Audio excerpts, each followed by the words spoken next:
7 minutes, almost 8 minutes past the hour. The full Good Time Gang is here. Coach Helmsy is back, and we are so excited to have everybody here in studio today. A lot of updates today during the main show. We'll save it for that, but there's a lot of updates from the wedding weekend that was just absolutely beautiful, to me meeting Beth Mowins, to Greg running in the crap run. We've got a ton of updates. Plus, as I said, Helmsy's back. We got a full staff, and we're ready for a brand new day as we celebrate Columbus Day. We're not going to call it Indigenous Peoples Day.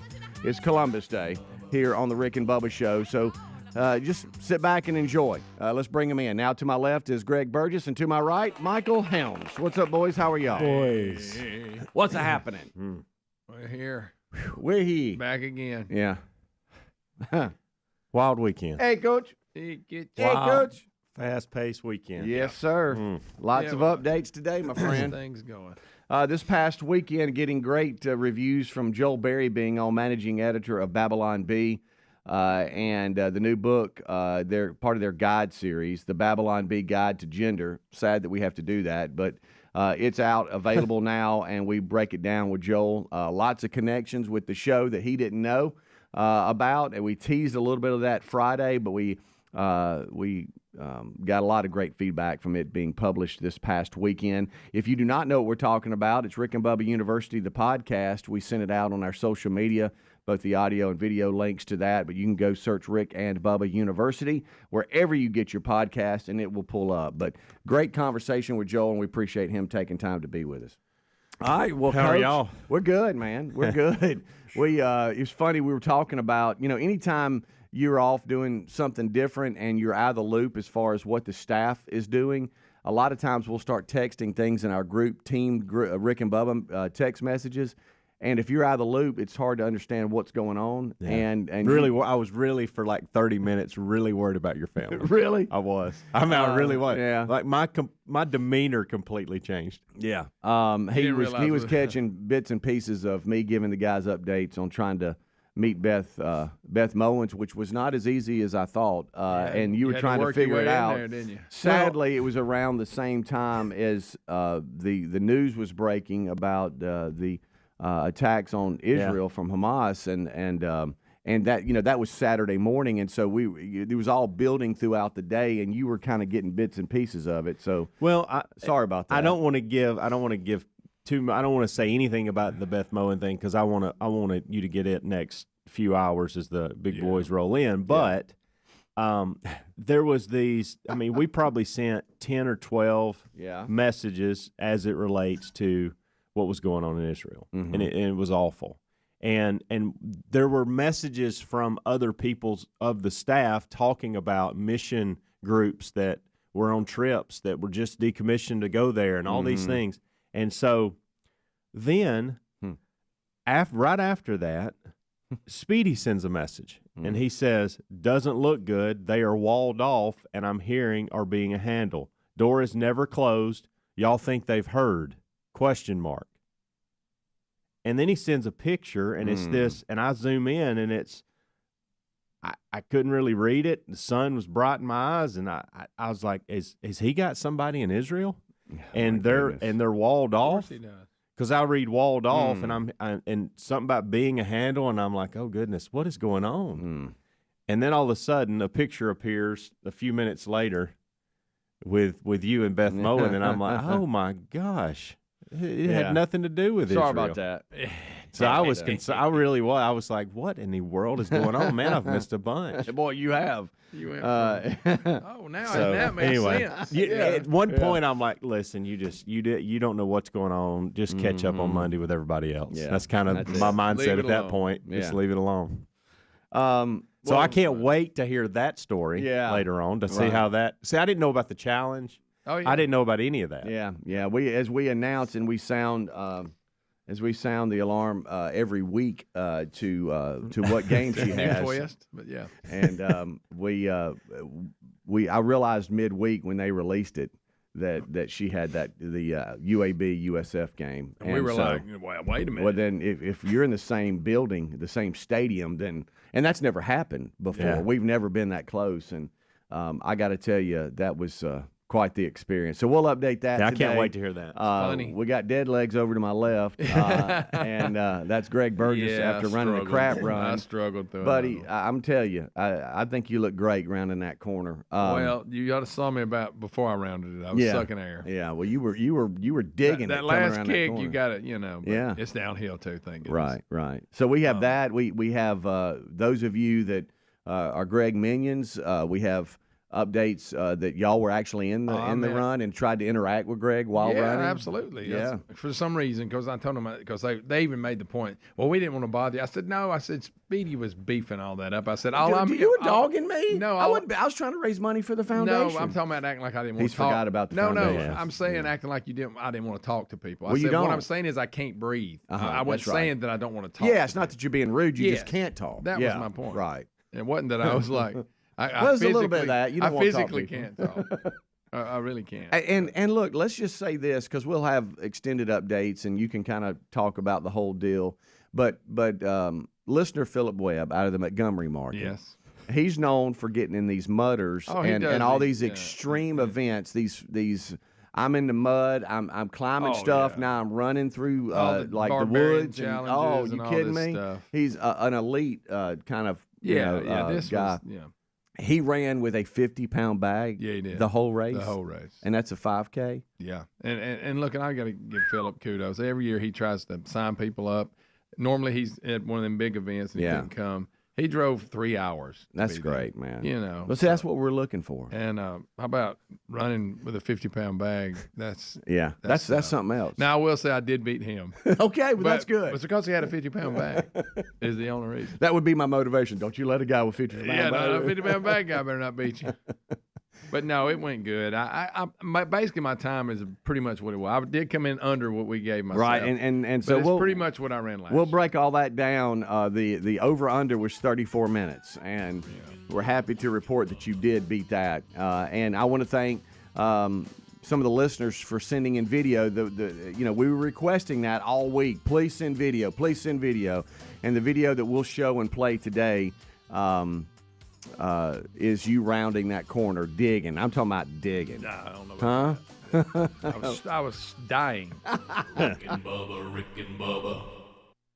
Helix Sleep does it again with an innovative kids mattress made to flip. Why? Well, the firmer side is great for younger kids when they need more spinal support to aid proper development of their growing bodies. You simply flip it over when they're a little older, around 8 to 12 years old, when they want the softer side for sleep. Handcrafted and assembled right here in the USA, Helix is offering 20% off all mattress orders, including the kids mattress.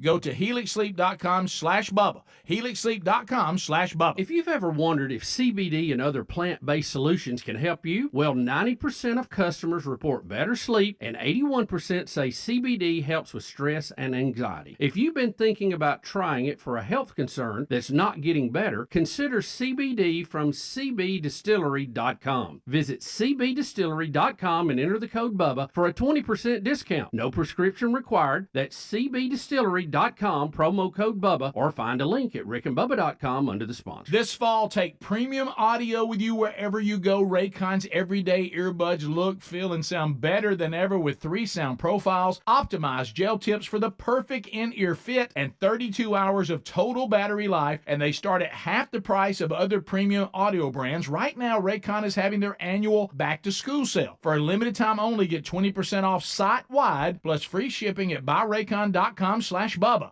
That's buyraycon.com/Bubba, or go to rickandbubba.com. A new season calls for new taste. There's no easier way to flavor your fall than with HelloFresh. Their fall lineup of delicious dinners is crafted by chefs using fresh produce and the best in-season ingredients. And with a rotating menu of 40 weekly options to choose from, even the pickiest eaters will be asking for seconds. Sign up for America's #1 meal kit today and take 50% off plus 15% off the next 2 months with the code BUBBA at HelloFresh.com/Bubba. That's the code BUBBA at HelloFresh.com/Bubba. Are you driving an out-of-warranty car? Why would you do that? It's only a matter of time before your vehicle is in the shop costing thousands. Auto repair costs are up nearly 20% from last year. That's 4 times the rate of inflation. And when you enroll in a protection plan through carshield.com/Bubba, you'll be locking in your price as it will never go up. We appreciate their administrators handling all the paperwork, and we get to choose the mechanic we want. They even offer 24/7 roadside assistance, complimentary towing, and rental car options. Save 20% at carshield.com/Bubba. Okay, I'm not here to nag you about all your diets because I don't always eat healthier either. But I will share this. The Mayo Clinic says if you want to prevent heart disease, lower blood pressure, and cholesterol, eat 5 servings of fruits and vegetables every day. Folks, I don't do that, and you probably don't either. So I use Field of Greens, and I really like it. If you don't always eat right and exercise, join me and take Field of Greens. Get 15% off your first order at fieldofgreens.com with the promo code BUBBA. Fieldofgreens.com, the promo code BUBBA. Oh, look, honey, the ants are back. Wow. We leave one itsy-bitsy speck of food out, and they appear out of nowhere. Yeah, it's pretty hard to believe we used to try to get rid of these guys. Now they're just part of the family. To be honest, I liked our family the way it was before they came. I guess it's time to call Cooks. You don't have to live with pests. Get proven protection from Cook's Pest Control. Call or go online for a free quote. Cook's Pest Control. All right, folks, you've heard us talking about what Relief Factor can do for your pain for several years now. If you struggle with occasional aches and pains due to aging, exercise, everyday living, consider this. Relief Factor is 100% drug-free.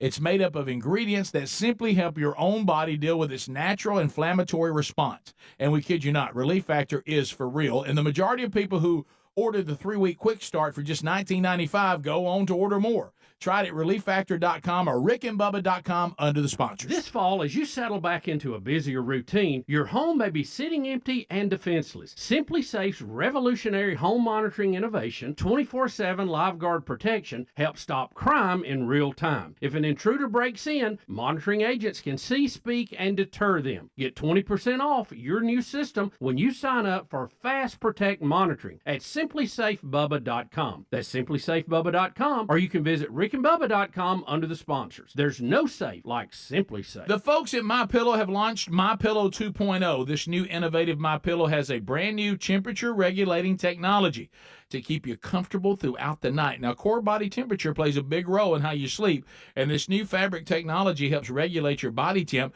by creating a lower surface temperature for a more restful sleep. Available in 4 loft levels with a 10-year warranty and a 60-day money-back guarantee. Head to MyPillow.com/Bubba to buy one, get one free on the new MyPillow 2.0.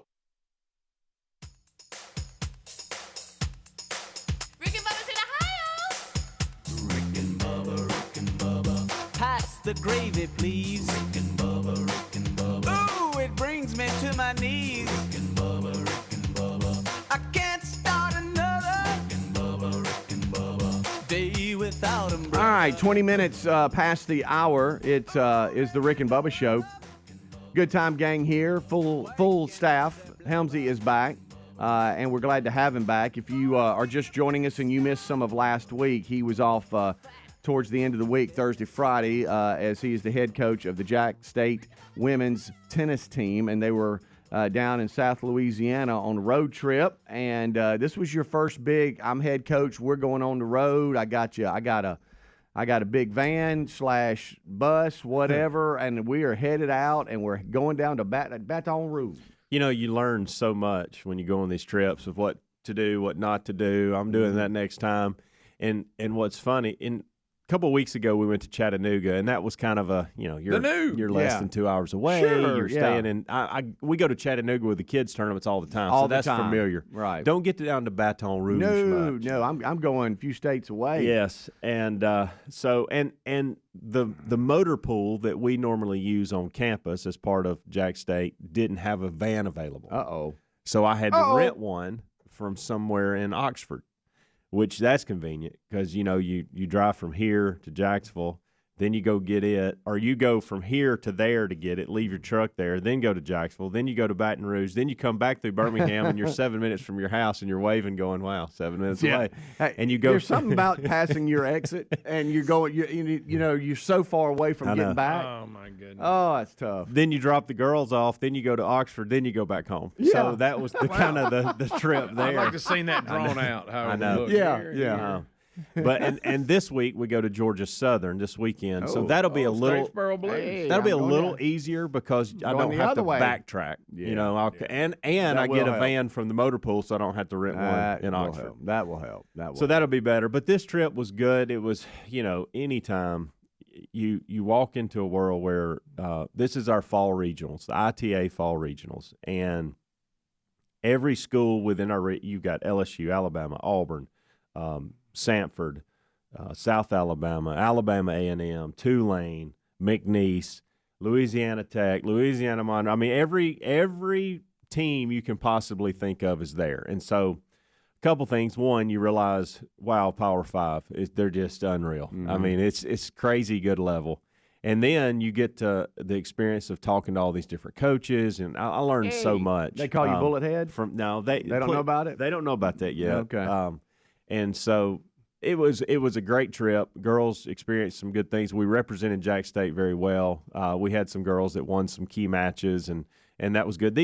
A lot of these fall events are not like the way we do spring. In other words, they're individualized. So there's I got 6 girls playing in like a tournament, in a tournament together. So, I'm used to taking Braden and Caroline and being at 2 different courts, and now I'm at 6 different courts at 6 different times and those type things. And so, but a good trip. I always battle this. Do I stay close to the facility, or do I spend a little less and stay on the outskirts? And if it's I think You're talking about hotel rooms for the team. Yes. Okay. And so we made the decision to stay about 2 miles from the facility, which it happens to be downtown. Well, when you go downtown, there's no parking. You got a valet every time, so that's cheap. Yeah. But then you think, okay, but if I was 20 minutes, 30 minutes away, I wouldn't be able to go back and forth as much. So, like when girls get done and they're done for the day, I can take them back, and that wouldn't happen. Everybody just have to stay. Right. And so you're trying to figure all that out as you go. But I learned a ton. Probably spent too much money, and we'll hear from it from the administration on a couple of meals. But it was one of those things where it's like we go here, or we go 30 minutes away, and I would rather go here and spend a little extra money. That's what we did. Right. So you live and learn. But good trip. It was the drive there was pretty easy. The drive back home was okay. The last hour and a half or two was tough. I made that trip. So, but some good tennis. You think it's closer than it is, and you think, okay, I'm out there, and then you're not. Well, you get to Hattiesburg, and you're like, well, you're not even really close. Oh, right. You've been in the car a while. Yeah. Yeah. So I still got a minute. So, but it was good. I always love seeing that Tiger Stadium because it's right there by the courts, and the baseball field stadium is right there next to it, and it was good. It was a good trip. It was girl, we got a long way to go, and that was another thing is I'm trying to be patient as a coach because I don't want to go in and blow the whole thing up and just be because I want to get to know them a little bit first, and I set in my mind, get to regionals, be able to talk to a ton of coaches, really kind of see what you got, and then go from there. So we're there, and so it's going to look a little different over the next couple days, and we'll see if they're used to that or not. We're going to find out real quick. So, well, good to have you back. Yeah. I know that was a lot on you, but this past weekend while you were doing all that, we had a mixture. Excuse me. We had a mixture of college football going on, the big weekend that we'll update, the wedding weekend, Greg and the Crap Run, my challenge. You were gone. It was just so much. So we have so many updates. But just to simplify it and go, hey, let's just talk about college football. Wow. It started early at 11 a.m. Central with Texas and Oklahoma, and, man, what a game. I saw the first half of that. That was a battle. Before I left to go to the UAB USF game because I wanted to get there early because of the challenge, a little bit earlier than normal.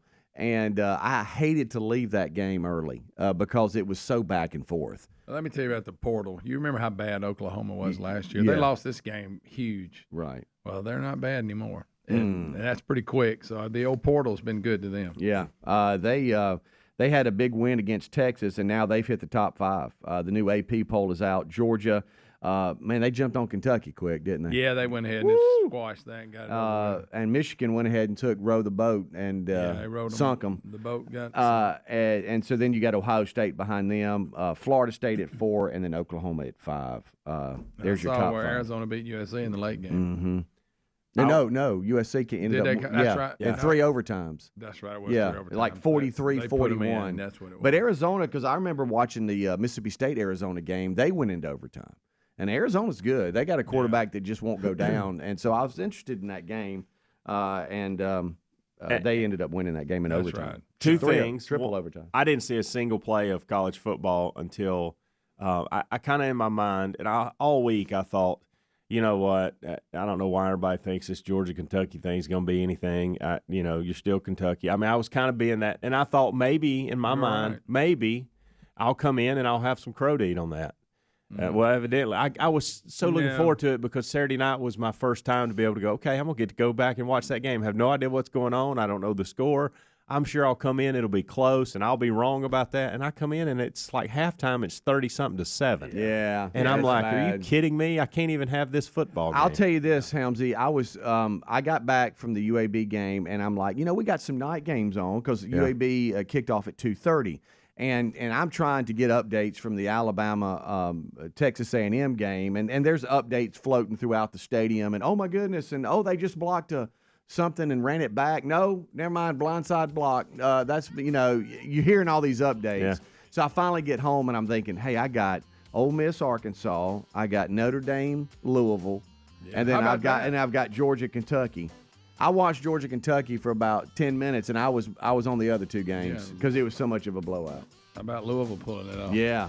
They beat Still them. undefeated. Yeah, still undefeated. Wow. We'll take a break. We'll be right back. 29 minutes past the hour. Rick and Bubba, Rick and Bubba.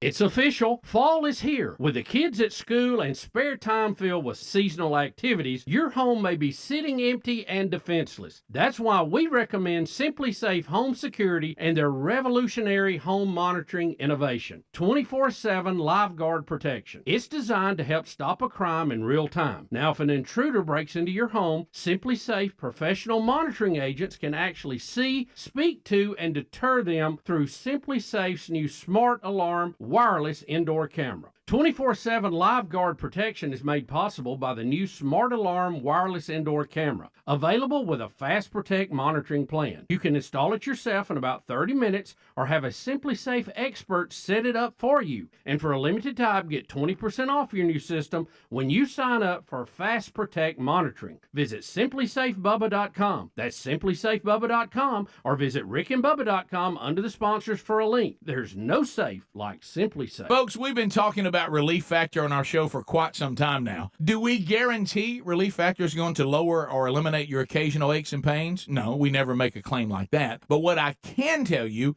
is that the majority of folks who ordered the 3-week quick start pack for only $19.95 go on to order more. Now, what we really like about Relief Factor is it's 100% drug-free. It's a supplement that's made up of ingredients that simply help your own body deal with its natural inflammatory response. For a lot of us, that's very important. Getting older, working outside in the warm weather, even exercising can cause frustrating aches and pains, or maybe it's the occasional back, shoulder, or hip pain that's bothering you. Relief Factor has helped us and so many of our friends, so when you think of it this way, is $1 a day too much to see if you can get out of some of that frustrating pain? To order this 3-week quick start pack for $19.95 plus shipping and handling, just go to relieffactor.com. That's relieffactor.com. Let's see if we can get you out of some of that pain. Also, you can go to rickandbubba.com. Look under the sponsors button for a link. Are you driving an out-of-warranty car? It's only a matter of time before your vehicle is in the shop costing thousands. That's true, and auto repair costs are up nearly 20% from last year. If an unexpected breakdown happened today, would you be ready? If you had carshield.com/Bubba, you would be. If your car is just over 3 years old, it's still prone to expensive costs. We all know our daily drives are more than just getting from point A to point B. Traveling by car is a way of life. When you enroll in a protection plan through carshield.com/Bubba, you'll be locking in your price as it will never go up. That means for as long as you own the vehicle and the mileage increases or how many claims you file. They offer plans starting at just $100 a month with no long-term contracts and options to fit every budget. Now, we appreciate their administrators handling all the paperwork, choosing the mechanic that we want. They even offer 24/7 roadside assistance, complimentary towing, and rental car options. Get coverage today and save 20% at carshield.com/Bubba. Our friends at TheraBreath have some good news if you have bad breath. Try TheraBreath Fresh Breath Oral Rinse. TheraBreath is dentist formulated by Dr. Katz himself. TheraBreath doesn't mask bad breath like those burning alcohol mouthwashes that can actually irritate sensitive mouths. It's alcohol-free and free of gluten with no added dyes or colors. Find TheraBreath in all your favorite retail and drug stores. Look for the bright orange cap or online at TheraBreath.com. You can find a direct link at rickandbubba.com under the sponsors. TheraBreath, confidence in every capful. Attention, all you coffee drinkers. There's a brand new brew that you definitely want to make part of your daily ritual. If you enjoy delicious, good coffee like us, My Coffee needs to be your new drink. It's organic, which is so important because if not, then it contains chemicals banned in this country decades ago. You've heard us talk about MyPillow for years on this show, and now they've got My Coffee direct from the mystore.com website.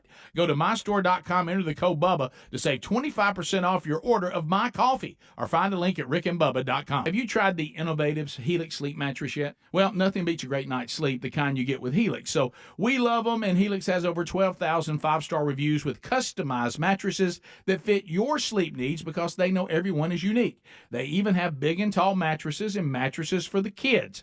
But how do you know which mattress is right for you? Well, Helix has you covered. Just take the Helix sleep quiz and find the perfect mattress in under 2 minutes. Place your order and your mattress will be delivered right to the door free of charge. And the best part, Helix knows there's no better way to try a mattress than by sleeping on it in your own home.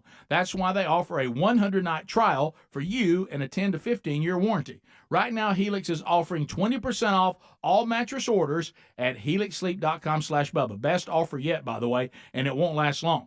So if you've been waiting to try a Helix mattress, here it is. Now's the time. Head to helixsleep.com/Bubba for 20% off your mattress order.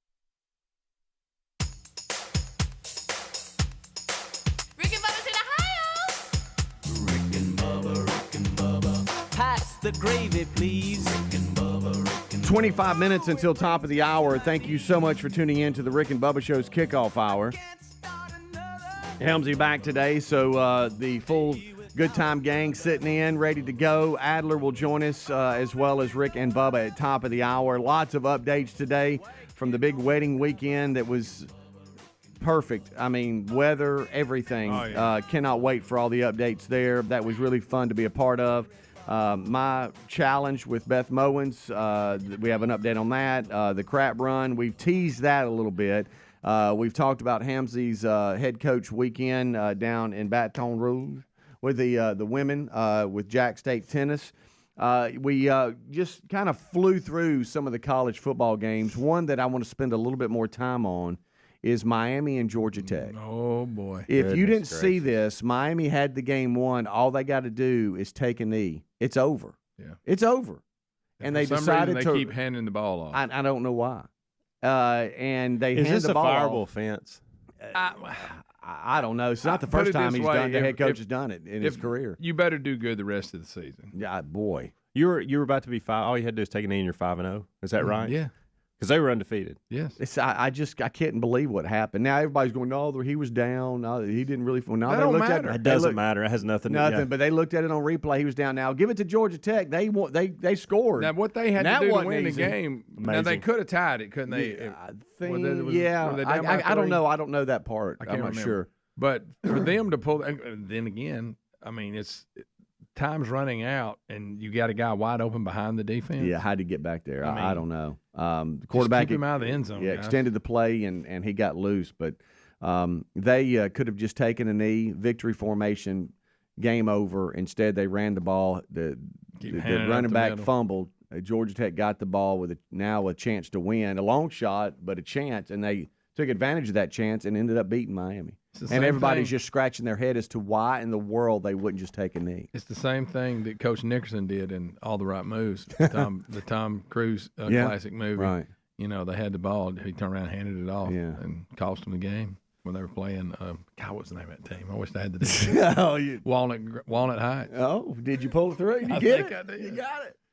Just like my Coach goodness. Nickerson. So, my goodness.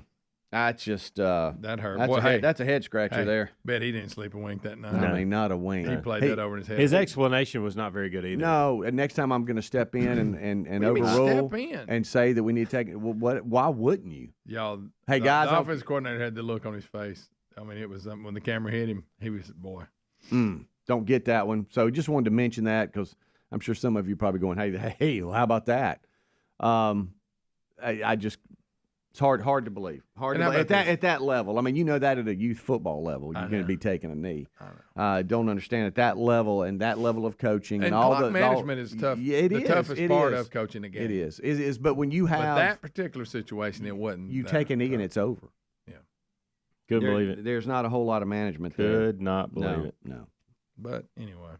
Now you said you had a sports question too. Well, I wasn't because of the. You know, you get late. I got in late about every night, and you go to your hotel room, and sometimes with dinner, or sometimes we've already had it, and I got to get the TV on, and just so I can have some background noise. And I don't know if it's Wednesday or Thursday night, but I you would be proud of me. I just flipped it on Wild Card Baseball, and you know those moments where you flip on certain, you just capture a moment, and you're like, good night, the timing on that. Yeah. And it was the moment when this, and I don't know his name. I mean, I don't know anything about him. Bryson Stott or whatever, when he hit that home run, and they're singing his little AOK song or whatever. Ew. And then it hit me at that moment. Wow, that's a pretty special moment, but we're in the middle of baseball season, or right in the thick of the playoffs, and. And the atmosphere of playoff baseball, it's crazy, isn't it? In certain areas, like the Phillies, goodness gracious, I really ought to be a Phillies fan. The way they act about their baseball, it's pretty. And pretty so electric up there. Every night I would come home and it would be late, with the exception of Saturday because I wanted to look and catch up on football. But all this baseball's going on, and I'm actually getting into it. And all I can think about is how the Braves have had such a good year. Now they're down 1-0. To the Phillies, and they'll play again tonight, and it'll be back in Atlanta, and hopefully Atlanta will have a very similar atmosphere. I don't know how you can match the Phillies. That's nuts. Yeah, I will tell you this, a great – Bryson Harper hit that home run the other night. Oh, my gracious. I mean, just the place goes berserk. Yeah, he had a home run Saturday night, too. Yeah, that's what I was talking That's the one I was talking in about. Atlanta. Yeah. Wow, the ball was hit. Now, I will say this, Atlanta, Truist Park, one cool tradition is when the opposing team changes pitchers and the lights go out and they start doing the tomahawk chant with the flashlights of all the phones on and stuff. That's a pretty awesome. Cool deal. But, and I think, didn't they go down 1-0 last year in this series? But I was telling Terry, I was like, man, you can't – come on, man. I know look, you spent the year being the best just about in every category, every stat almost.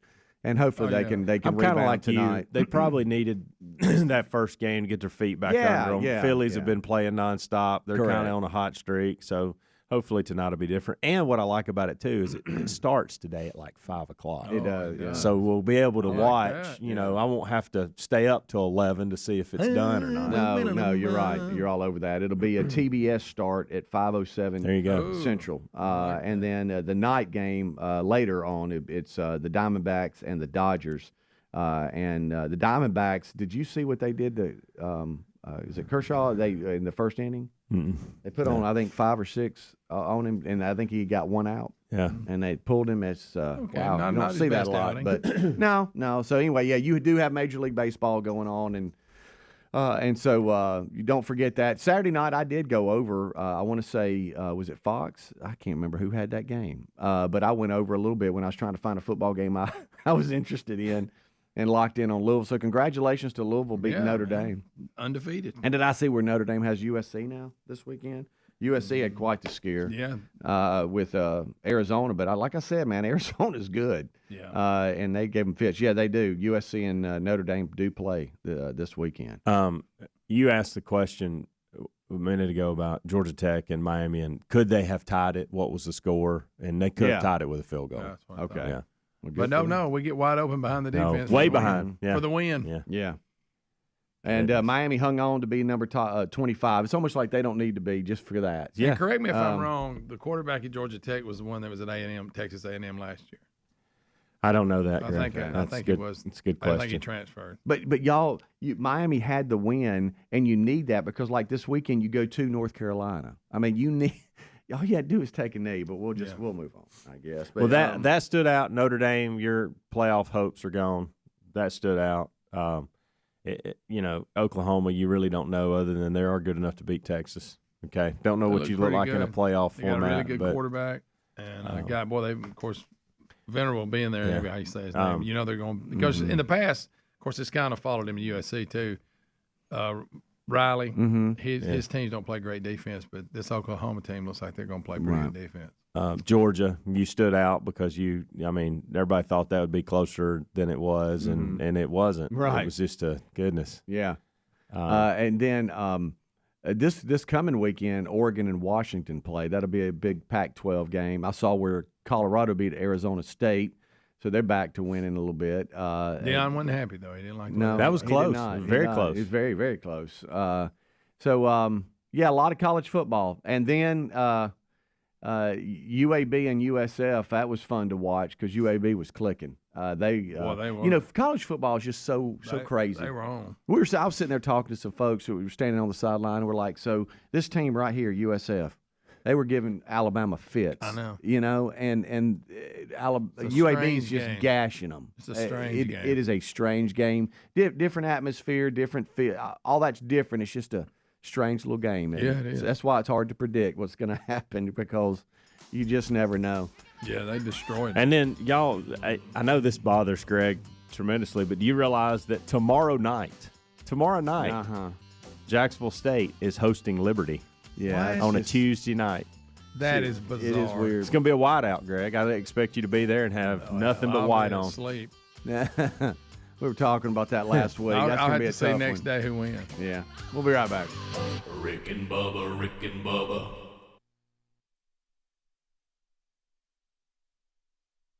Paid for by Christian Care Ministry. Let's see, if something costs less, but people are happier with it, that sounds like something to look into, and that is MediShare. Maybe you've heard switching to MediShare to pay for healthcare can save many families up to $500 a month, and that is huge. But it's also true that people are way more satisfied after making the switch, too. The member satisfaction rate for MediShare is double that of the typical health insurance plan.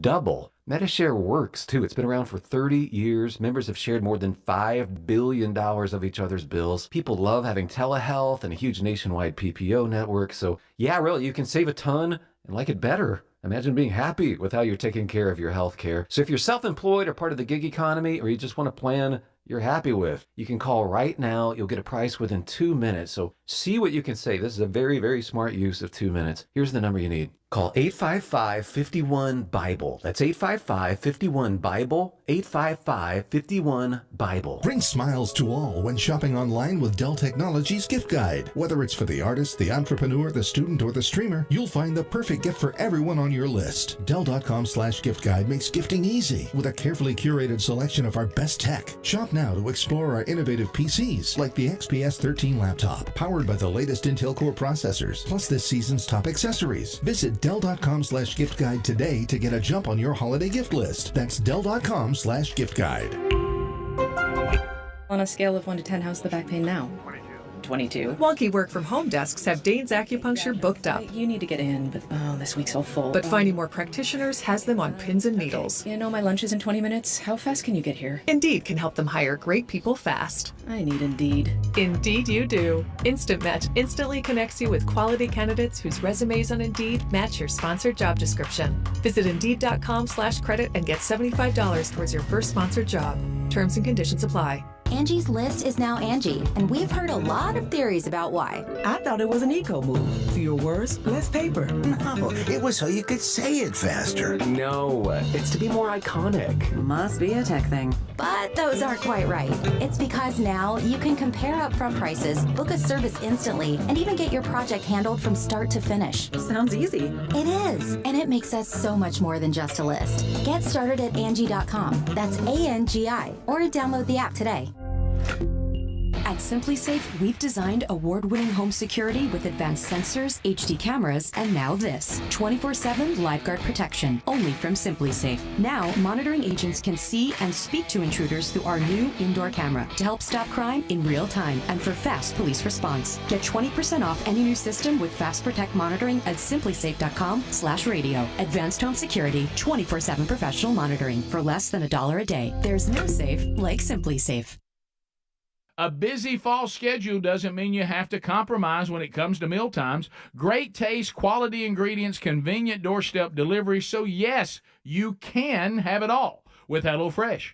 HelloFresh knows you got a lot on your plate, so they deliver pre-portioned ingredients and foolproof recipes to your door. From fit and wholesome options to family faves, they handle the meal planning and grocery shopping, so all you have to do is receive your box, cook, and dig in.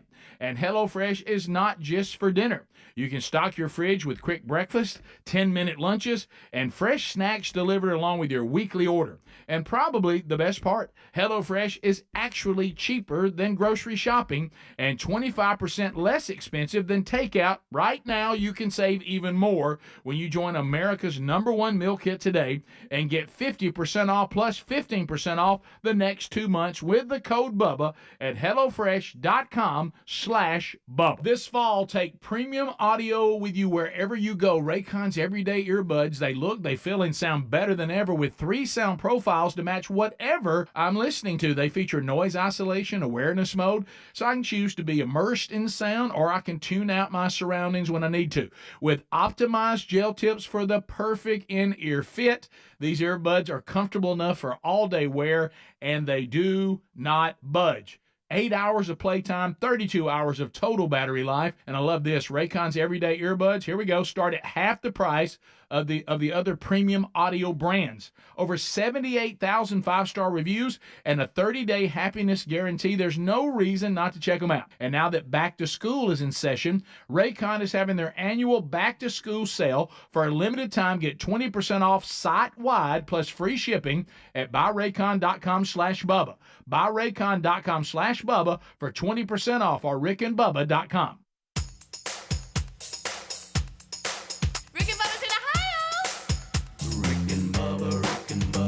Pass the gravy, please. Rick and Bubba. Ooh, it brings me to my knees.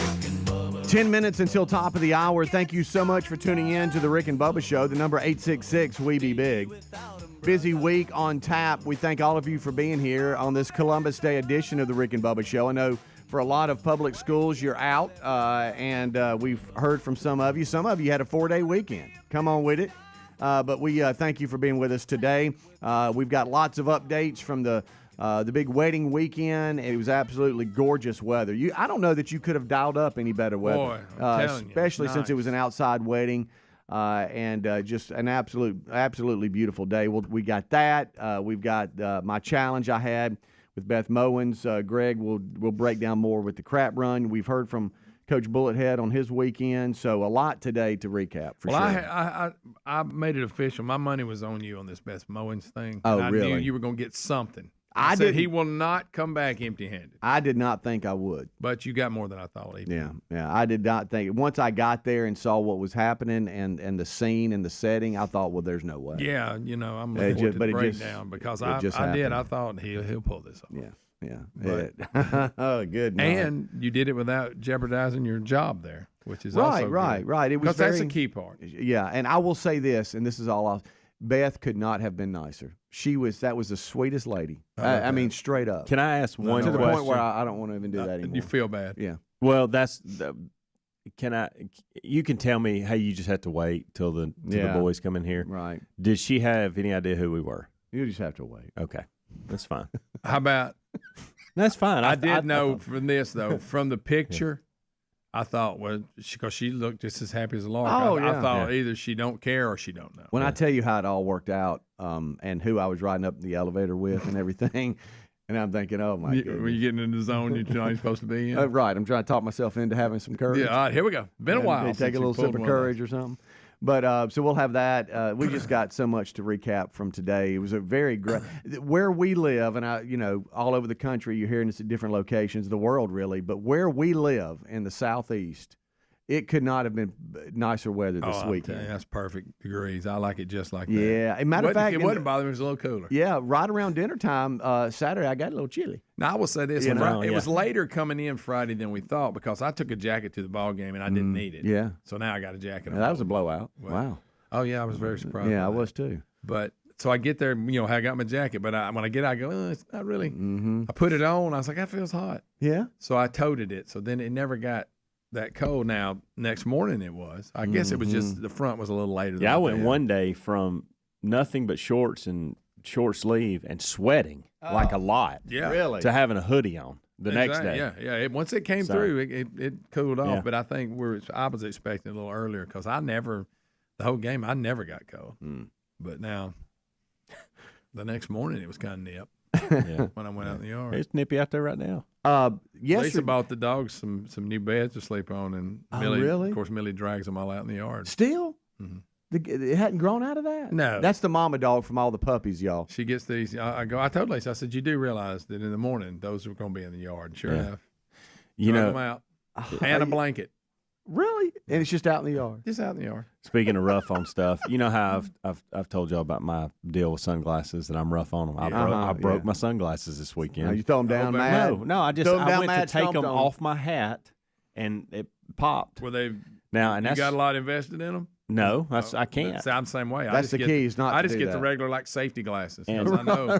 And I got to tell you, hey, rough ride home yesterday without sunglasses. Oh, squinting. My eyes are real sensitive. Did to you the sun. teach Helmsy Coach Bullethead a lesson? I started to buy some cheap ones in a gas station somewhere, truck stop, just so I could get through it. But I just punished myself. Since I can't do contacts, I'm just going to have to break down and get a prescription pair of sunglasses. Yeah. Well, you could do contacts, but you just won't do it. It's not worth it. I know, I get it, but you could just see it through. I can't touch my eyeball. What it is? I don't like. You can't touch. I don't like touching my eyeball. I remember that made a best of Helmsy trying to coach you. So much like you're scared of your finger. Well, yeah, you know? it's you not see your finger coming to at stick your finger in your eye. It's just not natural. I'll give you that. It's not a good thing. I'll give you that. So be tuning in for all that. Rick and Bubba ready to go, chomping at the bit. In the wedding, I got to sit in front of the Adler family, Chris Adler and Aaron and the kids, and that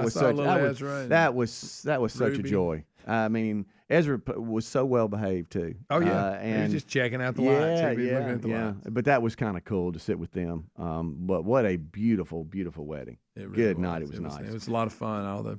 The DJ was good. Yeah. He got everybody cranked up. Yep, I thought so. I thought that was good. Everything was just perfect about it. So great, lots of updates. We approached the weekend almost like a ball game. We had different challenges throughout the weekend, and I will say this: we won the ball game. Everybody seemed to land the plane. right. When I talk about the weather, so Saturday morning I woke up early, and don't get me started on this, okay? But JC got a dog, and don't get me started. I know. Do not try get to me warn them, started didn't you? Don't. Didn't you get try me, to warn? Yeah. College kids. Let me give college kids a heads Good, up. Of all people to take on a dog, and they all do it. Oh, they all do it. I promise you're going to regret it. Come on, man. You can't. Your life just ain't nothing. ready for that. Yes. Some adults don't even need to do it. That's true. No, but he loves that. I question little thing. us at some point. Yeah. Man, he loves that little thing. But when he comes home, he brings it. Yeah, when he comes home, he brings it with him. Right. Yeah. And how's your dogs act towards him? Well, it's okay. Leo's a little weird, about it. They don't fight. Every now and then there's a growl. But they're pretty much. What kind of dog fine. is it? It's a Calapoo leopard something. I don't know. Leopard. Calapoo something. Y'all can. They've come up with these poos and doodles and all this. So I don't know the full name of it, but I figured it had some doodle in it. Everything else. Yeah, it's the cutest little thing. But it's a puppy. You know what I mean? I mean, it's growing out of puppy and all that. But don't leave your shoe out. Saturday morning, I said, you know what we're going to do? We're going to get this puppy tired. And he and I took off on a walk. And, hey, we went and we went and we went. But it felt so good. That the weather, it was just perfect. I even noticed the dogs yesterday morning. They would just take off running. Just for no reason. And that good. And run and run back. Run and run. They were just running. Nonstop. No. It's just, it just brings that out in you. It does. You know, a little snap. I got out and did it myself. I was a little sore, though. Didn't last long. Well, I asked you last night at the wedding. I was like, how them legs? And you went, a little sore. Yeah, a little sore. Little dead leg. His daddy came around that corner digging. I can't hey, break, buddy, let me just say something. 30. I just can't break 30. Hey, you were digging. I was trying to make it from that where I had to stop and breathe. So I knew. I said, "Well, there'll be somebody filming there, so I don't need to be walking. So I need to kick it in." We're getting some emails from others that were at the race, Greg, that said that they saw you. Oh, and met a lot of the listeners, and it was a good crowd. It was fun. Had a good time. Yeah. So met a lot of people. Yeah. Well, and that's good. Matter of fact, I can't believe. You texted me back. I was very happy with that. I think you and Jerry from Piedmont going to get a beer after was a little much. I saw Jerry. Yeah. Look here, people had sending us pictures of you taking. Denise, y'all remember Denise? Yeah, of course. Yeah. With the great Denise, she ran. She told me what was her time. She ran like 39, but she never stopped. She said she ran. She said it's the first time she ran in I don't know how many years, so she did good. She's wearing a T-shirt that says, "If loving Greg is wrong, I don't want to be right." Well, remember she came to the show. She has a different show, and she says she tries to get them with a song like that. Yeah, if she finds a song she can fit them in with. But Denise, she's a lot of fun, and she showed up and ran. I love that shirt so much. Yeah, look at you. That was before you ran. I can tell. Yeah, you look so bright-eyed. Oh yeah, that's before I nearly passed out. Did you almost fall at the finish line? No, I stumbled a little, but it went out. If I went down, it'd have been classic. Well, hey, little man was giving it all he had. I stumbled a little bit. Yeah. When I made the turn going downhill, I was tired, man. I bet you were. I don't understand. I can't. I basically ran the exact same race I ran the year before. But did having the cheap watch that help? Yeah, it does little? help. Yeah, just to know where you, even though you were hitting the wall, did it help? It did make me go, okay, you got to go because you're running out of time. Yeah. So. And it was a little cooler. The weather was great. Did that hurt your lungs any with that cold weather? No, it was perfect. The weather was perfect. A little bit different than running at the house in the heat of the summer. I think training. My problem is I can't get a steady run. I either go too fast and then back off too much and then go too fast. I need a good steady pace. But you did it, my man. You did it. For the full update, be listening to the main show today. We've got a lot of them. Plus your phone calls at 866-WE-BE-BIG on this Columbus Day edition of the Rick and Bubba Show. Don't go anywhere. We'll be right back. Adler here. Rick, Bubba, join us. Lots of fun. Don't forget, at Rick and Bubba is all our social media. Take a listen. Rick and Bubba, Rick and Bubba. Yeah. And we'll find out more, I say, later. Because we've all worked, and I'm not making a lot of anything, but you remember that one part, because the guy had been there, 15 years, I would say? Yeah, 15 years. You know that guy, you go, I tell you what, you better watch him. No, you're right. And I'm not saying that, but we may be starting here. Well, there's a story too about a guy who came across his path 3 times during the office rampage, and he said his life was spared. So apparently, there were certain people he was not going to shoot. Really? Wow. According to this story, I don't know. Jason's from Tallahassee. Jason, go ahead. Hey guys, how you doing this morning? We're great. Okay, man. Well, listen. I'm from Tallahassee. Well, I'm not from Tallahassee, but I live in Tallahassee. I'm actually from Virginia Beach. I grew up there until about, 6 years ago. So I don't know much about what really happened and the motivations behind it, but, this is the first time I've heard about something like this happening in my home state. Mm-hmm. So this kind of thing can happen at any time, anywhere. Yeah. Even in little small towns like this one. Well, think about the other day when we had our friend Scott Gorosky on, and they had the first service there in that little tiny town in Texas, and he said the same thing. He said, if mad gunmen go into a place and slaughter people in a town that doesn't even have a red light, then it literally can happen anywhere, anytime, which kind of goes back to whether we like it or not. You have to be aware of the times you're living in. And, you have to be able to defend yourself because maybe now more than ever, you just never know. No, you don't. And sad. And look, I wish it wasn't that way, but you got to listen to what the caller's saying and others are saying. I kind of think the mindset that these kind of things only happen in certain types of places, it really can happen anywhere. And I'm not saying you walk around in morbid fear all the time, but you certainly don't want to live that way. But you do need to be aware and be wise and because sometimes these things happen. But I'm like Greg. We'll see before it goes on, because I've been in situations where you worked with someone, you went to school with someone, you had maybe kind of a not you weren't like friends, but you knew the person well enough through you had to interact with them. Maybe something that your kids played on the same team, or you went to church with them or something, and then you hear that something happened and you're completely aghast. Or you have that moment like Greg's talking about where you go, well. Yeah, I always thought there was something about it. I can see you that. could see that happen. Yeah, I could see that. And I don't know where this falls on that. I don't either. But you're right. You're right. Wow, something clicked. Yeah, there's no doubt about so it. So that's all the information that we have up to date on that. But as everybody here has said, we're going to there's going to be more of that. Now, I don't know how to say, on a much lighter note, I don't know how to say the guy's name. Is it Holtz? What the guy who's the reigning champ on Jeopardy? The champ? That's trying to kind of beat the guy that I can't remember his name either. Ken Jennings is the one that holds the record at $2.5 million. And Rick, there was a clip got out on Instagram. I don't know if it was intentional or not, but it was on some social media that appears to show him losing. Yep. And if that is the case, it would be this week that this would happen, maybe today. Yeah. And it would put his winnings and I'm using round figures, $2.3 million. So he would come up a game or two short of what he needed to overtake the great Ken Jennings. Yeah. So I mean, as Bubba just said, now the times we're living in, this person claims, and they have it out there. You can see the viral video out there that is claiming he's going to lose because they have a video of it in the taping when he loses. Yeah. So I wonder how far out they are on the taping from when they do it. I don't really know. It's I think all the shows are different. I know some shows they get together and they grind it out. But on Wheel of Fortune, I think, grinds it out for like I don't know, or knock out 8 Family month Feud shows. too. Yes. Or let me ask you this: is this just a clever promo because be. people have got bored with him winning and they're going, he's going down. You need to check it out There this you week go. sometime. You're right. You're right about that. If I was Jeopardy, I would act like. Yeah. You better tune in because you're going to miss him getting beat. I watched a little bit of it the other day. It was on, and he was on. And there was another guy that was pretty good going against him. The things they were answering, I don't know how anybody knows. Yeah, you wonder if Google even knows what it is. Unreal. And they just know it off the top of their head. It was unbelievable. It's my hair. Bubba, it's what we've been talking about for a long, long time, that Trump needs a new hairstyle. And now we already have bad news in the article that he didn't stick with this.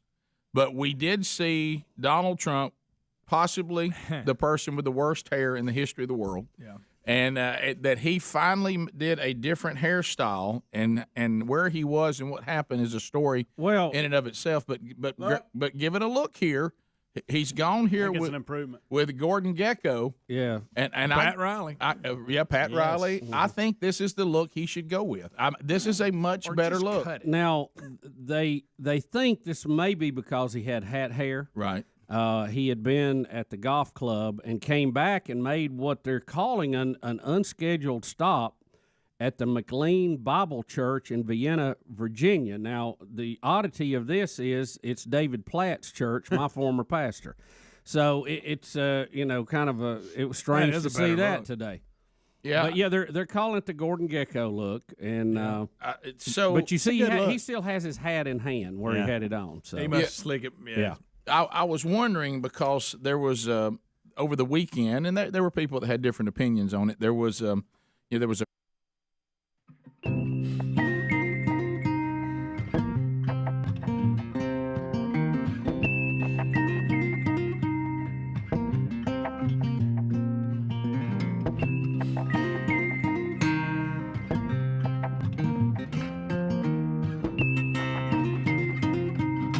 6 minutes now past the hour. Thanks for being with us. does my Savior have? A brand new hour has begun on a brand new day, on a brand new week. Here's the national anthem.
Seven and a half minutes past the hour, the Rick and Bubba Show. Thank you for being with us. We do have a lot to do. We have the kickoff hour behind us for a brand new week. Speedy, the real Greg Burgess, and Helms, he gave you that. Eddie Van Adler settles in for the YouTube experience for all the YouTubers. Actually got a screenshot of some friends of ours that were in Israel during the attack. And they're showing the screenshot of them getting the alert that the show's going live, and they're watching it on YouTube right now. So hello to Israel and Jordan and some of those places today. So we will move forward. We'll update you on all the stories from the weekend, that being, of course, a biggie. Then within the show, boy, do we have a lot today. Speedy's Beth Mowins challenge, Greg's crap run, and the latest wedding. We'll update you on all that and more as the Rick and Bubba Show moves forward on another hour, on another day, on another week. There's Silver Tongue One, the man with a golden voice, professional lunch eaters, man of the year, the inventor of pizza and a cup, Shakespeare's worst nightmare, and the master of the King's English. Ladies and gentlemen, put your hands together for Bill Bubba Bussey!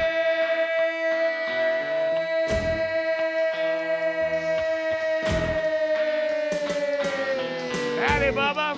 How about it, Rick Burgess? Friends, neighbors, and associates everywhere, welcome in to Rick and Bubba.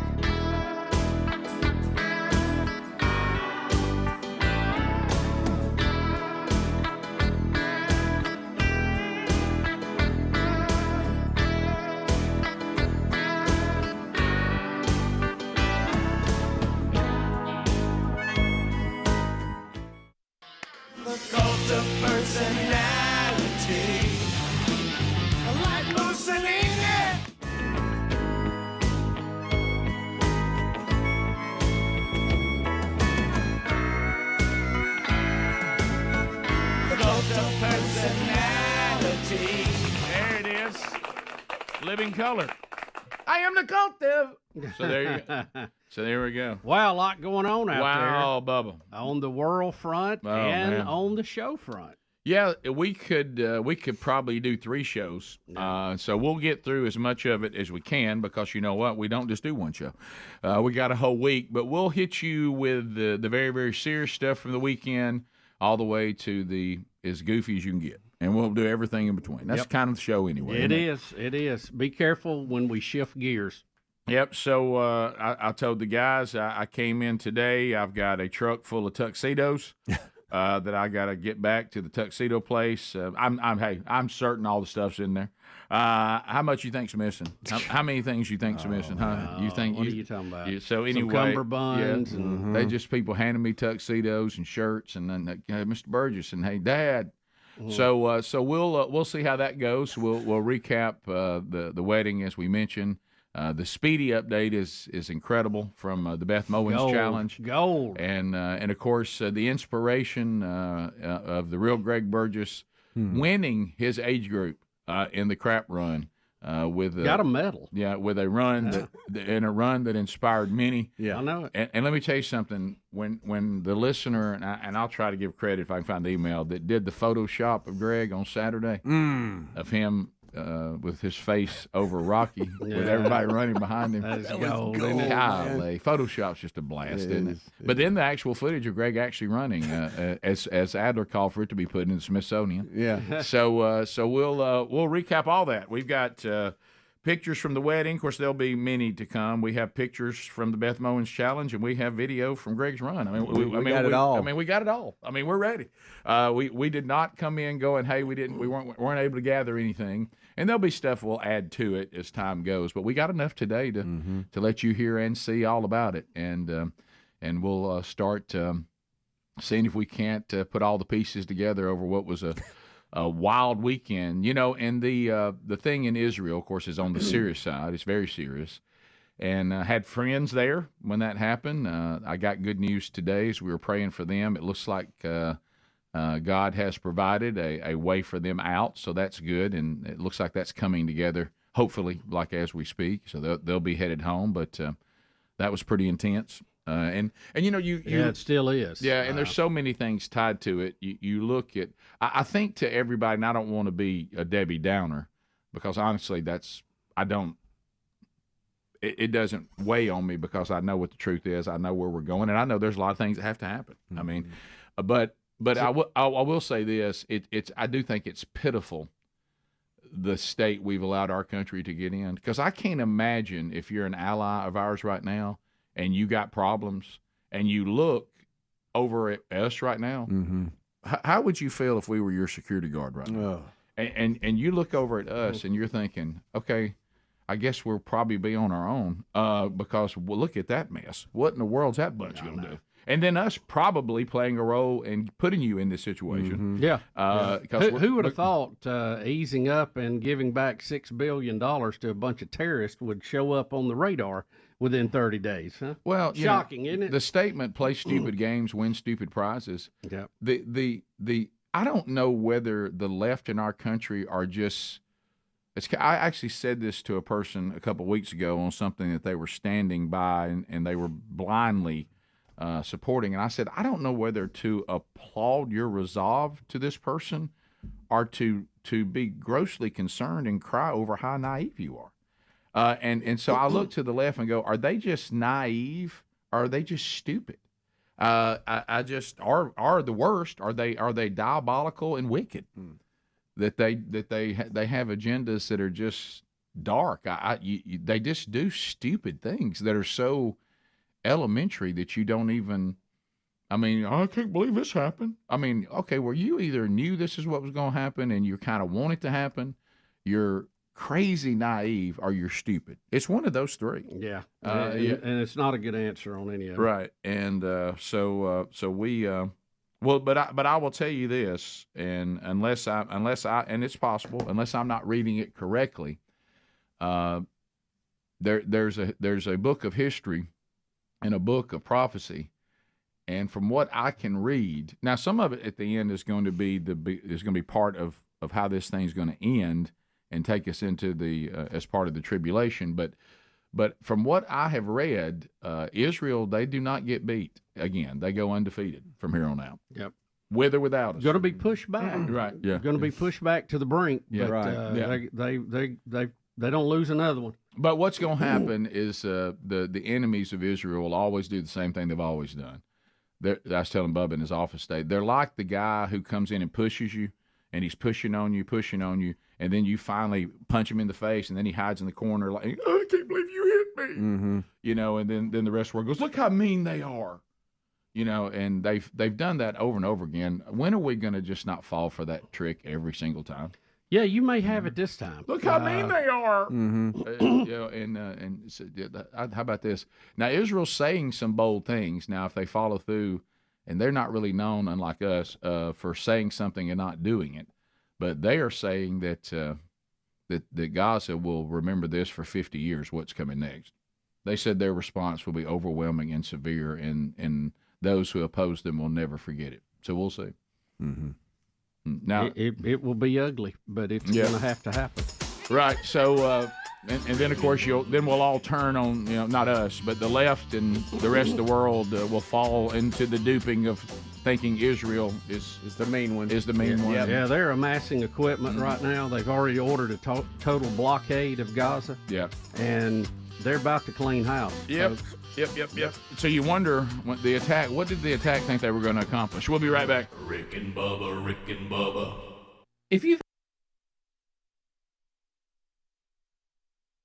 Franklin Graham call that the churches unite and pray specifically for the president, which we should do that all the time, no matter who the president is, and that's scripture. But he was being real specific that we need to pray for Trump because he's the most attacked president that we've ever had, and all of this. And then there were people saying, well, you're making it sound more political than you should, and some people didn't have a problem with it, thought it was great, whatever. But that's not really the point of the story. But I wonder, did this have something to do with that? Because that was supposed to be going on Sunday, and there were some churches that participated in it, some who did not, and our church did not. But it was a call from Franklin Graham.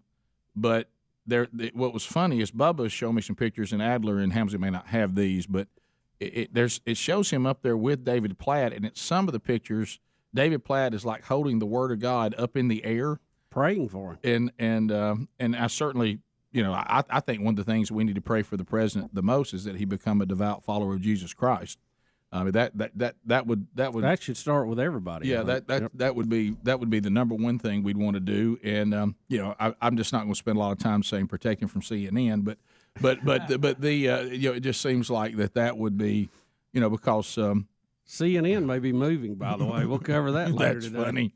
So there it is. So that's good. I mean, any time that any leader of the free world should be bathed in prayer. Because, whether you agree or disagree with their politics, and that was the only thing that I thought that Franklin was setting himself up for a little bit. If you make it too specific to Trump and because everybody's out to get him and he gets treated unfair and all that, you're going to have people come back and say, well, now, where was the church's concern about praying for President Obama? Yeah.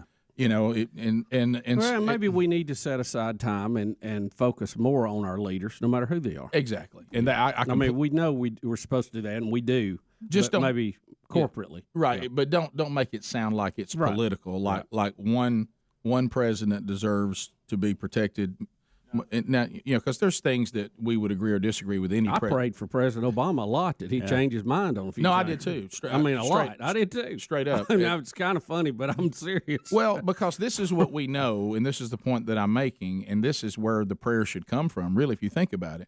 The Bible is crystal clear, uncomfortably clear, that nobody goes into power without God's approval. And I don't mean like he approves of them, that they can be stopped or allowed to be there by him. That's all I mean. I don't mean approved of what they do and who they are. Right. That he allows for his greater purpose. Yeah, and so some are blessings and some are curses.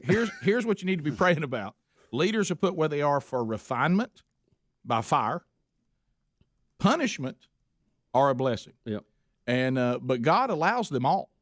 And so that's the point, and I think our country, we're getting at the crossroads on some things morally that are going to be big, and we've already lost our way morally. To the point of it's almost unrecognizable. Well, you almost want to creep over to those that were destroyed in Sodom and Gomorrah and say, hey, I realize this looks bad, it looks crazy, inconsistent, but so we'll see, but certainly when the president shows up at your church, to take the time to lay hands on him and pray, 100%. But it is interesting too that I look at Trump's lifestyle, and then I've read Pastor Platt's book, Radical. It's a little gap there. Yeah, Trump not overly radical, but and I'm not saying I agree with everything in the book, but I understand the point that David is making, and I have great respect for David Platt as a Bible teacher, and. We don't have to agree on every single thing, but we certainly agree on the things that matter. And I think he does a great job, and I've enjoyed his teachings and have benefited greatly from them. But anyway, so that's just what if you get the word, you're ready for your Sunday services, and somebody says, "The president." We're. I know we have a song scheduled here, but hold on just a minute, Right. worship leader. We have someone we want to bring out, Mr. President. Right, and now to the lighter part of the story. I think this hairstyle looks a lot better than the other. I do too. I And mean, let's just I mean admit a this. lot better. In that situation, when they said he was here, when he came out, the first thing you would have thought was, "Wow, look at his hair." No, 'Cause Well, it was that's so what different. social What the media story was is today, all Greg? about. Yeah. You can't even find in the story what was said about him. I know. I mean, the whole. I'm sorry. That's the, the first thing that's going to jump out. the whole story is, how do you like this new look? How you like his look? And I think he should stay with this. I do too. Because I got news for you. That other look. I mean, does But Rick, he thinks that other look. He does. is For some he reason. loves it. May I entertain this point? And he's got the personality for this to be the reason. And Bubba knows I brought this up years ago before we ever would have believed he was going to be president, by the way. Matter of fact, we would have been in shock. I think he's 2 minutes past the hour. Rick and Bubba. So we'll go back through on our side, on the light side, which is our preferred anyway, and start recapping the Rick and Bubba events over the weekend, because it was an active weekend. So we'll start with the crap run, Piedmont, Alabama, and I did see some people on social media and asking what does crap run mean. What does it stand for, Yeah, Greg? yeah. Do you remember what it stands for, Greg? I know that it was all the crap you go through. Yeah, when you, just dealing with cancer is just crap. Yeah. Just, That's it. Vanessa went like 5 rounds Yeah. of therapy and all. Yeah. And that's when they develop, what you need to get through all that and these care packages, because she did it so many times. Right. Yeah. So And all that's free. They go give it out at the hospitals and stuff. They just give them to people. Well, it was when you see how much there was around you making this run for this great organization over the weekend. I mean, it was just building all over Rick and Bubba land, and when this picture, when I put this on Instagram, was funny. Greg, let me tell you, I sent that to. I laughed I sent hard. that to your kids and sent. I thought Chandler. Look, when one of our listeners put that together, and I'll so look at well it. done. I mean, it looked so good, and people just started. It almost like it worked. That's funny. It almost worked everybody into a frenzy, didn't it? Yeah, it did. So I mean, and we have paratrooper at large, Jason Benefield was there. Yes. Of course, everybody's really. I mean, just there's mud challenges everywhere. That, Philip Webb drove 3 hours Yeah, Philip. and ran with a 50-pound sack on him the whole time. Yeah, and so Mutter at large. But Better take care of them knees, brother. And y'all remember Denise that has the shirts with Yeah, if Love Greg's Greg fan is club. wrong. Yeah, I got Denise pictures ran, from her. and she did good. She I didn't realize, because Philip went 3 hours, and I think Denise said she lived in Rome, Georgia, so that wasn't that far. they were coming from everywhere. Oh, Greg. yeah. Look at She had her shirt on. Look at there's Greg right there. Oh, and looking behind me, the truck, that guy, he's got is raising money. He's Yeah. got the address for people to donate and all That's on that man. big rig. Oh yeah, And him, big guy, by the way. But from what we've Cross my gathered, hand. and everybody keeping up with the rankings, everything, and this is the video. We got a video that'll show here just a minute of you coming in. Look, there's Philip Webb. There he is. With his 50-pound sack. And There's Benefield. there's Benefield. Yeah, there. Look at it Piedmont. But people just turn it. You would have thought it was a high school football It game. was a good crowd. I mean, really it was a great crowd. Yeah. And but Greg not only ran a great time for him. Well, he won his division. Well, He did. Got a medal. Now, Right? technically, my division had 4 people. But in the Greg, front. But you won a gold medal, Greg. That means you were the top out of 4. Greg, if it was 4 and you finished first, that's first. That's right. guess. There it It is, could've right been Look there. right here. Look at it sitting up at the top of the old people. 32. Yeah, look at there. Greg, the number 1 ranking. Number 1. And I had mean, left because I never win. you How said- proud of you, a baby brother, Rick. Oh, I was crying my eyes out. I was already an emotional weekend. You said something Friday, Rick, after we were trying to decide over or under his time.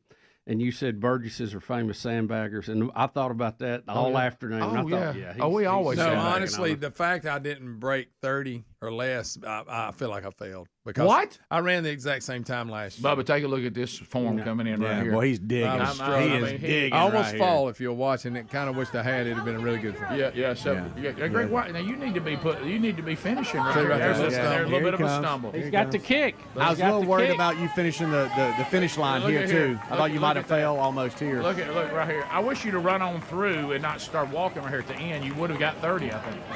Yeah, I mean, Greg. I was really Oh, tired. How tired right there? Okay, and those two behind me are, Philip signed up a group called Greg's Minions. They were two of those, and they cheered me on the whole way. In fact, when I made the last turn, one of them yelled, "There's your Rocky moment." So I want to be, and I thought that was true because it looked like you were being chased by two cheerleaders. No. Luckily, they were pacing about. I would pass them, okay, and then I'd run out of gas. They were steady. They the whole ran time. the whole course. Oh yeah, and they would just encourage you the whole way. Yes, and they would pass me. And at first, of course, Speedy had everybody scared to death to speak to me. Me? They were like, "We don't want to bother you." Well, you don't like people. No, it's not that. I said I can't talk and run. I like that hat you got on. Yeah. Yeah, it's Bennett lumber, by the way. Yeah. But there it is, okay, right there, I'm crossing the tired. finish line. that. Everybody's so proud those of two you. are the time. I mean, if he'd have run through it, he'd have knocked another 20 seconds. I believe my minions 20 behind me. If I'm looking at the finishing sheet here, has my name, and I remember they said they were from Pale City. I believe it's Haley Chandler and Dana Benner. Oh yeah, and they talked me through it because I would get tired and they would catch me, and then I'd take off and then they would catch me. But it was fun. Rick, he went and got a cheap watch so he could know his pace. But I'm just going to be honest with y'all. I was disappointed. Disappointed? Yeah, I should have. I thought I'd break 30. Do you know how old we are? Yeah, but I that's the exact. I didn't improve from the year But before. you were under 34, and that was the mark. 30, and you but won you're your a division. year older. Yeah, but and ran the same. I've both years. Once I get right at 2 miles, it's like something jumps out of the tree and lands on me and wrestling me all the way. It's like I got Philip's 50-pound bag on me. But Greg, here's the thing. That's what it feels like. And I could walk you through plaques and trophies that represent everywhere. Time goes by. You're thinking to yourself, I was in the first place of my division, and you can talk about your division I want to, but time goes by and all people sees the medal. Mm-hmm. You know, and then people go, what happened? You go, well, we won it. Now, they don't have to know that sometimes we win against really bad competition. Yeah, well, you know. You know what I mean? And it just means But that a win's a win. Yeah, that's right. And how about this? That's the category we belong in. I guess all we can do is win the division that we belong in. But not right? breaking 30, I felt like a failure. See, I beat Benefield last year. He beat me this year. He was in like 29. It was a good one. I don't know if you had it. He was filming. And he yelled out that he's already had a birthday since we started the race. That it took me that long to get That's there. good. That was a good one. That was a good one. That was a good one. But, you know, it is what it is. What are y'all looking at? Adler's trying to talk, and I He's slowing it down here. All right, so the road dips Do we have right the Rocky there. music, Rick? Rick, can you hit Rocky here? How's that right knee feel? You good with that? Is your right knee bothering you? Yeah, a any? little bit. Back it up, Adler. We'll get the Rocky. There was a dip in the road, music here in just a Greg. second. Right there at the drain. And, Yeah, and that's where I almost see right there by the street light. I almost cut that corner. Did you really? I wanted to, and then I thought, I don't know if I'm supposed to. Here he comes. Oh, here he comes. Run, Greg! Run, Greg! Look at you! Yes! Yes! Perfect. Rick and Bubba, Rick and Bubba.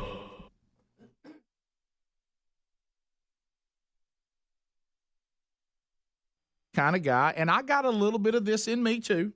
Okay, if I know something bothers you, I almost enjoy the fact that you can't stand what I'm doing, and I'm doing it to aggravate. There's a little bit of and that. you're gonna talk about it. And Sherry said she thinks she said you tried to aggravate a nun. I think you would. No, she goes, why do you like to aggravate people? Well, I said I just enjoy it, and I think that Donald Trump now has gotten to the point where he thinks that his terrible hairstyle is his thing, and he knows everybody hates it. I wouldn't change it for nothing. He knows everybody makes fun of it, and he wouldn't change it if for anything because he now relishes in how bad it is. Don't you think he's got some of You're that? probably right.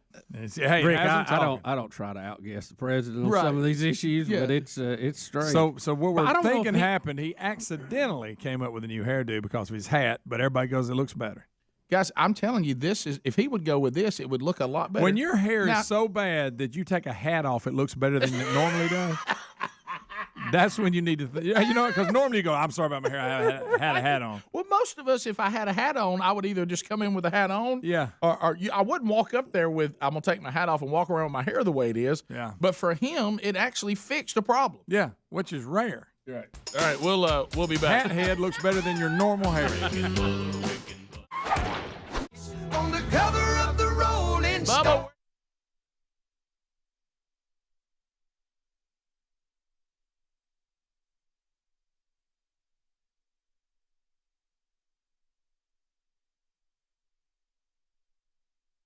Oh yeah, doesn't matter. But big can I budget tell you, movies. he's one of those guys He does I them love all. in every movie he's in. And even though they're different roles, I feel like he's the same person. Always. And that's okay because I like him. Nicolas Cage has officially, I underline, divorced his fourth wife of 4 days of marriage. So it's official now. We saw the footage of them getting married. He got, like Bubba said, he got drunk, fell on the piano or something. Yeah, it's one of them. The next day, it was basically The Hangover. When Now- he sobered up, he realized he was married. Yeah, well, I don't know. I don't know. Oh, no, that- it even gets a little more interesting. Yeah, give than us some that more because I don't know his current standing. He claimed that the union was based on fraud because Erica didn't disclose her criminal history and her relationship with another person at the time. Now, Well, the it's hard to day get through that in after 4 days. the day after they were married, they were seen fighting in public outside the Bellagio Hotel. We saw that footage. That's dandy. Erica, he later opposed Nicholas's hope to annul their marriage and made a claim for spousal support. Well, sure. Please look. I Have think you we seen call her? this a con job. You look at that Good couple, I night. can't believe it went south. Well, I was just about to say I don't know Nicolas Cage's current financial standing, but there's women out there that just need to play the Nicolas Cage lottery. Get him drunk, get him in front of somebody, get married to him, and then make him have to pay you to leave. Yeah. Yeah. I mean, because you don't leave any of these things without having to give somebody money. Now, That's right. his wife, who was wanting some financial support in this, claims that her reputation had been damaged by Cage, and she's lost out on career opportunities. Oh, Wait a minute. Because we all know who she is. Right, I was about to say, wait just a minute. Your reputation was ruined by getting drunk in Las Vegas and marrying somebody? Didn't you do that? I mean, Is that hurting her status as a dancer?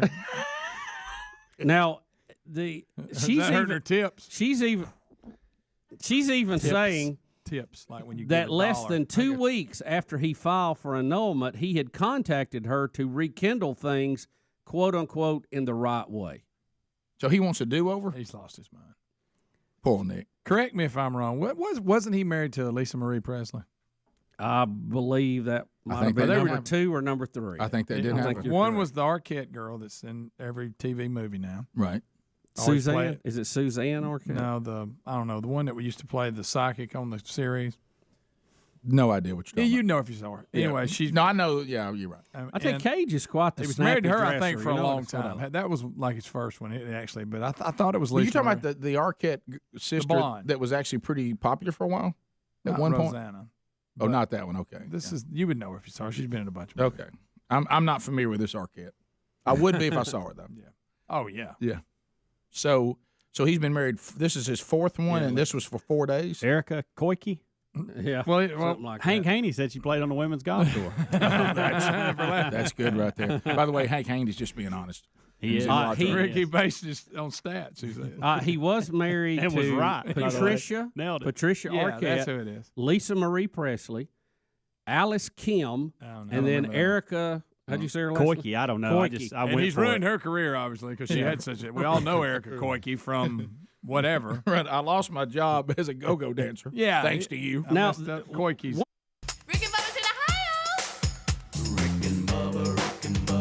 Pass the gravy, please. 35 minutes past the hour, the Rick and Bubba Show. Thank you for being with us today. CBDistillery.com. 81% of CBD users say it helps them with stress and anxiety. And, of course, there's plenty of that going around these days. Big number. 90% of CBD users that struggle with getting a good night's sleep said it really helped them sleep as well. 90%. That also a big number. These are botanicals, all natural. And, even Dr. Kevin Frey, a leading Mayo Clinic trained internist and preventative health specialist, has been saying, look, he recommends them as well. So if you've been frustrated with a health concern that just doesn't seem to get better, or you're like a lot of us, you worry about the side effects of some of the, pharmaceuticals. It seems like there's a pill and a drug for everything out there, and then by the time they're done listing the side effects, you're like, I might have been better off just to have gotten it. A little scary. Yeah, but anyway, CBDistillery.com. Enter the code Bubba. No prescription required. Go to checkout. They've got the oils, the topicals, the drink mixes, the powders. CBDistillery.com. Also, they've got pet products as well. You can find their link at rickandbubba.com under the sponsors button. So throughout time, as we've been doing this show, there's something called the Weekend Gremlins. If you want something the studio to break down, just go leave on a Friday and then come back on a Monday, and usually that'll do it. With nobody in here. That's In here. strange, So isn't it? Adler's microphone, and I was just talking to someone at the wedding this past weekend that was like, man, y'all really like the new setup. I like the new studio. I like that we can hear Adler on the microphone now and all that. And we come in on Monday and his microphone doesn't work. So now we have bypassed what appears to be Bubba and Speedy. Both of y'all have looked, and Adler looks like a mic compressor is dead. Yep. So here we go. Adler testing. Check. Yeah. Oh, you're back. Okay. How about that? So you're back. So I'm gonna enjoy his muscle memory though of trying to run his mic from in there, and he has no control over it now. Yeah, we just basically ran him along cord in here. Yeah, well, watch me on muscle memory too, as I struggled on the Moultrie segment last week, as we don't use this mic that he's using, and I cannot get. Do y'all realize what it takes to sit here and try to keep 6 microphones live, and then also not let people, not to leave them on when they don't need to be on. And somebody's got something to say. It's a lot of chiming. But anyway, so Adler, you can use that. It sounds fine. Okay, great. Bubba would like to see Greg's slow-mo again of the crap run. We've used "Gonna Fly" now, which is the Rocky theme. But he would now like to go to Rocky 3, I believe, when Eye of the Tiger came. Yeah. And really? And he would like to see it to Eye of the Tiger. Get it over there to the chorus of it. Yeah. Oh, really? You don't like the build-up? Well, it is. Bubba, you don't want this? The clip's not long enough. Well, you don't want this? Well, y'all still want slow-mo? Yeah, of course. Oh, yes. Okay. All right, here we go. Playback speed half. Okay, here we go. Greg, should have cut that corner. You almost fell, Greg. Greg, if you'd have cut the corner, people would have said you cheated. Could you? Yeah. Look at him coming, Bubba. Oh my goodness. He's almost gonna fall right here. Watch him. We almost went If he down. wasn't y'all would have had some footage. Oh, it would have been so great. Lady. But he said no, not today. I'm not gonna go down today. Not on my one. Not today. Not on my Today watch. I'm running through. Except I'm gonna stop right at the end. Yes. Once I cross the chip reader. Greg, you did it though, buddy. You were tired. Everybody look at Greg. But you kept going. Wow. Let it run, Rick. Let it run. Okay. Adler, just back it up. Back it up. You want it to the actual chorus? Yeah, I think so. Okay. Freeze it right there, Adler. Hold it. You just let yours go. Here we go, Here it is, Greg. Bubba. Oh, he almost fell, but he didn't. Yeah, it was a stumble. He's got a cramp so That's bad. my baby brother! Go, Greg! That's my baby brother! Right! Fastest in his age group! And where did he finish? Number one. Number one. Yes! Number one, Greg. Greg. Number one. Greg, you didn't think that you'd ever get to that point, did you? You were hurting so bad. No, I was struggling. Can I tell y'all the impact this had? Somebody told me, I don't know if it's true or not. They said Greg this year that his plight to run this as hard as he could for Venice's foundation, it so moved everybody that even Speedy donated. No way. Wow. And everybody said, good Very gracious. moving. I mean, Very moving. you talk about You might ought to double check. Very moving. It's a great story, but you might want to run that again. Yeah, Rick, I don't know about that. Greg, inspiring, very inspiring. Very inspiring. You were waiting for that last turn. So many. I know you know the road course because you've ran it so many times, but do you ever get to a point where you're like, oh, there it is? Oh, no, it's not. Never, It would have been nice. I always think it's closer than it is. Yeah. And I'm going to get on these people. Because the crossways, they have people cheering you on. Mm-hmm. And I had 3 people tell me you're almost there. Well, that's not possible. Because I wasn't, especially the first person that told me. I keep hearing you're almost there. And I'm like, well, I should be there if I was almost there all that while back. Right. Somebody's lying. It would have been nice for Speedy, say, to donate his pay Saturday. Yeah, this event. That would have been nice. Man, now that would have been. That's right there. And you coming off a big win too with the Beth Mowins challenge. Yeah. The biggest win ever. Yeah. Right. Did UAB keep on? They were way ahead when I. Yeah, they did. They hang. They won. won big. Yeah, that was good. So the dip in the road that leads to the drain.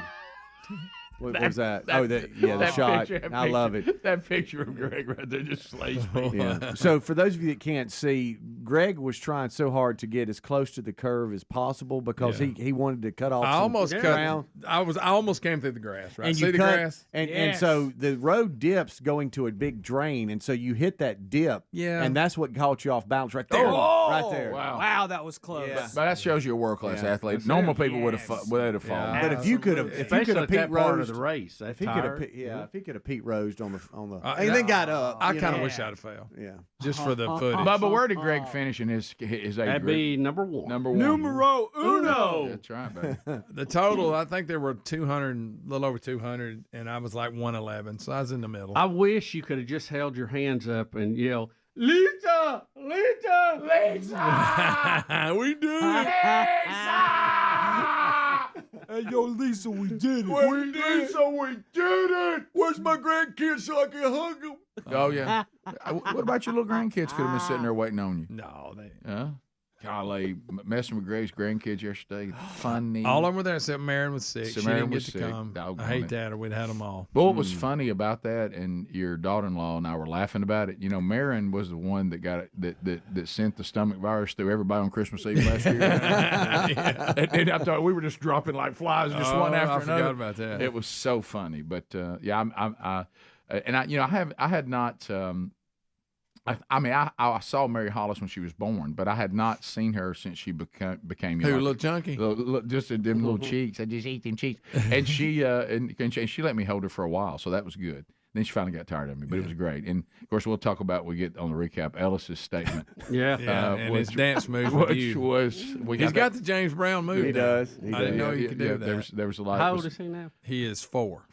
But it was pretty funny. It reminded me when you and Sherry got married, and Taylor was around that age. And, Greg, it was almost he like was dancing. looking at. He was a little bit older, but yeah. he was dancing on the floor just like with his tux on. It was just such an odd thing because Taylor was the ring bearer with Boomer. They were, but they're 3 months apart, and to look at Ellis and I mean I could see Taylor just coming down that aisle again. It was just so strange. They look so much alike. And then he goes and dances at the reception just like Taylor did. It was just I mean it's just it really is almost odd. Yeah. I mean it's Pace tried to get up and dance at one time, then too many people got out there, and he went back to his dad. Well, Pace, Greg's other grandson, Pistol Pace Jones, he kept the same theme. He would just see me and say no. Yeah. Anybody asked him, I even tried to get him to come to me, and he'd shake his head. Anything I want him to do, he'd just say no. No, too many people. No, why not? The crowd got big. Hey, he danced a little bit. Let's dance, Pace. I not. Yeah,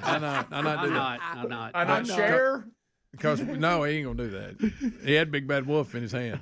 He loves the Big Bad Wolf, and he's got a little plastic one. Right with him. And I'll huff. He'll huff and puff and blow your house down. Right. Yeah. Watch out. Yeah. So it was. He's dressing for him for Halloween. Is he really? He's gonna be the Big Bad. Went over there Saturday and he had the head on. Already wearing it. Already wearing it. So, Greg, congratulations. You did the Benesis Foundation proud. It was fun. Had a great time. Next year, breaking 30. Yes. Oh, boy. Hey, where's the gold medal? I'd say I'd left because I didn't think I'd won. I was disappointed in my time, so I'd already left. So Miranda sent me a picture last night, and I told her I'd come. Get your medal. Oh, man. Could she send us a picture of your medal? Yes. So we can have it. Come on, Greg. All right, we'll be back. Champion, Greg. Rick and Bubba, Rick and Bubba.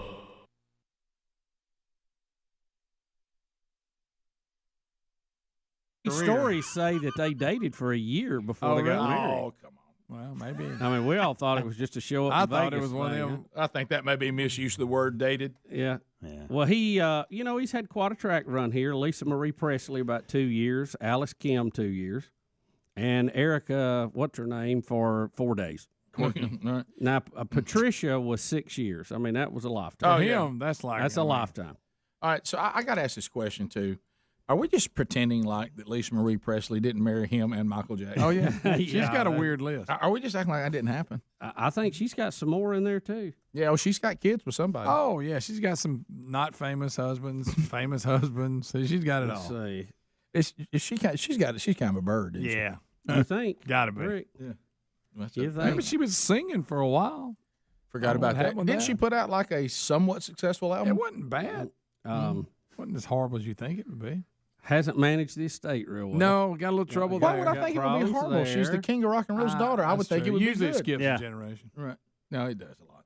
Oh, that's a great point. She has been married 4 times, according to this. You talking about Koike again? When they were No, we're talking about Lisa Marie Presley. So Lisa Marie and really, So when she And was she a has- beard for Michael Jackson, they actually She has consider that 4 marriage. children. She's married to somebody named Danny something. I can't. You can't Keough. I don't know who that is. Michael Jackson for 2 years. Nicolas Cage for 2 years, and currently married to Michael Lockwood.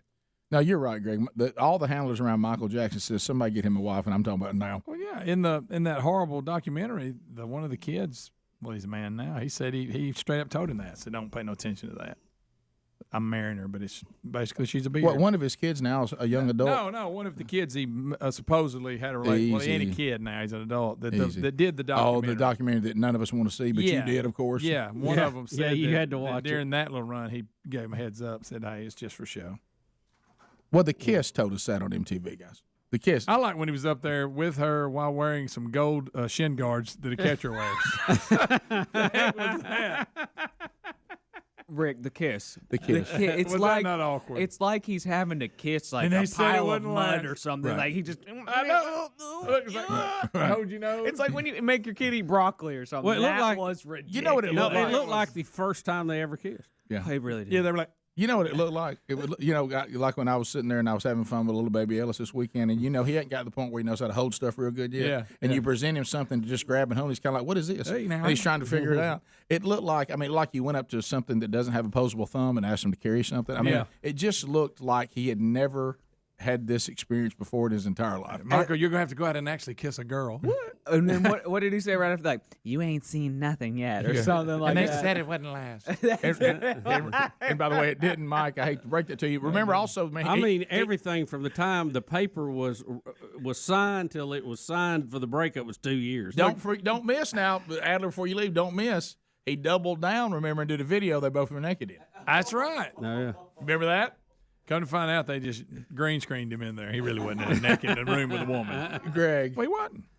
do you remember that though? I do remember. Oh yeah. So You ever heard it. the term somebody said you're trying too hard? Yeah. Yeah, Oh just- boy, were you ever? He had to do a little damage control there. That was uncomfortable for all of us. Yeah, Rick. Yeah. The whole thing's uncomfortable. Yeah. Well, the documentary. I've just made a decision. I'm not going to watch it. I have. He I've made stayed weird away I'm from not, it. I'm not either. I just don't know. He made weird decisions. When he decides to have kids, he picks this ugly woman to have them with. I mean, and they're not his, you can tell. But Have you remember, can I ask you this? all the Did women you, in did the you world. Did you take that pill, the yellow one this morning? Did you take Bubba, it? let me tell you We've what talked happened. about this Baby before. Ellis has gone back to Georgia. Listen, Rick, this is a rehash. This is a rehash, but when y'all he have to changes remember. time zone, something happens. When Michael Jackson was at the peak of his career and he decided I'm having kids, we all thought, oh man, there'll be some model. He's got some ugly woman that worked in a skin doctor's office. She was Greg. the lady out there at the desk. Greg, be nice. Oh, here it goes. You're talking about Debbie Rowe. Be Ugly. nice. Oh, here it goes. Oh no, guys. Adler has found it, or Helmsy, one of the two. Look, she started to go in there and kiss him to begin with. You see that? Well, she knows what she's supposed to do. You know what I mean? She knows what she. Oh no, here is this it right here? Oh no. They said Oh no. it wouldn't last. They said it wouldn't last. Oh my god. Oh my gosh. Oh my. Oh, why are we watching this? You saw their first and only kiss. Greg.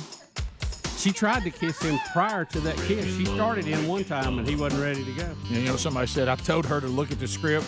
And she's freelancing. Yeah, he's not ready for He's that. supposed to say they said it wouldn't last first. We talked about this how many times? This is what happens when people don't come to rehearsal.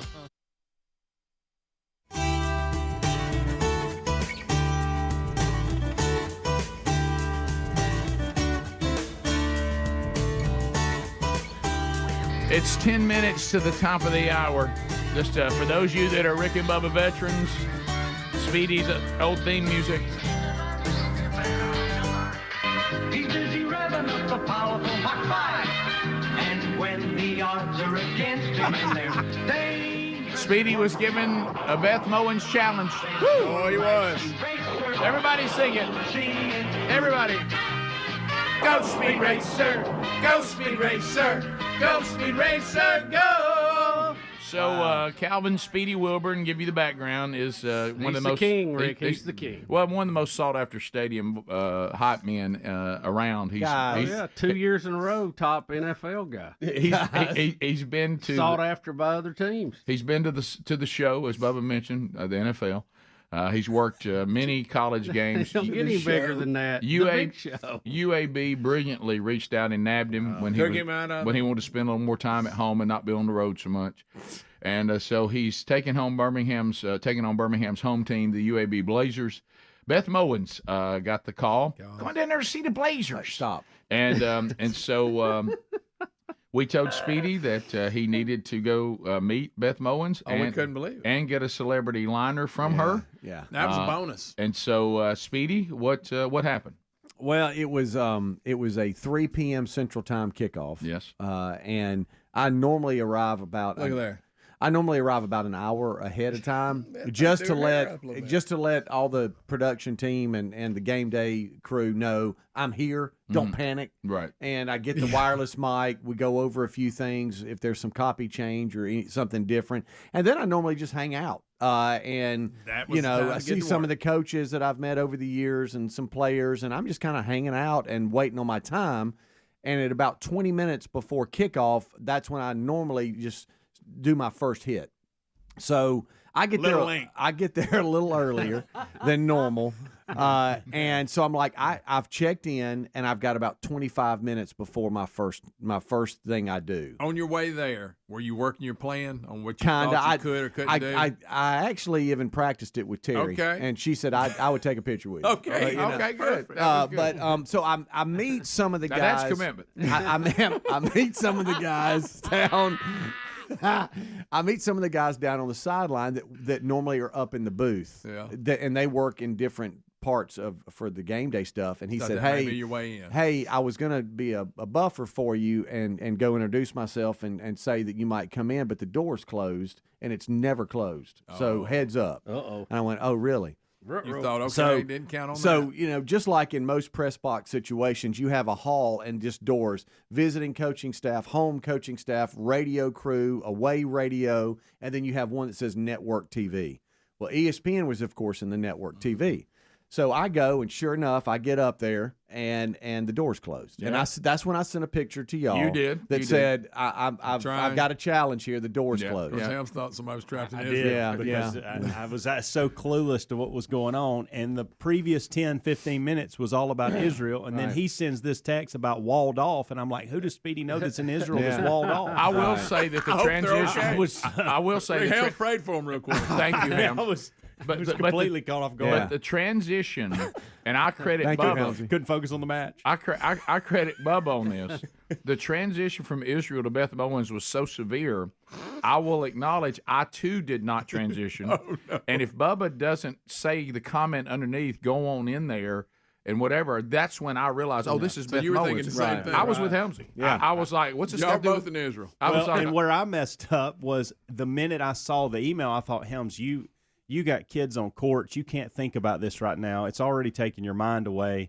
And if you start asking questions, you're going to get other. So I didn't see Bubba's come back. So for hours, I went on thinking. Oh, no. Yeah. Oh, yeah. Bubba got in there pretty quick for me, and I was like, oh, yeah, this is the Beth Mowins thing. So then I started chiming in. Well, let me tell you how weird it was for me. I was out in the woods literally at sunup, okay?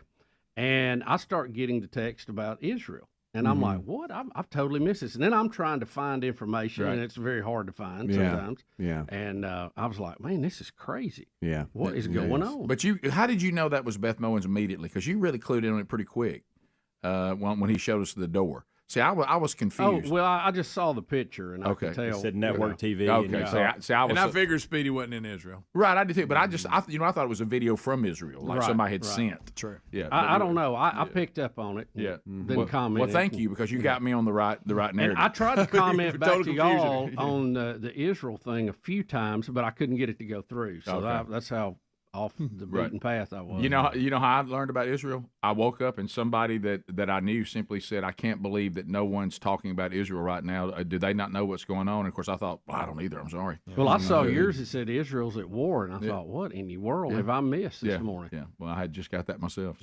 So anyway, so you see the closed door, which they tell you is not normal. No, which means the extra prep. security. The prep going up was you're not getting in. They've got 5 people that are walled over. All the door is closed. They're walled off, and they're not available at halftime because they're prepping and doing hits during halftime. And then they've said that right after the game they're leaving immediately. She's going to the car. She's out. And so I'm like, it's over. There's no downtime. But I said, no, I'm going up. I haven't asked them. I said, is it worth even going up there? They said, I'm telling you, the door's closed. You have to go up there because you have to face us. Right. Right. So I go up and I do the real nervous. So you knocked on the door. Just, I mean, not loud, but just a little bit. Was that exactly how loud it was? It was. Wait, at what point did you go, I'm knocking? When I was up there and I paced 3 or 4 times and I passed the same security guard twice and he started looking at me. Okay. I'm supposed to be here. And so I just went.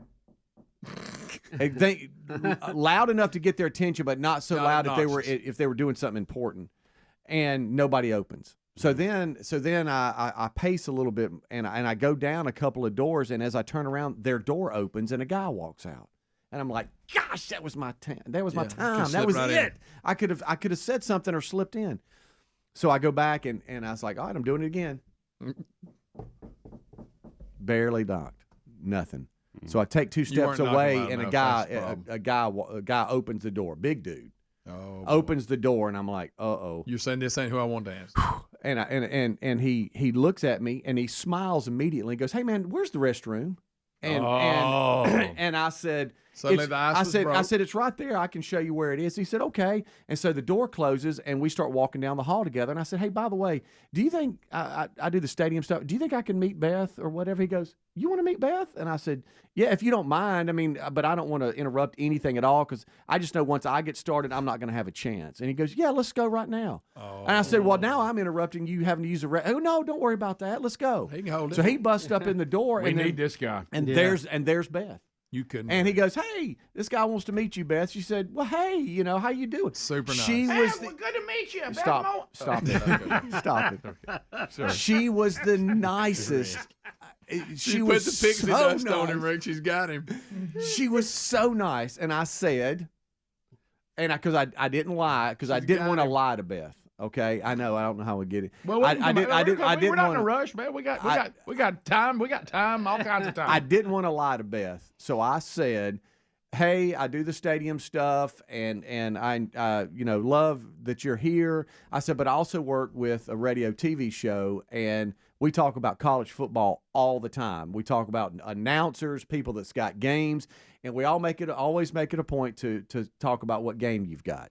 That's not a lie. It is. No, that's not. It sounds completely different from what it is. My hair this day so I can have it a little while. And I said, the tips bleached. And I said, the guys would love, and I would love could I have a picture with you? All right, so stop. See, now you're showing off. Stop right there. Wow. And so we're just sitting there talking back and forth. We got to go to the top of the hour break. When we come back, got comfortable. She was so sweet. Speedy's in the booth. Beth is being very kind. I'm in front of the ESPN thing. And he's asked for a picture with her. Almost tore the shirt. And he knows that he cannot come back to this show and us not go, well, did you ask her for a liner for the show? Oh, yeah, you got it. Because it's never enough. And it's just started. No, never. It has just started, and I'm just inside the door. And you know how they have the curtain that has, like, the ESPN logo that they always stand? She well, anyway, I'll tell you. Yeah, we'll come back. Yeah, We'll come back. Speedy meets Beth Mowins right after this. Rick and Bubba, Rick and Bubba.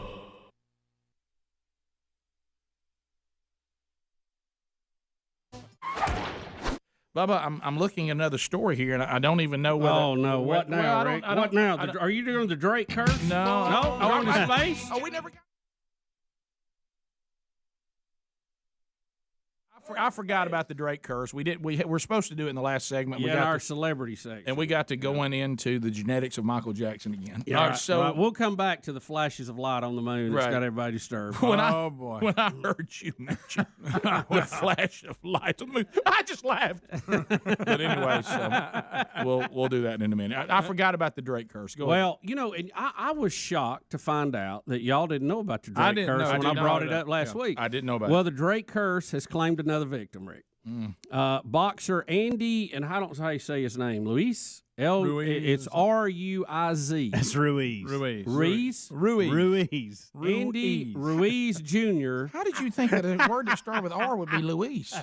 I was just throwing out something. Just going. I thought it might be Bubba, a of all silent Spanish names, that's not one of the hard ones. I thought it might be a silent R.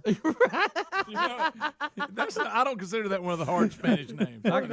Oh my gosh.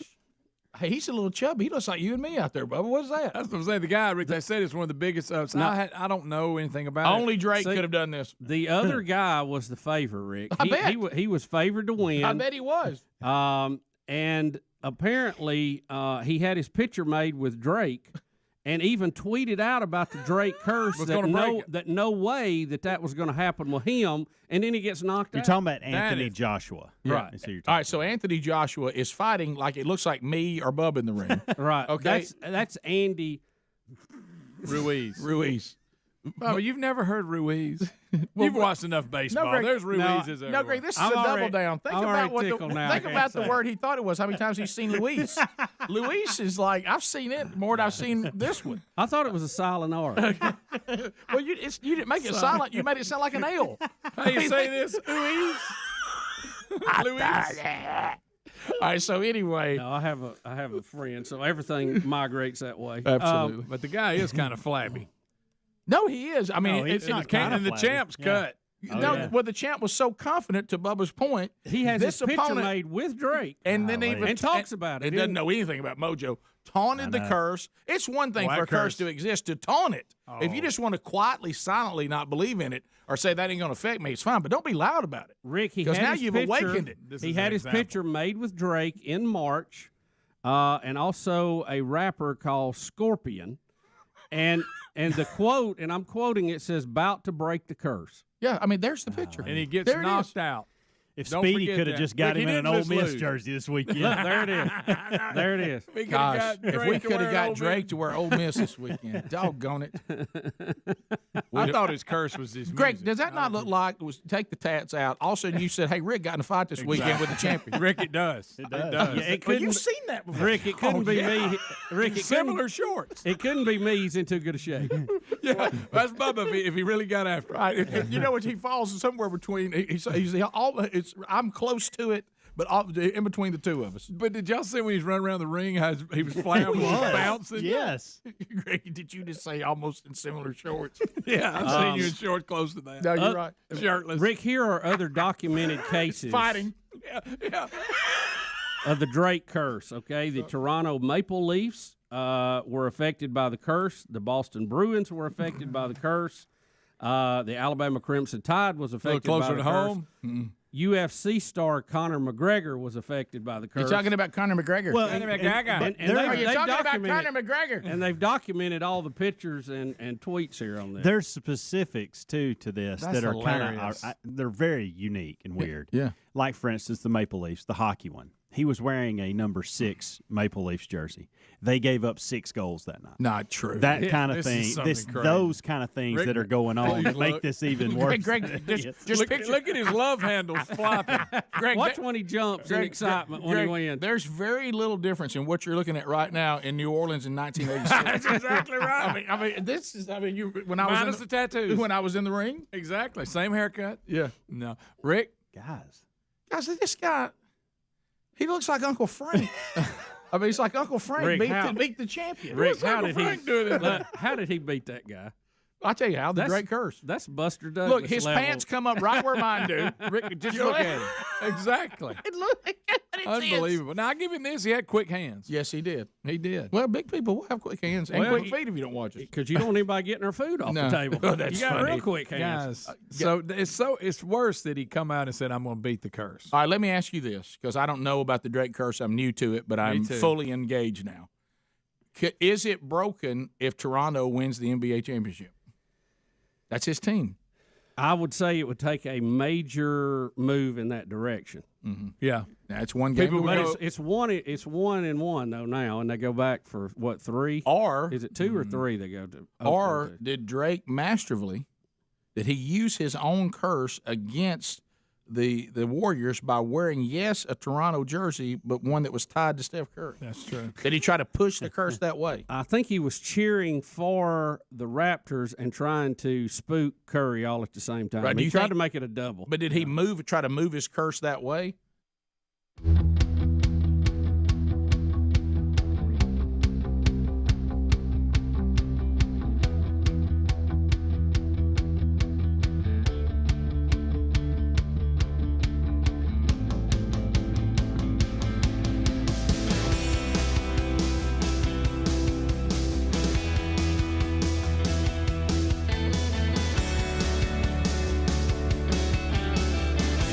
Minutes past the hour of the Rick and Bubba Show. So if you're just joining us, we have recapped the crap run with Greg winning his division. We showed video of that. We've shown pictures of that. So if you missed that, catch that on the archives today, either on our YouTube channel or our podcast channel. So we're now moving into the second update from the weekend. Still to come, we'll get to the wedding as well, and we'll continue to talk about the situation in Israel on a serious note. But right now, it's lighthearted, the stories from the weekend. And Speedy has made his way into the booth where ESPN's Beth Mowins is calling the UAB game against South Florida. And Speedy has introduced himself to her, and you have now got a picture. Yeah, well, I'm about to. Okay. And you guys know where I'm at. I'm trying to balance doing what I need to do for the show, right? But also be professional enough to understand I'm also representing UAB. So Right. I don't. I'm trying to. I'm not. Right. I'm trying not to cross the boundary of being, Well, that's you a know, little tightrope, over the isn't top. it? Yeah, well, but honestly, when I'm in that situation, and I know it's easier said than actually implemented. So don't. I just start thinking, all right, one job is part time. It doesn't really pay my bills, and the other one I gotta have. full-time. Yeah. So if it comes to the which one I lose, you know, I have to go anything for the show, which is what you're doing. But you were brilliant to saving the name of the show to the end, Correct. Which I Yeah. thought was really smart. Yeah. All right. So, and I felt like I could do both. I felt like I could not get in trouble and not cross the line, but yet get Should done be what we need to attempted, get done. yeah. Right. So I get in the closed door, and there I am, and they've got the ESPN curtain behind where they stand, and so her handler or part of the staff there was extremely kind. And so he helped me get in, and you so pulling me a little tight there, Speed Racer. and so I Oh, you are glad to see me, aren't you there? Okay, I'm sorry. Go ahead. I'm sorry. That's go ahead. That's so we're having some small talk, and she's extremely sweet, and she is very kind. Side hug there. And I was early enough to where I felt like things weren't getting serious for their broadcast because it was like an hour before the game. Okay, you're good. So there was some downtime, and so I said, you know, hey, I work with a show, and we love college Keeping it football, general. and we're always talking Very about general. the games and stuff like this, and I'd be honored. Could I have a picture with you? Even She's have a like, segment just for you. She said, "Of course you can." She said, "Let's get around here in front of the Come on over the here and little hold Beth tight. Picking up yards. come over here and get in front of the ESPN curtain and let's take a picture." So we did, and No this goal is line, it. stand here. We're over. I've got an audience over here. And I'm Well, sorry. well, I I'm know. sorry, it's me. I'm now playing. Right. I'm doing the show with Greg and Bubba. I'm sorry. So we're overlooking the 50-yard line And a little here, bit of by the way. Adler. He seems to be Right there on the 50. Yeah, so just so you know, we're overlooking the 50-yard line. And Kirk was around there, and Stormy was down. I Kirk saw her. Morrison. Them too? Yeah, Kirk Morrison. Did you meet Stormy? I did. And so we take a picture, and I said, "Thank you so much for doing that." I said, "I got one more request," and she said, "Okay." So what? you just said I'm like. Well, I thought You this were is. running I the said, "This is the silver medal. I'm going for the gold." There you go. Okay. We talked and about I, it. and days off. And You so go ahead and go for the gold. and and- everything you had done had fell right into place. right. so. And I said, Beth, we have liners of celebrities, people in sports, and all this kind of stuff, and we get those liners and play them coming out of music, coming out of break, I should say, over music. And I said, could I get a liner from you? Just she said, yeah. What do you want me to say? And it's really loud because the windows are open right here. We're overlooking the 50-yard line, and so they got the stadium music going for pregame. So she was being really helpful. Special teams are out there doing their warm ups and stuff like that. Yeah. She said, let's go back out to the hall where it's quiet, Take and it out to the hall I'll be happy to do a liner. for a liner. And she still doesn't. She still hasn't heard Rick and Bubba's show yet from me. What? So I said, You haven't told You her? look like you're there. I'm so uncomfortable. Helms looks like he's there. yeah. So I said, she said, yeah. What do you want me to say? And I said, yeah, let's go out. So we go out into the hall. You haven't told her yet? And so we go out to the hall, and I said, You're a liner for the if you could just say, hey, this is something like, hey, this is Beth Mowins, and you're Here it listening comes. to Here it comes. the Rick and Bubba show, and that's when I said Rick and Bubba. And What I if was, her face would have just well, changed? and that's what I was waiting on. I wanted to get the picture first, but I was waiting on when I said Rick and Bubba, what's her reaction going to be? And she said, Rick and Bubba? Okay, sure, I'll be happy. Are you saying Rick and Bubba? The sweetest lady. I wouldn't do a liner for those. No. Yeah, I didn't know. She might say that, right? And so this is the liner that she gives me. Hey, this is Beth Mowins, and you guys are listening to Rick and Bubba. Okay. pretty straightforward. So she says that, and then she says, "Wait a minute. Let's do another one. I got one. I got one I want to do for you. I'm sorry. I've got another one. Let's do another liner." I said, "Really? You don't mind?" And she said, "No. really- Let's go. Let's do about another that? one." And then she gave me this one. Hey, this is Beth Mowins. I'm not sure why, but you guys are still listening to Rick and Bubba. Okay. And she kind of laughed. And she kind of laughed I'm at not the sure end. why, but you guys are still listening to Rick and Bubba. What are you doing? I'm sorry. What are you doing? Wouldn't it have been funny if she said, "I've got a little imitation I want to do of Rick Burgess"? Oh, yeah. That would have been classic. Well, I'd I like was to do Take one that, for that, jerk. Neanderthal. Okay, I'm sorry. and so I know the Knuckle position dragging. you're in now. Right. I know the position yeah, you're in. yeah. And so it's over, and we Pixie dust Hey, got him. I got to tell you, we did a side hug. She said, I got to tell you, this is so nice of you to have asked this Don't and everything. say- And she was the sweetest Helms. person. Wow. And I affecting walked you. It got away, me a little and I bit, too. said, I don't know if we can do Beth Mowins anymore. In my mind, that's what I'm thinking So because I know. she's so That's sweet. how well it Well, this went. could be a win-win for everybody. It was. Right. Good. And so she left. I mean, she left. Hey, She Adler, was. this is exactly how I lost the Asian guy. Yes. Yes. And you did a great Asian. I know. And you started feeling so bad about it, and then she's like, Rick, I Right. don't think you should do that Plus, anymore. we That's the were- same way I lost the Asian guy. I've had to eliminate half of the best of I just know. We because- were getting canceled. I can too, just see Rick. Nadmires in the crosshairs. So I think she floated knew back. that was I what think was she gonna floated happen. back into the booth. She was so happy. I knew. Hey, you Okay. see that guy come in here and got a picture with me? Hey. You needed her to Hey, be. he's easy on the ice. You needed her to be difficult and standoffish. Right. You needed all that. Because She I had was heard overwhelmed you with it just being nice. hey Super nice. pulling back the curtain. I had heard. Hey, they're not letting anybody in. Yeah. They're being kind of not a handle, but they're almost like they're trying to do their they've job. Mama walled. doesn't like to be bothered. Get ready for the game. What are you doing?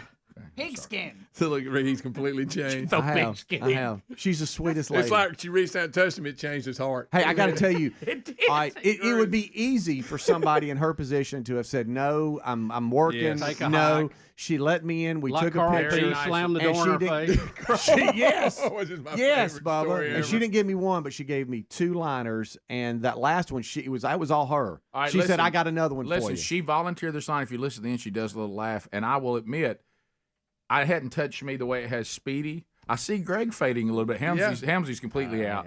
Adler, for some reason, I think is doubling down, and I think Honestly, Bubba just wants me to use it as a weapon. However, I feel so I led. just anything to keep you from doing it on Friday. Right, I'm for yeah. it. Yeah, Bubba's going with that. Hey, this is Beth Mowins. I'm not sure why, but you guys are still listening to Rick and Bubba. Is that her laughing? Or Is you that laughing? you or her? We both Yeah. laughed. Okay. We both laughed. She just thought that was the funniest thing, and I was like, "Thank you so I much." was kind of disappointed I didn't get to meet Adler. See, I knew this was going to happen. She was going to be nice, and then you were going to feel bad. You know, Yeah. you can't look at it. Well, so the same. then, so, hey, right now? get this. I'm- hey, I wasn't Greg's got there. grandkid face on. I'm just saying, if I was there, Yeah. But you have grandkid face I on. know, Rick. yeah, got- and he's got grandkid I know. face. So I walked back to the That elevator. medal around his neck. So she goes back into the ESPN booth. I go back down Hey, to can the I ask you field. one more? How Greg doing the crap run? Oh, no, I'm laughing. I got so gotta go get lost. my I melon. got so lost in Beth's world that I forgot I had my first hit at 20 till, and I got down there with like 90 seconds to spare. Because you were just in a cloud. I was just zoned in. Speedy, go ahead and take it off the calendar for Friday. And so now, Rick, I don't know if I'm gonna give you the game she's doing. Okay. Go, Speed Racer! Go, Speed Racer! Go! First down, yards! You needed her to at least be not so happy and kind of a little bit cold. Even if she did it, you need to be, she's getting on your nerves. She was extremely laid back. She was just like, yeah, what do you need? She took time. She didn't act like she was in a hurry. Yeah. She was very kind. That's weird. And she apparently has not heard of this show. Yeah, Okay. evidently. Well, that was a positive for you. All right, phone calls are next. 866 We Be Big. We chat with you, America, right after this. Rick and Bubba, Rick and Bubba.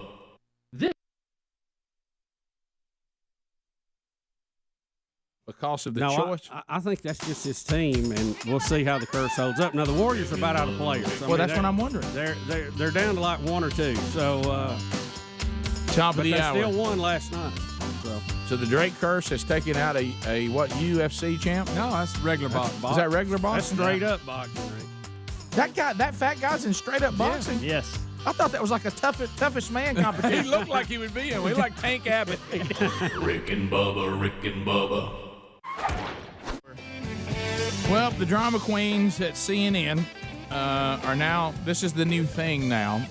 If some of these people don't like certain things going on in the state decides they're going to. This is all tied to these abortion bills that are happening all over the country. Now, here's the thing that the people that are on the pro-choice side have conveniently neglected.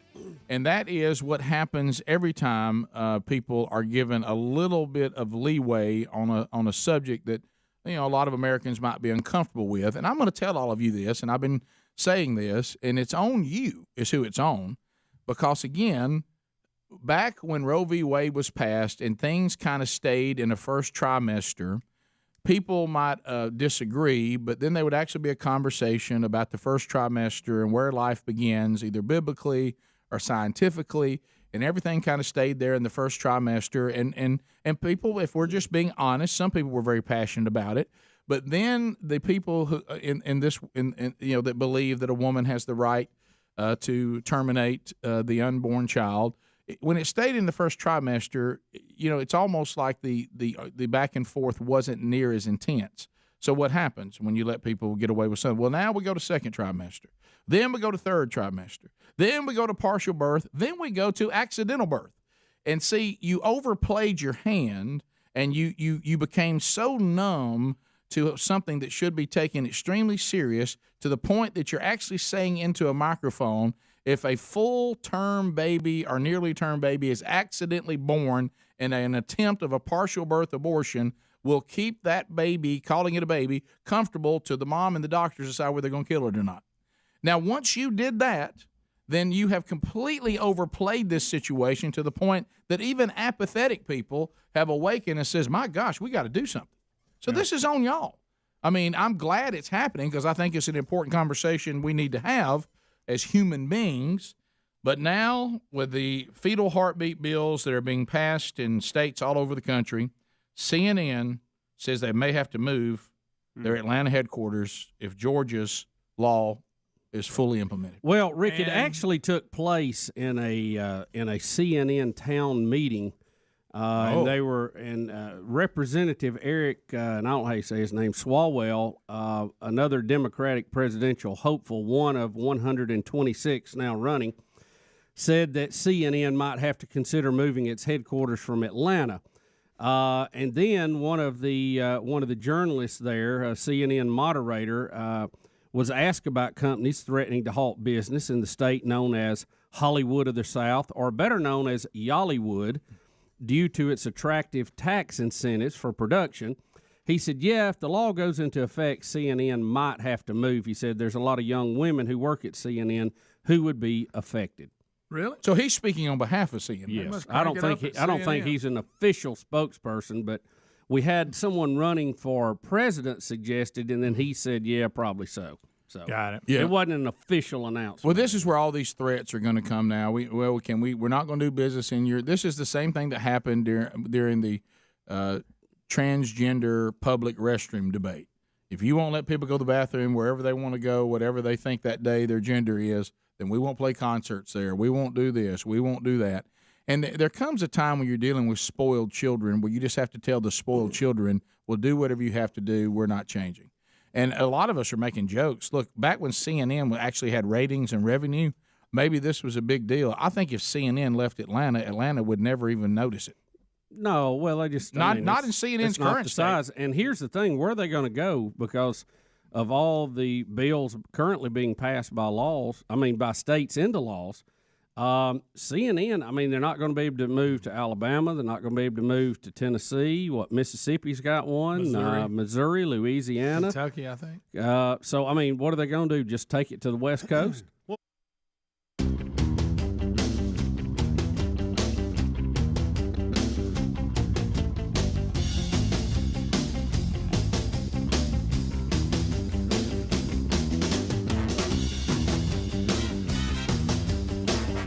To Rick and Bubba.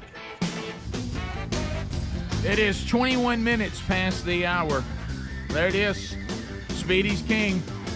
Still got it. That boy champ. To the phones we go. 866 We Be Big. We'll start with Dustin out of Huntsville, Alabama. Dustin's got us on 100.3 The River. If you want to join us, lines are available. Dustin, how are you? Hey, good morning, fellas. Hey. I actually heard that it went so well that Speedy tried to take her to lunch, and when they went to lunch, he had forgotten his wallet. All right, Dustin. Hey, I would have bought her Don't lunch. kick the king while he's I know it. I mean, he's gold right now. Lou. We got two of them on the medal stand. Amen. Well, the gatekeeper, if it wasn't for him being so kind, it probably wouldn't have happened. That was big. Yeah. Lou, go ahead. Speedy. Yes, sir. You iced yourself at the first knock. Then you came back and you kicked the game winner wearing flip-flops. Way to go. Well, for a minute, I thought that was Coach Abbott. Let's go to Eric out of the free state of Florida. Eric, go ahead. Good morning. Thank you for this. From a content perspective, which would have been better? If she knew all about the show and knew everything that you've done and just went completely the opposite direction. Thanks. Yeah, it was a chance. It could have gone that way. She does overemphasize her R's. I'm thinking of a few R words that she could have said about the show. Yeah. But it's kind of standard for people not to know who we are. That's right. When you go out, the odds of someone knowing the show, you almost have that in your favor. Yeah, absolutely. Do y'all remember when Troy Aikman was in studio and Frank Caliendo called in? Yes. Doing his Joe Madden. Yes. And when Troy realized it was Frank, he said, "Oh no, we know about you." Well, if you remember, he said, "Can you tell Madden not to hate me?" Mm-hmm. He said it's too late. And then Aikman started not knowing what he was talking about. Yeah. And he says, "Well, there's just one guy," and he says, "I am that guy." He goes, "Oh, you're right. He does hate you." Yeah. Right. Yeah. I thought there might be some of that where she. When I said Rick and Bubba, I was waiting on that reaction because I didn't know what was going to happen. If you think I'm doing lining for those guys, you're out of your mind. Right, but she, as I said, I can't say she was sweet enough, so I'm going to stop. Okay. Ryan and Coleman. Ryan listening to us on ZZK. Ryan, go ahead. Okay, Speedy. Question. You said she was very, very sweet. Yeah, she was very kind, yes. Her second liner, she knows. Oh, really? She wouldn't have said that. She wouldn't have said that if she was that sweet.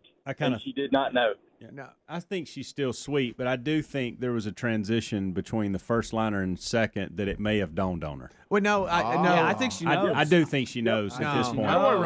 No, I mean, being there and talking to her, she was like a couple times. She was like Rick and Bubba. Okay, yeah. You think she just didn't like the first liner because she could have performed she better wanted to- because she's a pro? She wanted to do something Yeah, funny the first one, it was just a generic one. She said, "Hey, let's do it again." She was just having fun. I mean, But why would she razz us? Why would she razz us like that? She knows. Oh, that's a Speedy. standard. Yes, a That's a standard. We have standard plenty of thing. those in there. Well, Rick and Buggle. Hey, okay, here we go. Did Greg send you that? Sorry.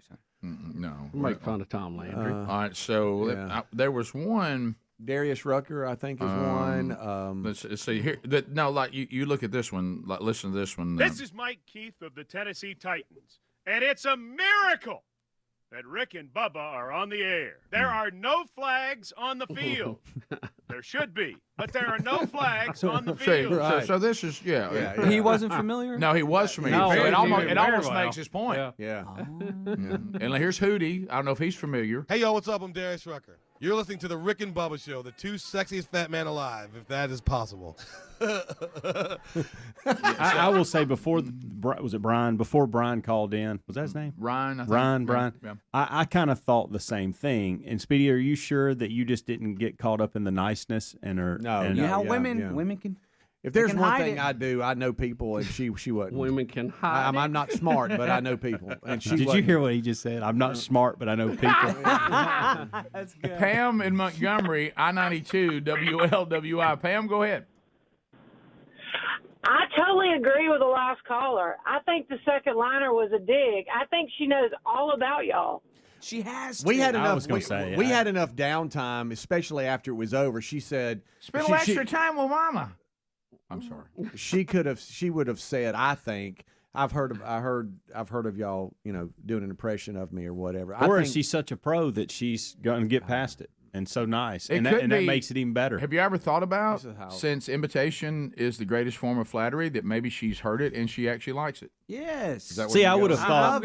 I'm gonna probably say that one's not the case. She loves to rule that one out. I would give you that She with likes John it. Madden because he did. I thought that was pretty good what Caliendo did, but not with this, Rick. Of course, Madden hated it. I know that's what I'm saying, Yeah, but right. I'm saying That was- Madden should have probably So enjoyed if Madden that. didn't like that, there's no way. No, Rick, Right. there's not. I see what you're saying. 866 We Be Big. Daniel out of Sweet Home, Alabama. Daniel, go ahead. Yes, sir. Don't let Speedy's pleasant experience with Beth deter you from losing your impression with Beth. That's great. Also, Dippin' Dan, where's he been? I haven't heard Dippin' Dan from Bubba in quite a long time. I think we need to bring him back. Well, Speedy went to Harpersville, and there was a guy that sounded like Dan that was real nice to him.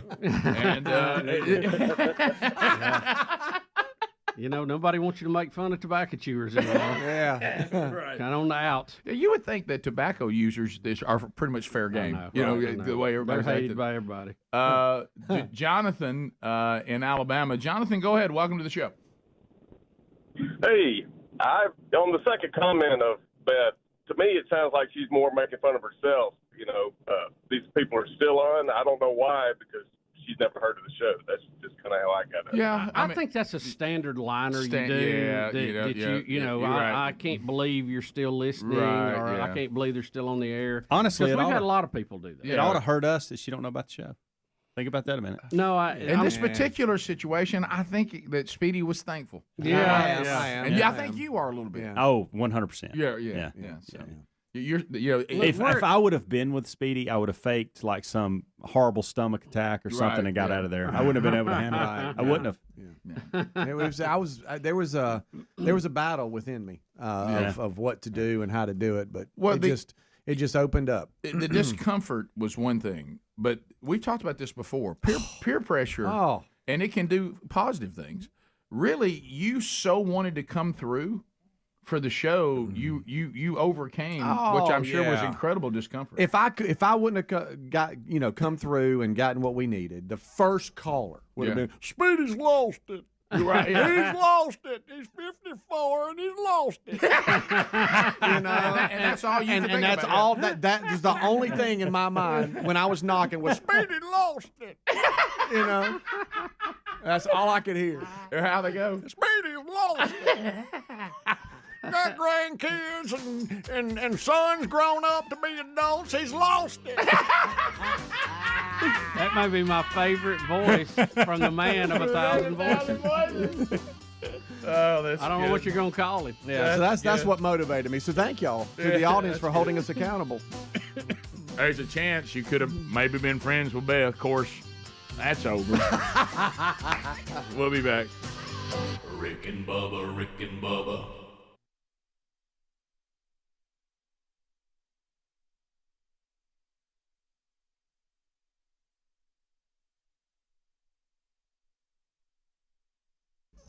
Let's talk life insurance. I know, not a fun topic. We all get it, but it's also one of those things. Once you cross this off the list, there's a piece that comes with it, knowing that you've taken the responsibility for your loved ones, that they're going to be taken care of. You know, if God forbid something were to happen where you went on ahead of them in your earthly death, and you want it simplified. I know that people like to play games and turn life insurance into all things other than what you want it to be, and that is simply, if I die before my family, how much money do they get? And this term life insurance could not have been made any more simple than Ladder. Ladder is 100% digital. There's no doctors. There's no needles. There's no paperwork. If you apply for $3 million in coverage or less, you just answer a few questions about your health in an application, and that's it. Ladder's customers rate them 4.8 out of 5 stars on Trustpilot. You just need a few minutes. A phone, a laptop will work too. And Ladder's smart algorithms work in real time, so you'll find out if you are instantly approved. There's no hidden fees. You can cancel anytime. You can get a full refund if you change your mind in the first 30 days. They're issued by insurers with long proven histories of paying claims. They rated A and A+ by AM Best. So life insurance costs, and your old friends Rick and Bubba know this, it gets more expensive the older you get. So get this done now. Ladderlife.com/Bubba. Couldn't be simpler. Find out if you're instantly approved. That's LADDER life.com/Bubba.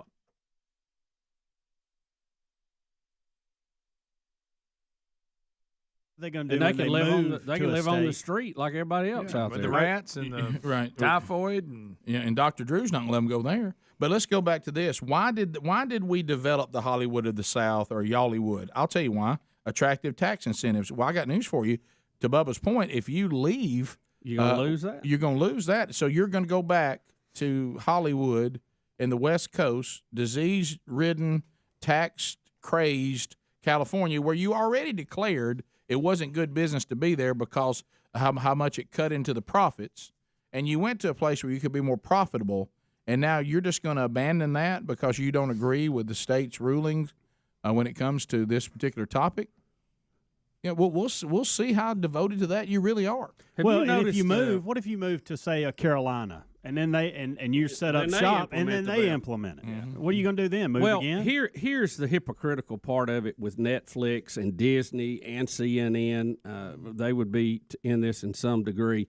But like with Netflix and Disney, they're already shooting in countries and have operation in countries where it is illegal to have an abortion at all. Exactly. Correct.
the gravy, please. Rick and Bubba, Rick and Bubba. Ooh, it brings me to my knees. Rick and Bubba, Rick and Bubba. 35 minutes past the hour. The Rick and Bubba Show, 866 We Be Big is the number.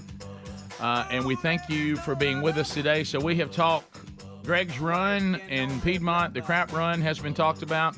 Speedy's encounter with Beth Mowins. He did get a celebrity liner. He did get his picture made with her. All that is done. He is Speedy is king.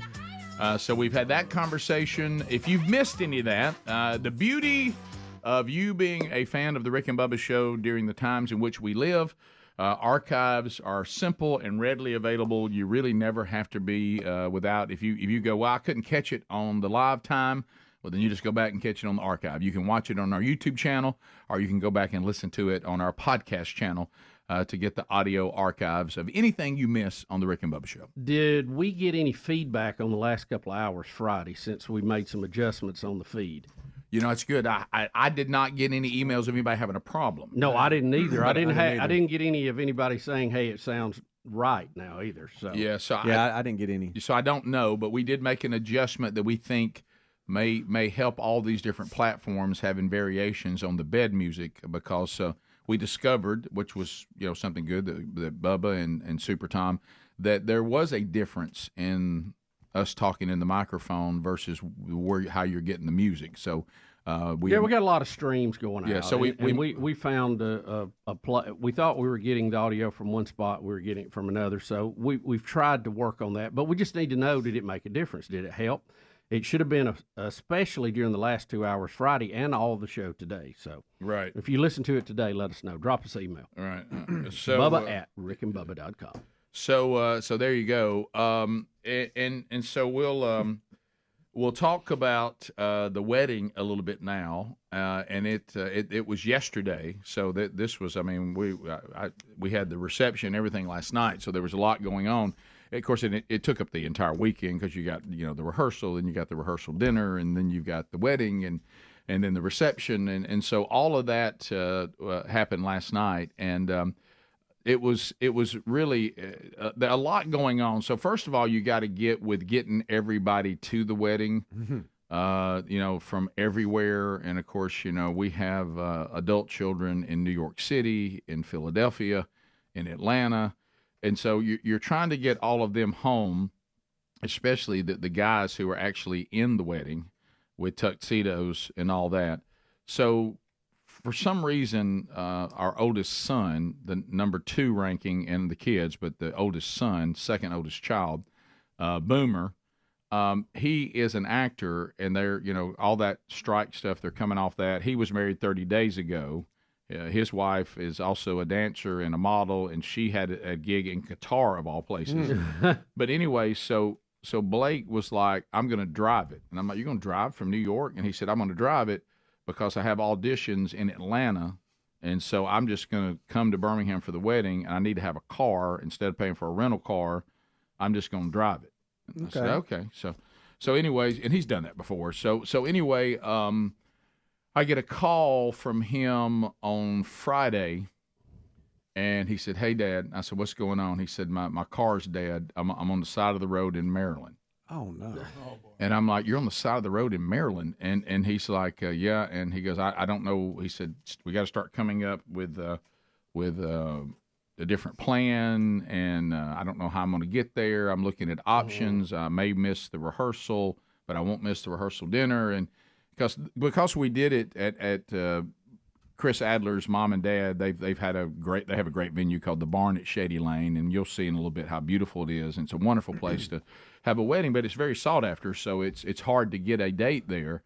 And so, but when you're at a venue like that, when you want to do a rehearsal, and we were a Sunday afternoon, late afternoon wedding, well, there's a Saturday wedding, so you can't do the rehearsal and get in the way of that wedding and then go into your rehearsal dinner. So we had to do the rehearsal like at 9 in the morning, then have the dinner later that night somewhere else, and then come back and do the wedding. But anyway, so that's why he was pressing on the rehearsal, that he needed to be there by 9 o'clock the next morning.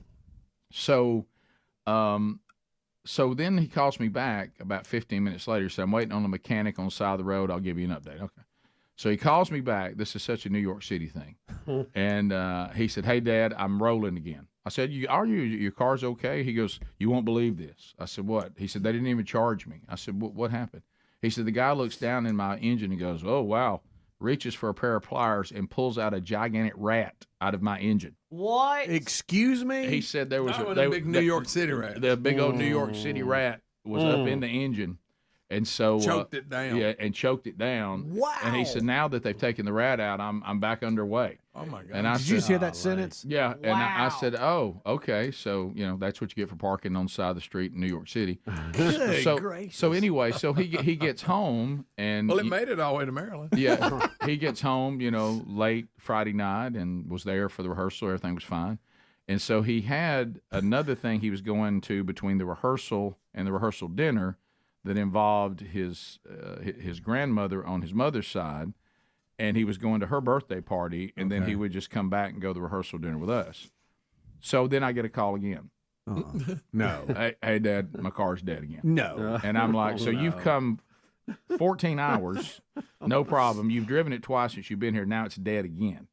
He goes, "Yeah, it's dead again." Well, of course, I'm trying to figure out a wrecker service and all They this. got Alabama. Maybe a rat service. Yeah, and I said, you have to get to the rehearsal dinner. Just leave the car, and we'll worry about that later.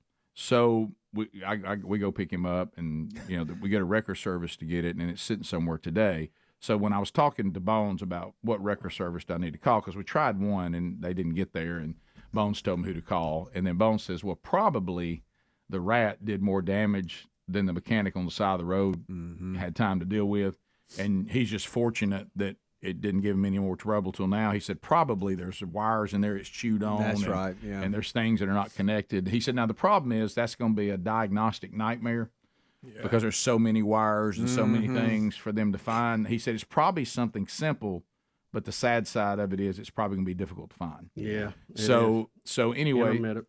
so now he said something about grounding and all this. So now Boomer's car is sitting at a location today. Like Boomer's going to be there probably in 15 minutes to talk to him and to try to get it fixed.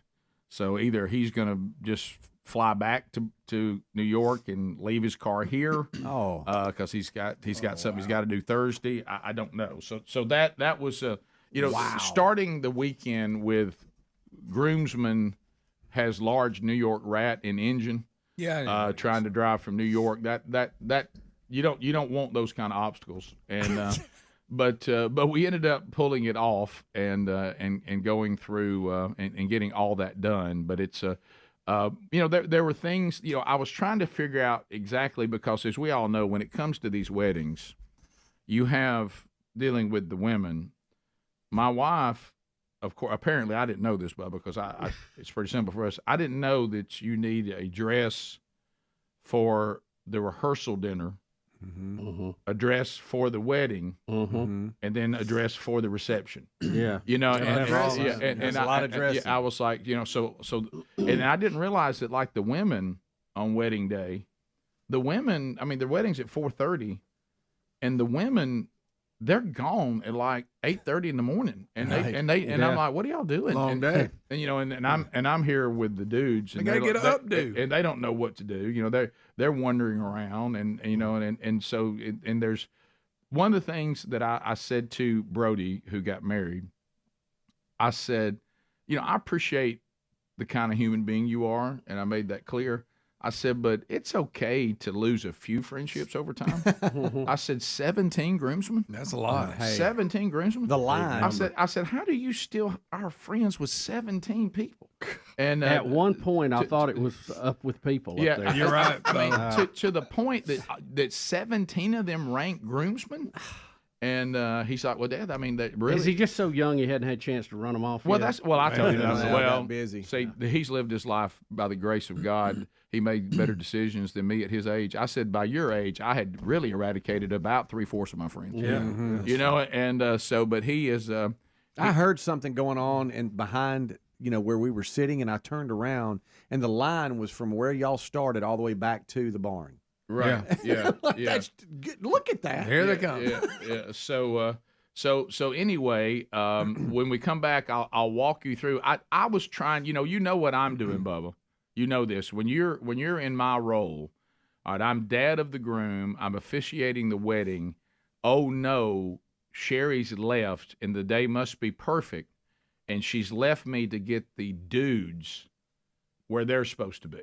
And I'm just thinking, man, guys, come on, man, come on, everybody. I mean, let's get our tuxedo. Let's get where we're supposed to be. Right. Yeah. And of course, I told everybody, I said, there's no way that this day is going to be perfect because it's being performed in a fallen creation by imperfect people. So we're going to shoot to the closest thing we can get in this earth, and we'll talk about that when we come back. Rick and Bubba, Rick and Bubba.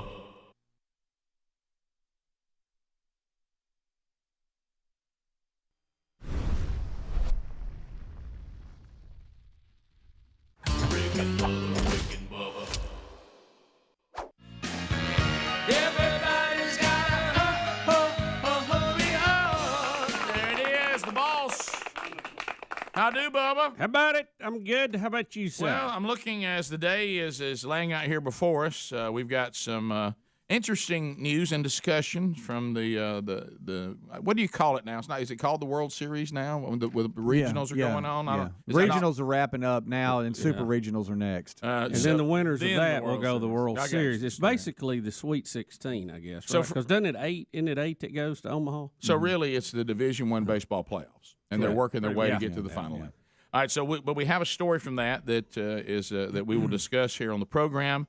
Yesterday, after I had a meeting, I came back by to pick up something here at the studio. Adler showed me a piece of video that we'll cover. He said, I got a text from the parking deck that was interesting. I understand that Bubba had a situation that we will discuss today. We'll also run through that. Gary the Bulldozer Man said that he heard that we were discussing all the various monsters of all the different locations around the country. And he said, hey, said, you ain't believe what I saw down here at Lake Mitchell. And he also has a request from the city government from where he's from for us to have 2 guests come see us yesterday and be some honored guests of the Rick and Bubba Show next week. And he'll explain that when he calls today. So that will be coming up on the program today. Also, President Trump is in England. Some of the pictures. Yeah, and got all that yesterday. They expect him to have a road that's happening now because they're ahead of us. That there'll be lots of protests today, but I saw the Brexit guy get interviewed last night. You know, he's come back, and because I actually saw the movie about the whole Brexit thing. It's pretty good. Yeah, I meant to watch it. And this guy, I think, is the guy that portrayed, he went away saying it's done, but now they're not moving on it. So he's back, and he's saying, if y'all don't do what the people voted for, I'm going to run and I'm going to win, and I'm going to put everybody out of power that is against this. And so they appear to be dragging their feet on the referendum that passed. Right. Yeah. Right. So, but of course, that is a pro-Trump guy, and he was kind of laying out, look, you're going to see some protests today. He goes, well, you step out of the city of London, you ain't going to see this. He goes, most people here, he said, it's such bad form for these people to be doing what they're doing when the president is simply here to remember the thousands and thousands of Americans who stayed here and died fighting alongside of us, recognizing D-Day and Normandy and all that. He said, this is what this is about, is the two allies remembering how we have always been allies. And, of course, he says Americans will not be – there's nothing that would be better for America for them to once again have a truly independent England. And he said we Trump agrees. Yeah, he sure does. So, but that's well, the thing about it. I mean, guy, and you said it yesterday, Bubba. I got to laughing because I went back because London's showing us how forward thinking they are by having a Muslim as the mayor. And the Brexit guy was making the point. He said, I didn't see the mayor's protest when we had the Emperor of China or whatever his what they call the person in charge of China now. Yeah, he goes. So we have him walking around over here, and nobody has anything to say. And then the American president comes over here, and we're going to protest America, and we didn't got nothing to say about China. Yeah. But Trump's the oppressor, not the what they call the leader of China now. I don't know if he's I don't know. What's his official title? El Presidente or something. I don't know. But anyway, it's me. Isn't it? What'd you say, Ad? President. So they call it the Xi president. Jinping. That's funny to call it the Xi president. But Xi Jinping. Yeah, he's president for life, by the way. He's been given that title. Wow. Remember, Trump was joking about it. I kind of like that title. Yeah, I guess he gave it to himself. That's normally how it happens. But of course, the current American president, which is what the Brexit guy was talking about, he said what the folks here don't understand is the current president you guys have doesn't care, and he calls the, as we said yesterday, stone cold loser. The mayor looks like Blasio, only shorter. Only shorter. Stone cold loser. It says this as Air Force One is landing. This is again, president. Y'all, again, you got to remember the attitude of where he grew up. It is a New York City cab driver. You're right. That's what you got to Tell remember. it like it is. Yep. But so they were talking about the guy that the guy who's trying to. He's going to sit down with the prime minister today. Of course, the Brexit guy said that Theresa May is the worst prime minister in the 9 minutes to the top of the hour, the Rick and Bubba Show. 866 We Be Big is our number. So we have recapped the day for you. And if you've missed the Beth Mowins adventure, Greg's crap run, all those in archives today. HelixSleep.com/Bubba. If you're not sleeping well, everything kind of goes south. Do you think you'd sleep better on a mattress that was customized for you? Probably so. So HelixSleep.com/Bubba says just like they have done for Greg and Lisa Burgess, and they'll do for you. And that's customize a mattress that is the way you sleep. They're going to ask you how you sleep. Is it on your side, your back, your stomach? Are you a combo sleeper, or what kind of firmness do you like on a mattress? Is it for a child? Are you big and tall? All this is going to come into play, or big or tall, and they'll ship it to you. It's been awarded the #1 mattress by GQ and Wired Magazine, and I guess so. It's customized for you. You got 100 nights to sleep on it. If you don't like it, then it's free of charge. They'll ship it straight to the door. They'll refund the money. If you don't love it, you'll save 20% right now if you go to HelixSleep.com/Bubba. If you're in need of a mattress, this is the answer. HelixSleep.com/Bubba, or look at RickandBubba.com under the sponsors button, and you'll find the link there as well. So the wedding, we went through the car trouble. We eventually just abandoned the car. It's now been towed, thanks to the folks that took care of that. And it's now sitting out in front of a location where Blake will go there today and be waiting on the mechanic and say, any chance we get this car running? If not, then it's weird to talk to people who live in New York City, because he really looked at me and said, well, if it doesn't work, he said, I'm looking at my schedule. Over the next few months, I really won't need a vehicle again for a few months, and I'm just going to abandon the audition in Atlanta and probably just fly back. And I said, so you just going to leave your car? He goes, maybe. Possibly. So we'll see. Just tell Brody not to drive it around. Well, Not that again. Because Brody was accused of stealing it. We told that at the rehearsal dinner. So it was great to hear people talking. It's an interesting deal when you go through all the processes of a wedding. And I know, Greg, you've been through a number of weddings, and Speedy, you've been through a wedding, and it is to hear your kids' peers, and it can be dicey. You're sitting there a little bit nervous at these rehearsal dinners, and where they get up and talk about them. It's really interesting because our kids are going to put on a certain appropriate behavior in front of their parents, right? But who are they really? And so when you hear from people that have grown up with them and live with them, you'll eventually figure out who they really are, and that'll either be a wonderful experience or to be eye-opening. I will say this was a very comforting experience to hear. Okay, so and these two. They both have lived their life with an incredible integrity. They're not perfect people, nobody is, but it was great. So we get down to the actual wedding day, and there's a lot of pressure. This is the second wedding in 30 days. It has been highly anticipated, and we went through the thing with Sherry being in the hospital, and that we wondered, hoping that, and that all worked out. Praise God! Thanks for your prayers there. She was great and is doing fine and was ready to go. We had prayed. They literally wanted to do their wedding on a late Sunday afternoon in October, and they're just such practical people, both of them. And because they said it's the driest month of the year in Alabama, and the odds of having rain are almost none. Yeah. Well, I got a little nervous about that because it hasn't rained here in a while, in a long time. And of course, Bubba and I have the theory that the calendar's off. So I thought, well, October was really September. And I thought, please don't let it, because you can tell the cycle is coming. We're about to get rain. We are at some point. But it turned out to be, I'm talking about, and then it got to where a cold snap was coming in, and like an idiot, I go, well, now what if it's the people are uncomfortably cold for Southerners outside? But the Lord God Almighty, man, we've been praying. You talk about a perfect day. I was literally talking to Chris Adler's dad, Michael, who he and his wife run the barn at Shady Lane, and he said, it's rare that I can say that a day is going to be perfect. He goes, this day is going to be perfect as far as weather. And it was no humidity. What do y'all think it was, 70?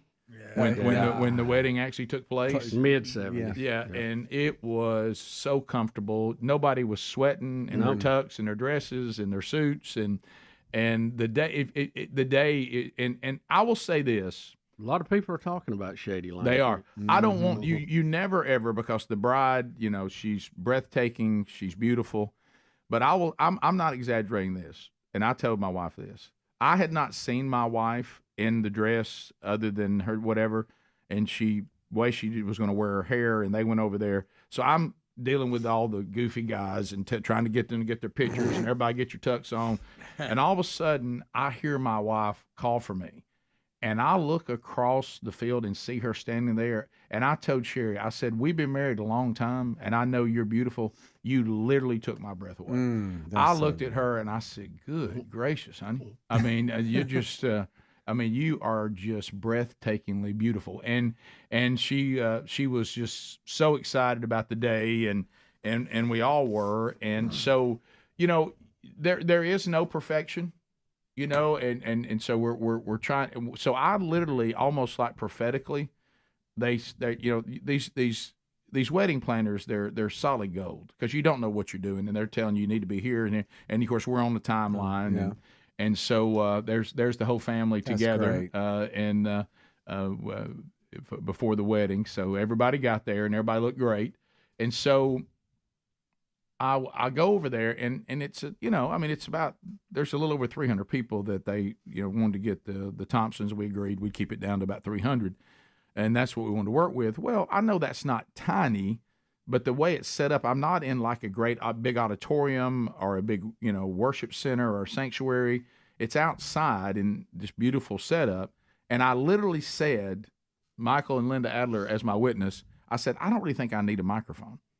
I said, I think I can officiate this, talking to everybody out here. I'm very loud. I don't think because I didn't really like the way it was I had to wire it on my tux and all that, and stick it in my pocket. And I was like, I kind of think I'm good without a microphone.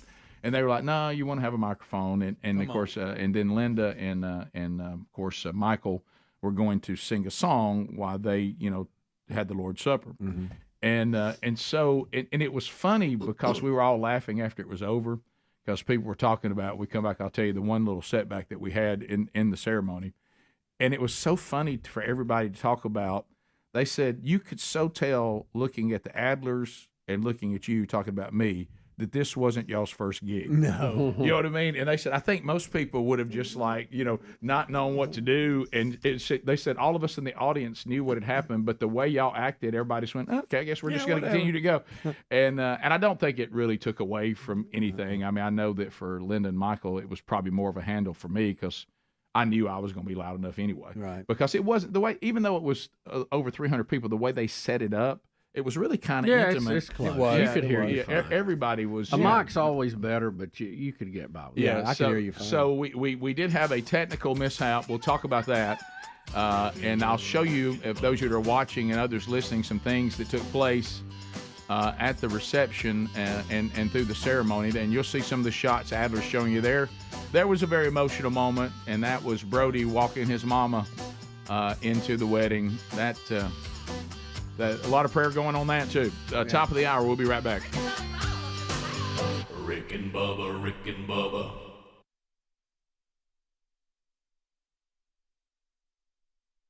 That they've ever had in England.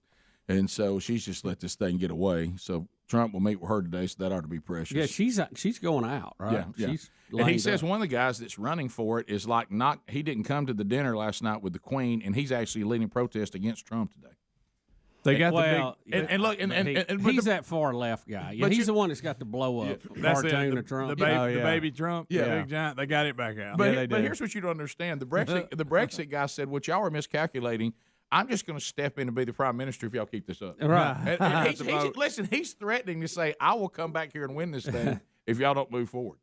And he said, "I thought I was in retirement. Y'all messed this thing up so bad I've had to come back." Wow. So that's fun times in Grand Ole England. Times, our longest ally. And I like what he said. Look, America. It wasn't always that way, but we got it worked out. Yeah, once we got it worked out. But I like what he said. He said, if you really want a true ally, you need an independent England again. Yeah, I agree. Yeah. 16, they don't need to run over and have to hear from all these other European countries every time we try to do something. More Rick and Bubba coming up next. Rick and Bubba, Rick and Bubba. Website, but look for them in stores too. All right, so as we make our way back, a couple things to discuss. I will tell you, I went to a lunch meeting yesterday near the studio, and I realized I'd left something in my office, so I popped back by the office, and Adler's still in here working, getting his stuff done for our YouTube channel and the video stuff that needs to be done, and for Blaze TV and all of that. And he says, I have a little piece of video I'd like to show you here on my phone. He said I got a strange request from Bubba after he left, and the request simply was bring a ladder to the parking deck. Yeah, I had a little accident there in the parking deck yesterday, causing a little damage. A ladder to the parking. You want to tell us what happened? Well, in a funny kind of way, it's not Speedy's fault, but Speedy not being here caused it. Oh, you really? Okay. Oh no! Yeah. And sorry, kind of on Speedy. Sorry, Bubsy. You still like being the ambassador that said don't worry about Speedy coming in? Well, this was on me. So I just get this text. It just says, please bring ladder to bottom of steps. Oh no! That's all it says. And I was so confused by it. I called him. I was like, so what are you saying to me right now? Yeah, that's a weird message. That is a weird message. Please bring ladder. I think ladder. it's pretty straightforward. It is, but your mind starts racing. Oh my gosh, what's happening? It's almost like you think, well, this wasn't meant for me. He's accidentally texting me. Honestly, my first thought, I said, well, yeah, what's happened is, Bubba's got that big old Jeep from Hendrick, and his knees probably bother him. He can't get in it. That's right. Needed a ladder. You're right. I thought he needed one anyway. He's raised it up so much he can't get in it. Can't get in it. And so I called Bubba and I said, so what do you need? And he goes, I need you to bring the ladder to the bottom of the steps. I'm like, oh, okay, cool. I'll be right there. And so then I had to video what was going on. I appreciate you bringing it. Now, when Adler brings anything, he shows up with what you ask and camera rolling in the other hand. That's his job. His job's to document. So, we got a big old YouTube channel that needs a lot of stuff. So, I'm a proud Jeep driver from Hendrick Hoover Auto Mall. And, you're talking about your new Jeep Wrangler? Yeah, my new Jeep Wrangler. And I have a CB antenna on the back of it, so I can ship to shore. Well, not the need for a lot of that, but here with traffic jams we have and road construction, it's always good to know what's going on. That way you can make your determination if you're going to bail out or not. So anyway, I'm pulling out. And I hear this noise, and I look behind me, and a light is swinging behind me. No! So a big fluorescent light with the valance and everything is just swinging back there. And I thought, well, where'd that come from? Why is that thing swinging like that? What's going on? So I get out. Perplexing. I get out, and it's been knocked out of its little holders, and I can't reach it. But there's other cars. I mean, it's kind of a busy time of day or coming and going. So I thought, well, somebody don't need to run into this. So I pull back. So I'm kind of blocking everybody. And I even try to climb up on the Jeep to get to Rick. the Gosh, I wish I to could the have been fixture. watching that. Well, there's closed circuit footage down there of me doing that somewhere. Oh, my goodness. And I can't Look I at the can't- face. I can't get to it. So that's when I text Adler. And I got said, the Adler, caution can you lights bring on. the can you Got the bring caution put the lights hazards on? Hey, we had a hazard. I didn't want anybody to run into it. So he brought the ladder, and I got up there and snapped it back into its holder. And what had happened? Are you worried about getting shocked right here? No, no, I'm not. I'm not worried about that. And of course, we called Richard, the super here at the building. Tammy did for me. Mm-hmm. She was coming back in from somewhere, and I reported it promptly to him too. So, but I'm snapping this thing back in. But what had happened? I was trying a different whip antenna, and it was just a little bit longer than the other one. I didn't think it was any big deal. Well, apparently. And when I came in down the middle, it wasn't hitting anything. So I didn't think there was a problem with it. But because Speedy usually parks in front of me, and I back out and go back out the same way I come in, he was not here. So I pulled all the way through. Okay. And then I went out It's the on other you, side. buddy. But the other side I was wondering how it was on me. The other side is just an inch or two smaller. No, it,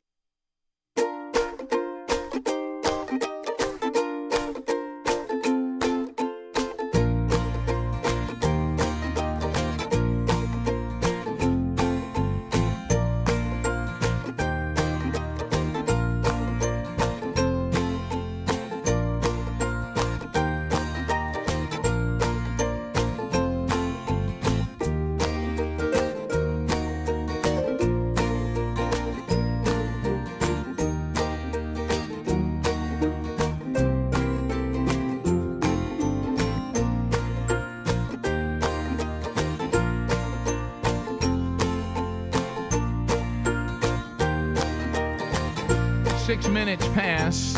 So we've run through the weekend. If you missed it, we've talked about Greg and the crap run. Of course, winning his division. He got a gold medal. We talked about Speedy. King Speedy did pull off the Beth Mowins liner. And he got his picture made with Beth Mowins, and we've talked about that. We mentioned Israel earlier. We'll get back to that before the show is done. Now we're walking through the wedding. So the scenery and it was beautiful. I had fun, as you know, Bub. I can't be in a situation without messing with people. So and these things can be nerve-wracking. Yeah. And I've gotten to do about probably 6 weddings with friends and family, and Greg and his daughter was the first where I was trying to kind of figure it out and kind of started all this, so that helped me. And still used, Chandler came to me, she goes, I recognize some of that. I said, well, yeah. I said, that was the first time I did. I mean, when we're going to talk about God's standard for all this, and of course that's what they wanted too, and then you kind of take it and customize it to the couple. But so there's always the things that you look for. So the only thing we had, and out of that shot of the first kiss, which Brody and Cameron both were like, I was sitting there talking to him. I said, "What about when y'all going to get a little sugar right there in front of everybody?" And Cameron was like, "Ooh, gross." And Brody was like, "Well, that feels great." So anyway, and I said, "Hey, yes, I mean, give her a good one." Yeah, he kind of had to grab her up. Yeah, yeah. And so anyway, that scene, that picture, you can see how beautiful the scenery was right here. Look at that. I mean, just look how beautiful the setup was there. So anyway, I do the sound check. The Adlers do the sound check, and what was supposed to happen is I do the service, and then they wanted to take the Lord's Supper after they had said their I do's, and that'd be the first thing they did as husband and wife, where I announced it to the crowd.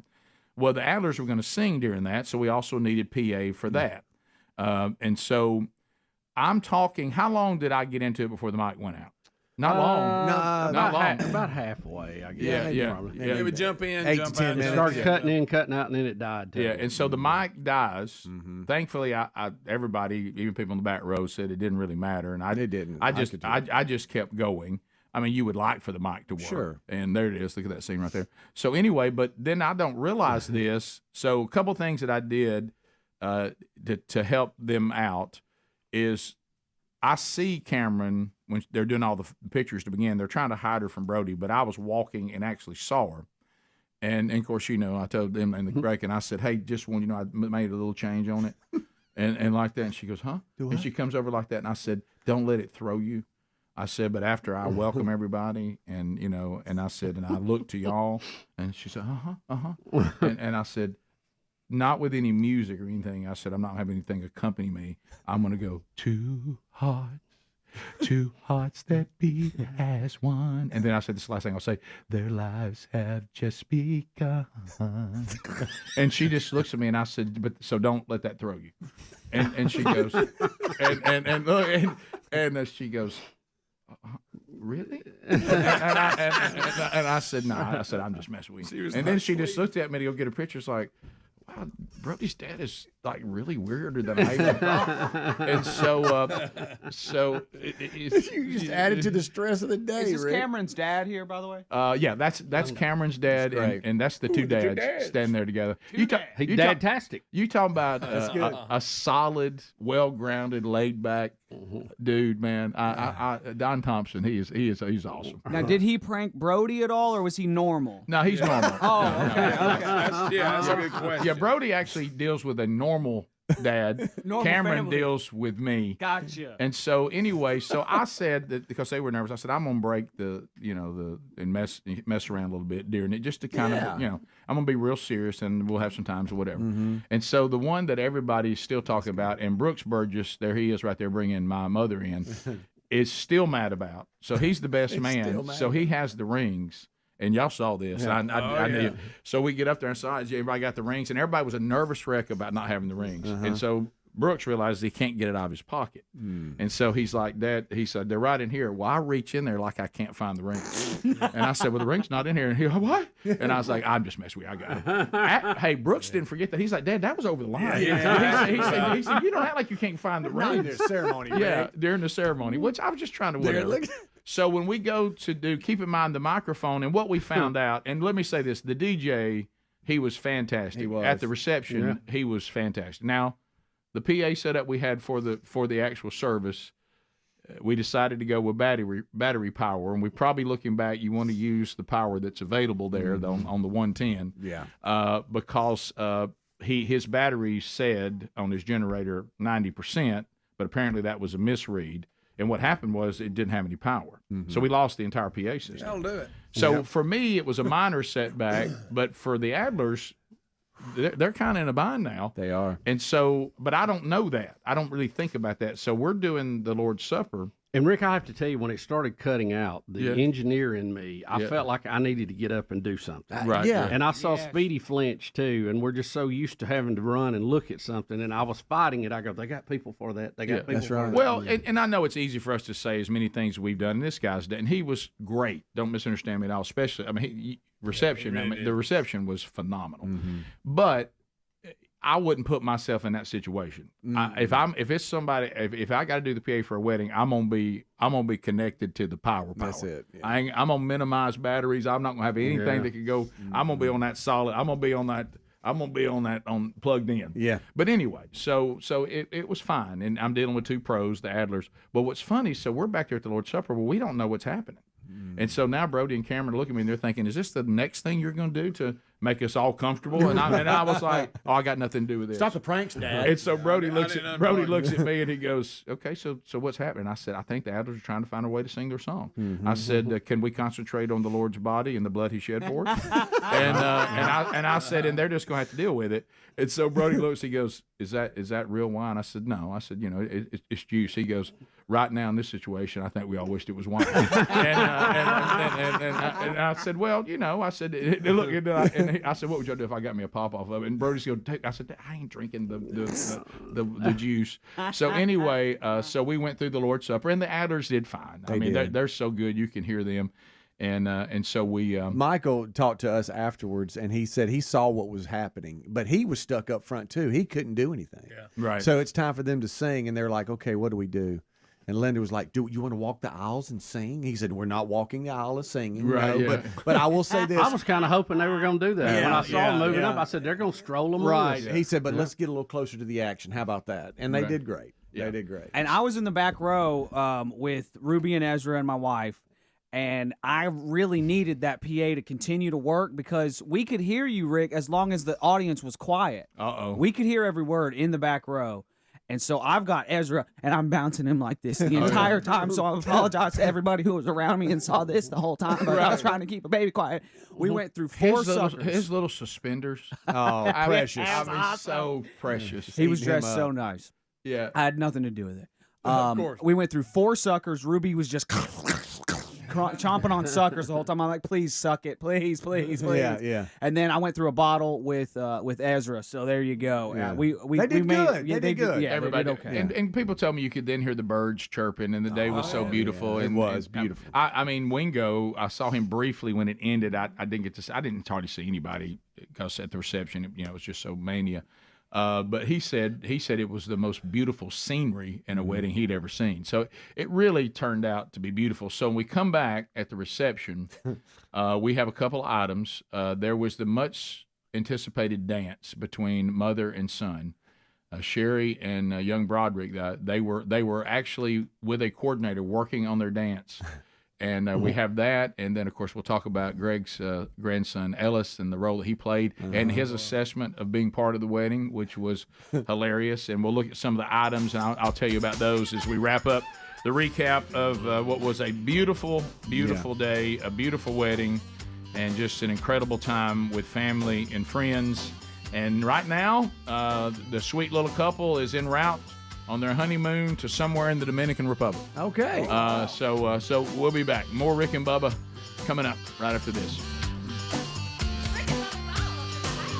Rick and Bubba, Rick and Bubba. Are you?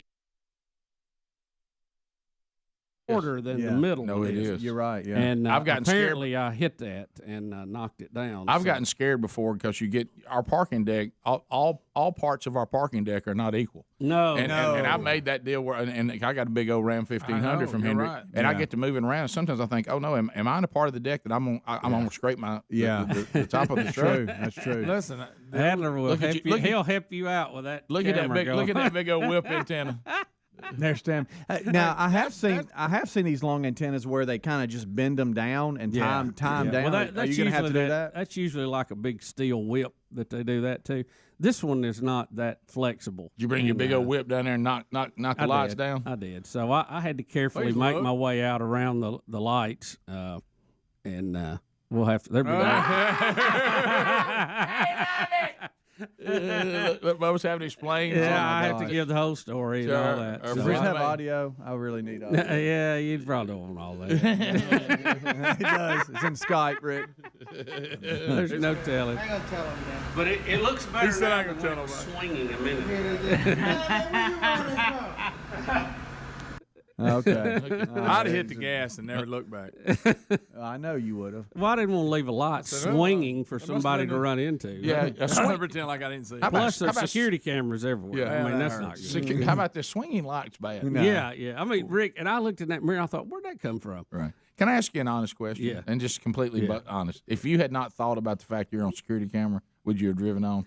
No, I would have stopped. That was a hazard. I mean, swinging in the middle of the park. Yeah, I mean, that's a big old life. Somebody would have got to. Well, I can tell you this right now, Greg. If you would have hit it, would have come in the next day and would have said, "Hey, did y'all hear about what happened?" Oh, yeah. And like what? Well, there was this light hanging. This car didn't see it and ran right into it, right. and then swerved and hit another car.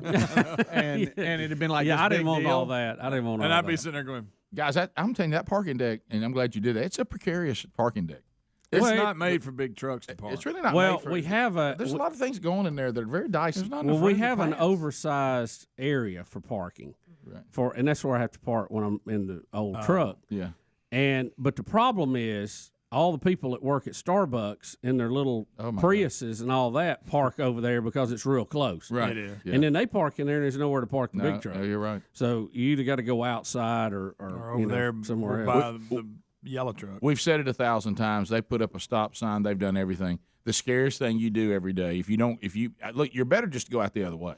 Yeah, I mean, you're risking your own life getting in that, cutting in front of that Starbucks drive-through. You try to come out of this deck at the Starbucks, and you're just asking for a dent They don't in the care side of nothing your car. about that stop sign. No, they don't. They don't even pay attention to the stop sign. I mean, they blame. I can't tell how many times. And then what'll happen is everybody will get too blocked. They'll come. They'll come too far up, nearly hit you. Now you're stuck, and you there's can't turn wide enough to get around. No, them. there's not enough room for everybody. There's barely enough room to turn around 2 cars past. You know what I do? I look right in their face and point at the stop sign every time. Every time. They just sit there right looking for face like. Yeah. It's almost like they give you the look that coffee outweighs the stop sign. Oh yeah, it's like Well, they can see the drive-through, so that means you can go. it's like that's their card. The scariest thing about it, y'all hit it, is it's keeping them from the next thing, and that is I'm officially at the getting drive-thru. caffeinated. Yeah. Right. Yeah. But Starbucks people, they crazy. I appreciate Richard coming and making note of that. But it was, the light things that hold that are a little more flimsy than I thought they should. Well, that's what I'm saying. It's just a little piece of metal, holding. I thought, well, it's not too. I've seen gutters with better tie downs. Let's just be honest. That's a nice antenna, but I wouldn't think it would rip a light down. Well, you would hope it would. Let's talk about how thankful you were that Adler saw your text and was here. Oh yeah, because see, I couldn't reach it. I didn't have a ladder. But what I'm talking about, you would have had to come back here and get the ladder yourself. Oh, I know. And see, I'd have had the road block down there with and all that. But you had your flashers on. It'd have been okay. You had your flashers. I did everything completely safe, Greg. You did. 6 minutes.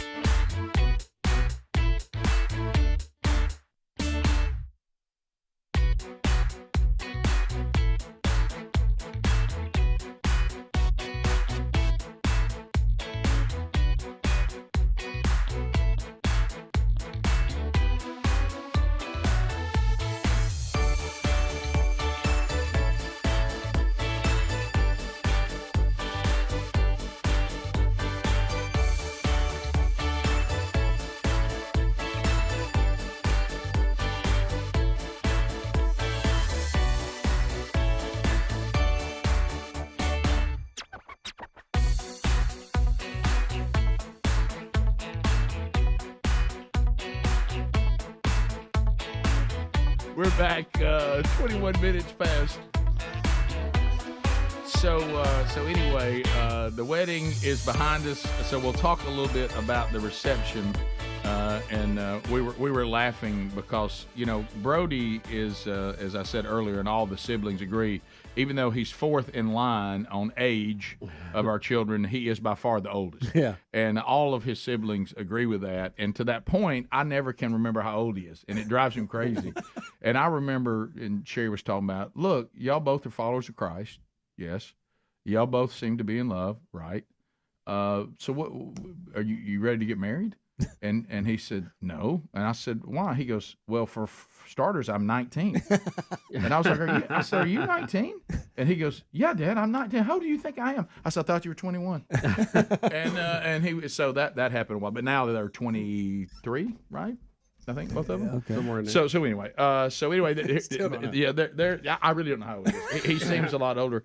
But so that was the vehicle. I was laughing at that. All the bridesmaids did their vehicle, and on Brody's side when he's driving, it's listed above him with the Era Cameron's husband. That's great. And so that's well done. You see, finally, because they dated for between 4 and 5 years, and so Cameron was like, "Is he ever going to ask me to marry him?" So they put "finally" on the back of it, and so we'll look at them entering into the reception, and then we'll get to the dance heard around the world. So here's the announcement. We got a little short video of this of them being announced coming into the reception. What a crowd for their first dance. Yeah. Oh yeah, it was packed. And let me tell you, they all danced until we were told our time was up. And that's it. Yeah, there was it. So here they come in. Reception looked great. Yeah. Thompson's put on the first class reception. Let's give him a hand. Come on. And there's a DJ. Of course, he's got full power now. But you knew that. Yeah. So he's on AC. Yeah. And did you say you had a little bit of their Just first a little, dance? just a little, not much. And Greg, if you got the Ellis dance, so send that sweet. to Adler. I think I sent it to him. Okay. I tried through text this time. Okay, we'll see. All right, so here they are. Now, keep in mind, these two do not like being the center of attention, but the bride and groom, what are we supposed to do? Yeah, it's a tough day for you if you don't like it. Yeah. You are the center of attention on this day. So at this point, Sherry is over and she's loving this, Getting ready. but she's also nervous because you got the father-daughter dance, Yeah. Oh yeah, and then you got the mother-son dance. Yeah. And Sherry, and I will tell you, Sherry. they put a lot of effort into that. Yeah, Sherry's got a lot of rhythm. She's an incredible dancer. Former ballerina. Yeah, and Brody actually can dance. He just would prefer not to. Okay. And so but he was forced, and this was going to happen. So now we're all waiting on the moment. Here it comes. Okay, and this is the mother-son dance choreographed. And Bubba, their choice of music, I know you were a fan of. Absolutely. I like it. Yeah, so here we go. Here it comes. This is dress number 3, by the way. So they start out like it's going to be a slow dance, which is good. Yeah.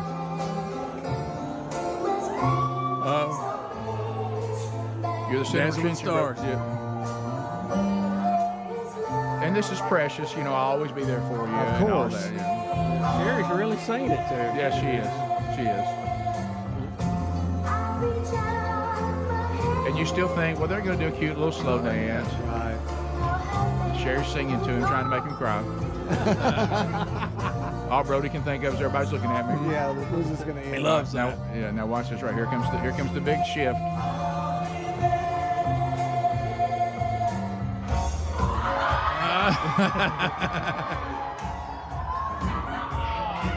Come on, make some noise.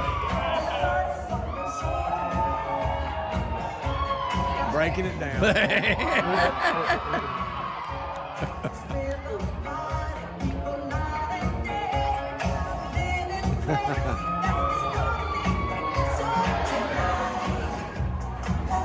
The big bro. Just enjoy yourself. Go, girl! Like it's so bad at all.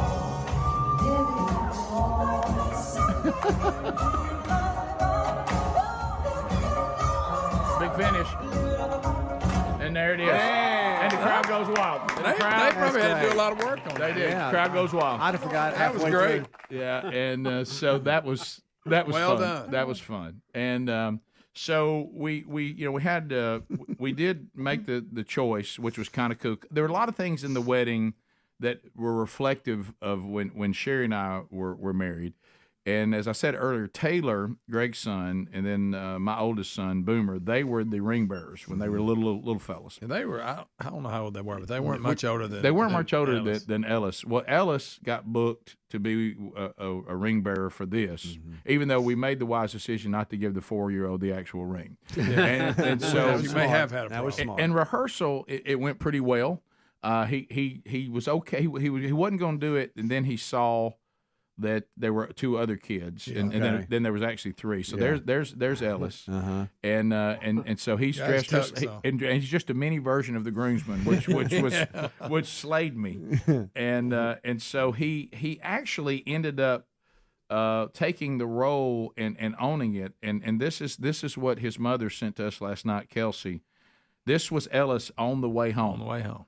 Thank you for letting me do the wedding, Mom. I didn't know how much fun it was. Today was the best day ever. Oh. And he said that on the way home, and he also told him, Greg, what? He didn't know he had so many good dance moves. Yes, he didn't know he had that many good dance moves. He said, I had more dance moves than I thought I had. Kind of surprised me. I think a performer has been born. Yeah, another performer has been born. Yes. And then on the cakes, and Adam, if you got those, so the wedding cake, the bride's cake, the topper that Kelsey, I'm talking about Greg's daughter now, that Cameron talked to Sherry she wanted to put on the top of it. They put the cake topper on this cake. That's the same cake topper that was on Sherry and I when we got married. That was on our cake.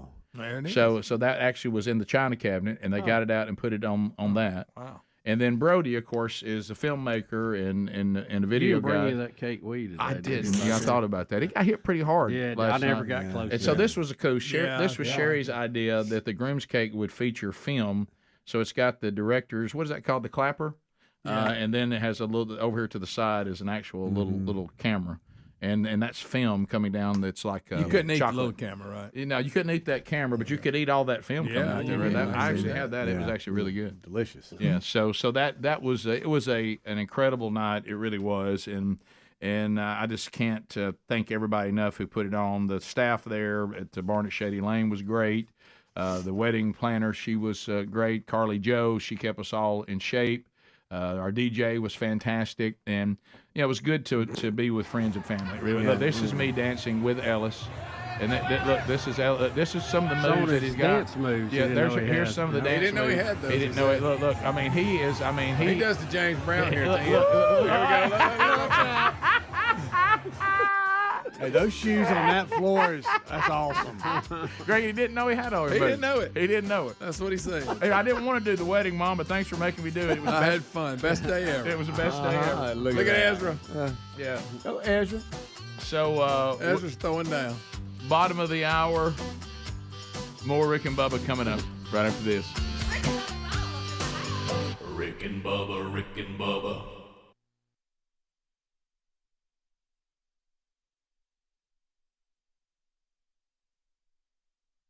Now past the hour, Rick and Bubba's show. As we start a brand new hour, you can join us, 866-WE-BE-BIG. We'll get to some phone calls before the hour is done.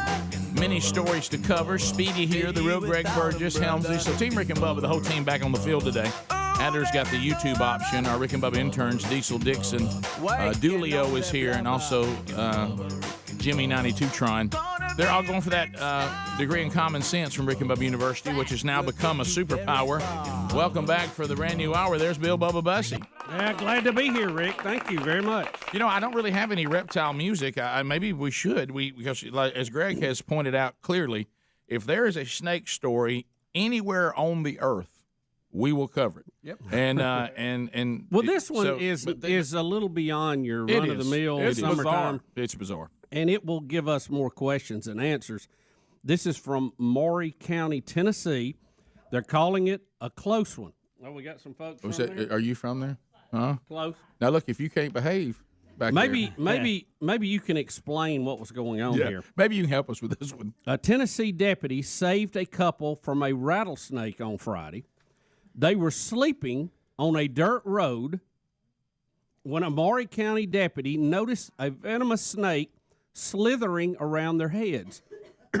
That's just... He told the unsuspecting couple not to move. The man quickly gets up and takes off. The woman slowly follows. The couple is okay and ended up getting a ride home from the deputy. Now, what are you doing out on a dirt road without a vehicle, sleeping on a dirt road? Got me sleeping on a dirt road. Yeah. Got me swerving like I'm George Jones. Now, you'll see from the video some articles of clothing laying around. Oh, boy. It appears it may have been an all-nighter. Yeah, dude's got his jeans on, no shirt. And this snake, as we pick up the video, is coming across the road.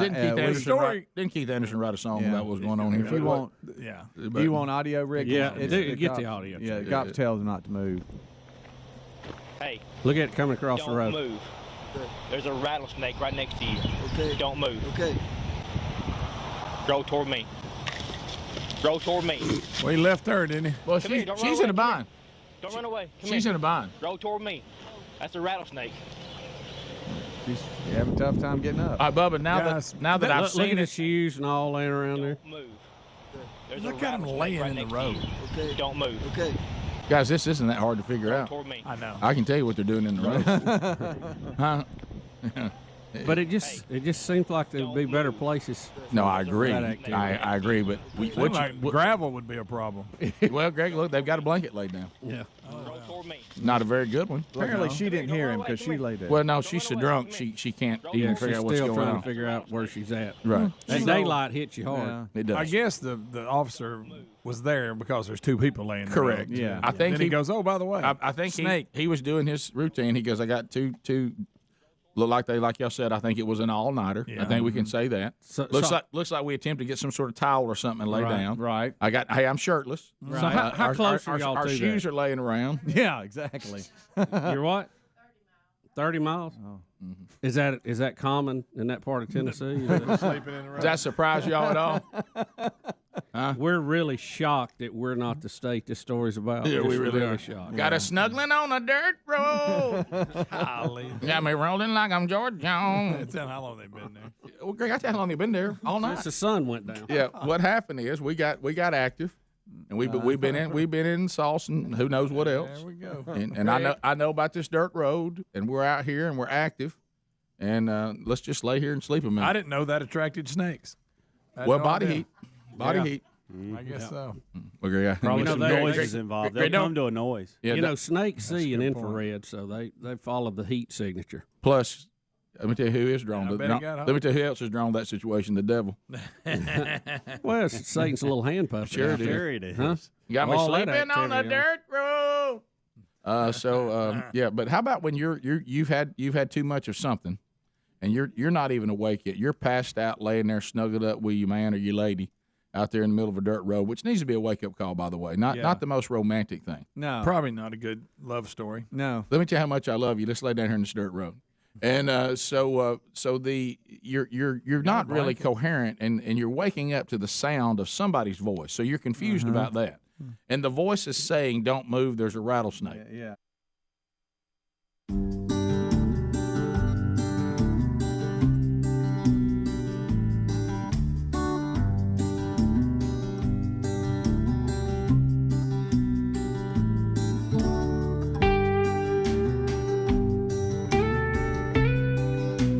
All right, 35 minutes past the hour, the Rick and Bubba Show. All 10 lines are available. There's your weekend updates, and let's hear from you. 866-WE-BE-BIG is the number. All 10 lines are available. Calvin Speedy Wilburn, King Speedy, is ready to take your phone calls right now. And you can talk about anything that's on your mind, make comments, ask questions. You're running the show right now. So handle with care, and the buzzer will be king. Helmsy's got a timeout, as does Bubba, but they only have one apiece. And I will tell you this, for those of you that are like, I want to see, the latest Rick and Bubba wedding, whatever. If you're following Sherry on Instagram, she also will. As we get pictures, we'll update you. I'll try to get some on our stuff too, but I would add that to your follow. And as we get more and more pictures from all the pros that were there too, we'll put those up too. So thanks for all your well wishes over the weekend, all your kind words and your prayers, and it just was a magnificent weekend. So buyraycon.com/Bubba. You go there right now, and we actually people are talking to us about Raycons. Bubba, I mean, everywhere we go. We'll hear it. We'll see fans of the show, and they'll be like, "Oh, by the way, I love my Raycons, and I listen to the show on Raycons." I had people talk to me about it at the reception last night. So right now, if you go to buyraycon.com/Bubba, we've got a special promo code because Raycons is celebrating their anniversary.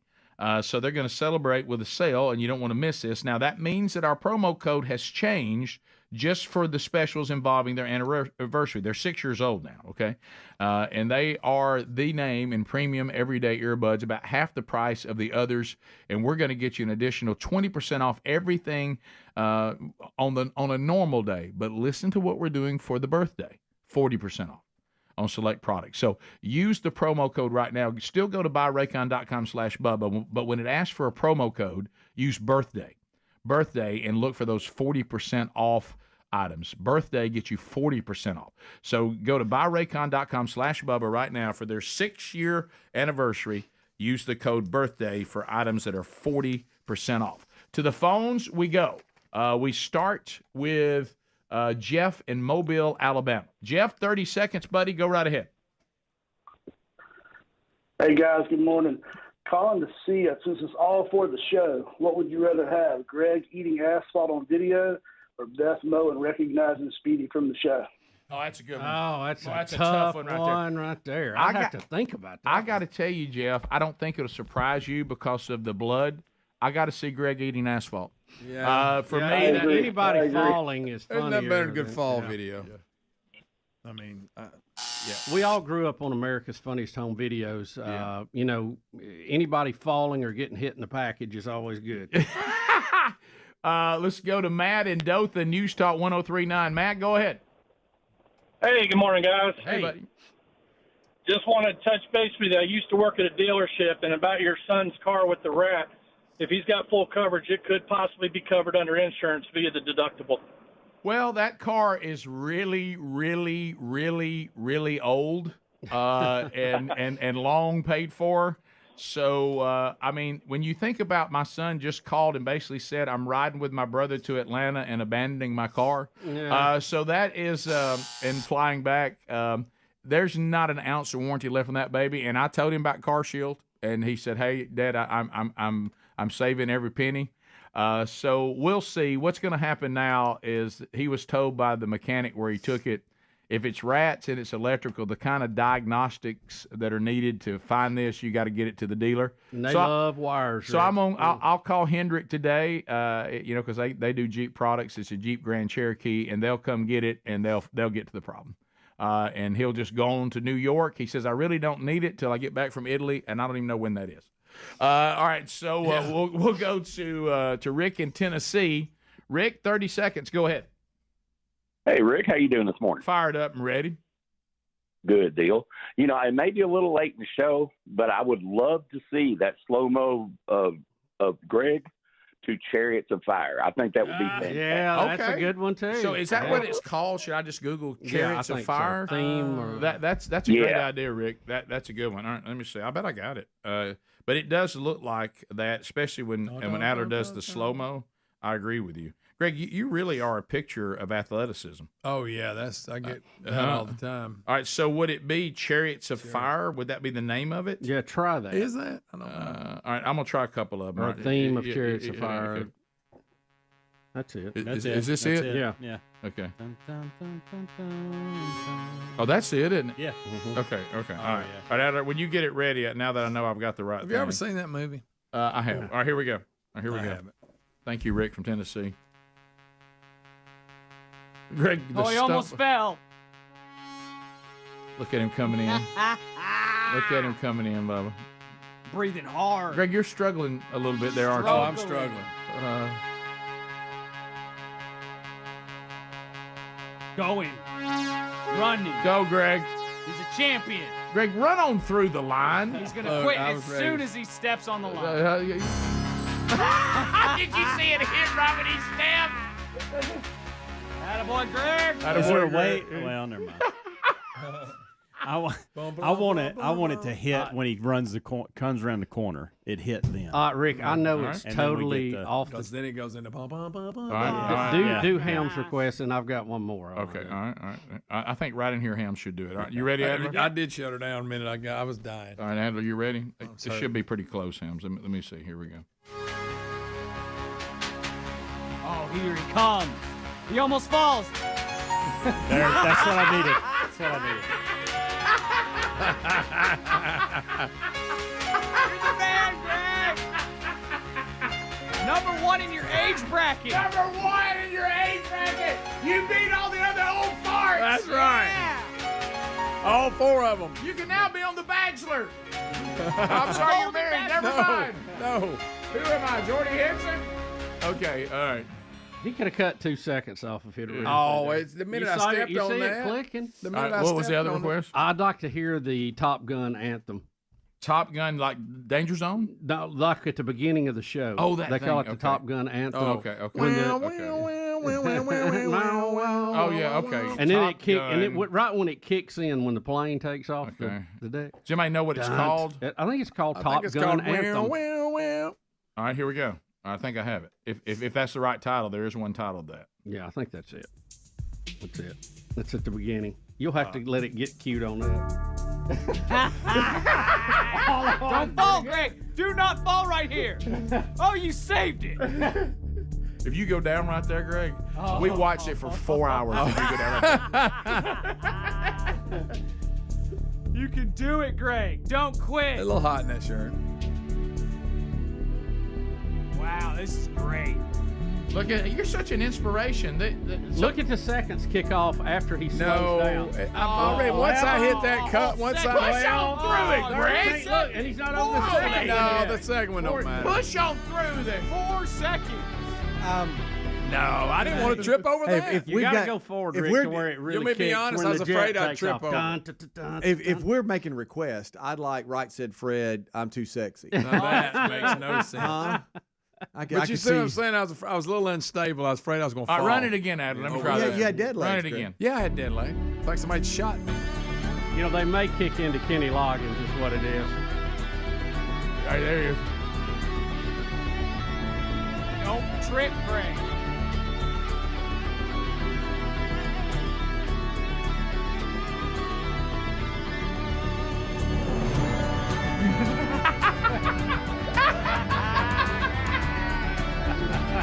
You're a champion, Greg. You hear me?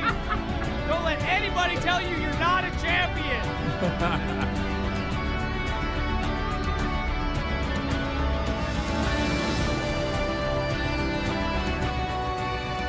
How many, Greg?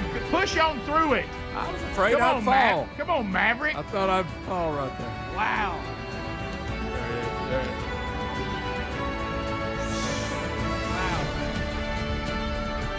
Come on, Maverick. Wow. You got to push through that, Greg. It was fine. I'm inspired. I was afraid I was going to. So we're going to see Speedy's request. All right, one more. Yeah. I love I think that's enough. No, well, Greg, we'll decide when it's enough, Greg. The radio audience is really loving it. They're just getting to hear some songs. Yeah, they're not. Some great they music. like hearing us making fun of you, Greg. Music. Everybody likes everybody likes hearing us make fun of you. Here we go.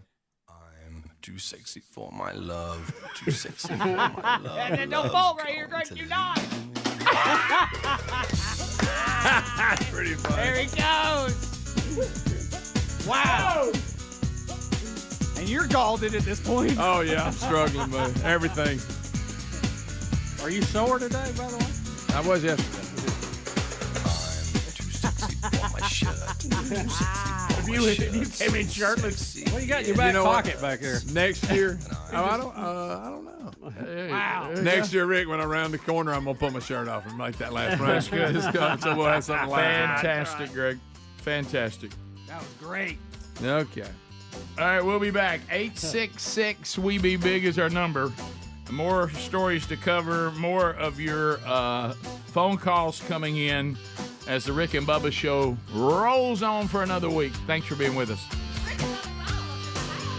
Rick and Bubba, Rick and Bubba.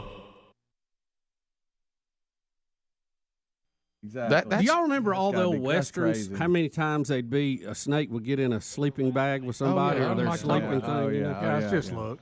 Get you a look. Hey, don't move. There's a rattlesnake right next to you. Okay. Don't move. Okay. Listen to him. Roll toward me. Roll toward me. Y'all, Come she's here, not. Don't run away. Come here. Don't run away. Come here. Roll toward me. And we'll eventually That's a arrest you. rattlesnake. It's a wonder she didn't get bit. That's the worst getaway I've ever seen. So it looks like Yeah. Hey, don't move. There's a rattlesnake right next to you. Okay. Don't move. why in the world? Now look, when they get up and they Well, run, she said, I know. it looks like What do you is it say? a dead end or a like because when he runs, he's running into the grass where the road Roll ends. toward me. It's just a weird spot where he's Come here. at. Don't run away. Come here. I don't know. I think that road goes on the rounds. Oh, you Speedy. do? Yeah, Okay. yeah. That's a See, we got a billboard right That's there. a Yeah. nice billboard. We got us a billboard. How much traffic would They're that sleeping road on the have side of to, the road. Hey, Thank you, how Bubba. much traffic would that road have to have a billboard on it? Exactly. Got me sleeping on a dirt road. So how long had Bubba? You think that snake had been working towards him, easing over? Well, I guess the footage, you see it coming across the road a little earlier in that clip. Guys, I'm telling you what that snake's going to do. He's about to get there and snuggle up with their body heat. Oh, yeah. Yeah. That's where he's headed. He's looking for a friend. Mm-hmm. A friend. By the way, I will also announce, if you know this couple, I don't know of any bigger wake-up call than you found yourself laying in the middle of a dirt road and officers telling you to get up because you're about to get bit by a rattlesnake. Could be a sign. That's got to be one of those days where you go, today's the day I got to reevaluate my whole life. I think I got sent a message on that one. Right. All right, so staying with reptiles. We have a package on this next one, Rick. Yeah. It's from Speedy? Gainesville, Florida. Mm-hmm. And we have an alligator that rudely interrupted a couple's picnic date. Yeah, this is an interesting. We got a full package here, yeah. Bubba went to Courtesy official of CBS. Bubba went to official we setup, were in boys. shock, so we just hauled tail the other way and watched it happen. Taylor Fort planned a picnic spread for her fiancé Trevor Walters on Thursday, a special date night before Trevor leaves for the Marines for 10 weeks. Little did they know it would be interrupted by a hungry gator. He annihilated an entire block of cheese, gobbled it down, lickety-split. The salami didn't stand a chance. Washed down with half a watermelon and a pound of grapes. And then the worst part, he goes over, we had this big bowl of guac made. He eats the whole bowl. He put the whole bowl in his mouth and just like. But Taylor and Trevor were not going down without a fight. So I learned this technique back in my childhood to scare away bears. You get up and make yourself big and like make loud noises to scare it away. It's called a bear scare. And apparently it worked. It really worked, the bear scare. Yeah. For real. Because, you know, what alligator will come up and steal food at a picnic like that? It's like Yogi the Bear. Experts say a gator that has been fed before. It sounds like that alligator has been fed previously, and he has lost his wariness of people and is beginning to associate people with food. No fear. Of None. humans. No respect for our picnic. Parker says a fed gator is a dead gator. Once gators become a nuisance and charge people, the FWC must have them removed for public safety. We call our trappers, and they catch the gator that's causing problems. They keep the gator for the hide and the meat to be able to sell. That's why Parker says it's important not to feed gators. Keep one more gator alive and one less picnic destroyed. In Gainesville, Jocelyn Howard, CBS 4U. Wow. Yeah. So she had a special picnic planned for him there on the bank before he left for the military. Yeah, he's kind of an odd bird, isn't he? Guys, we got two. Got on my nerves We got telling two the story. stories of various couples trying to lay around on grass and gravel, and reptiles are trying to kill them. Yeah. I mean, this is get another plan. So we did the David Platt story that you asked about with Trump surprising him coming into the church and the prayer. But I think it's kind of a bizarre concept. Probably the best thing to do is to actually hear the actual prayer. So you heard the Pastor Platt explain what had happened and that he was going to pray for Trump, who was there after the Virginia Beach shootings, and he prayed over the president. And here's the prayer that he actually prayed. Here it is. Us to do what 1 Timothy chapter 2 says to do. Many of you may have seen that there was a call to particularly on this Sunday, pray for our president. We don't want to do that just on this Sunday. We want to do that continually, day in and day out. So I want to ask us to bow our heads together now and pray for our president. Oh God.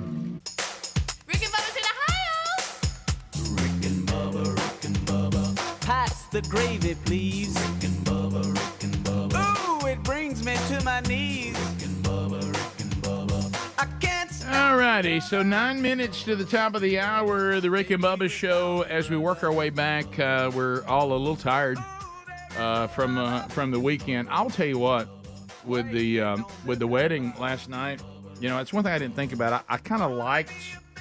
I thought young Broderick showed a lot of class to college football fans, in the Deep South by moving the wedding, if you're going to have it in the fall, to a Sunday afternoon. Yeah. So you have your Saturday. Mm-hmm. Of course, I didn't have mine because I had rehearsal and then the rehearsal dinner and all that. But where I really got wore down last night is we hit the reception. I will say this for my 4 kids. They will dance, and they will dance, and they will dance, and they I've never seen them dance so hard for so long. And I'm talking about wide open, okay? The energy that they all 4 produced. At one point, I look, and Blake has taken the wireless mic from the DJ, and he is now Otis Day in the Nights doing Shout. Did you see that, Greg? Were you still there for that? I think I missed that, but let me tell you who else and his family. Super P, former intern, our nephew, will drop it like it's hot. Yeah, also. look, I mean, just look. And is that Ruby? And she out there? She's dancing with Ellis Adler. There they are. Let me tell you, the dancing. Look, Greg, there is Mary Hollis dancing. Yeah. That floor stayed full. And Super P, he brought it. Mm-hmm. Brooks Bigelow. Look at Ruby. Yeah, Ruby. Brooks Bigelow Burgess. He left everything he had, including his bow tie, on the floor. Ruby's got a lot of energy. She just finished licking all the chairs. Yeah, right. Yeah. What a moment that was. My goodness. I didn't even know that happened. Y'all told me later she was walking around the whole reception just licking the back of all the chairs. Just walking around, dragging her tongue around on chairs. She made eye contact with me like, check out what I'm doing. Yeah, she knows she's not supposed to lick chairs. We've talked about not licking chairs before.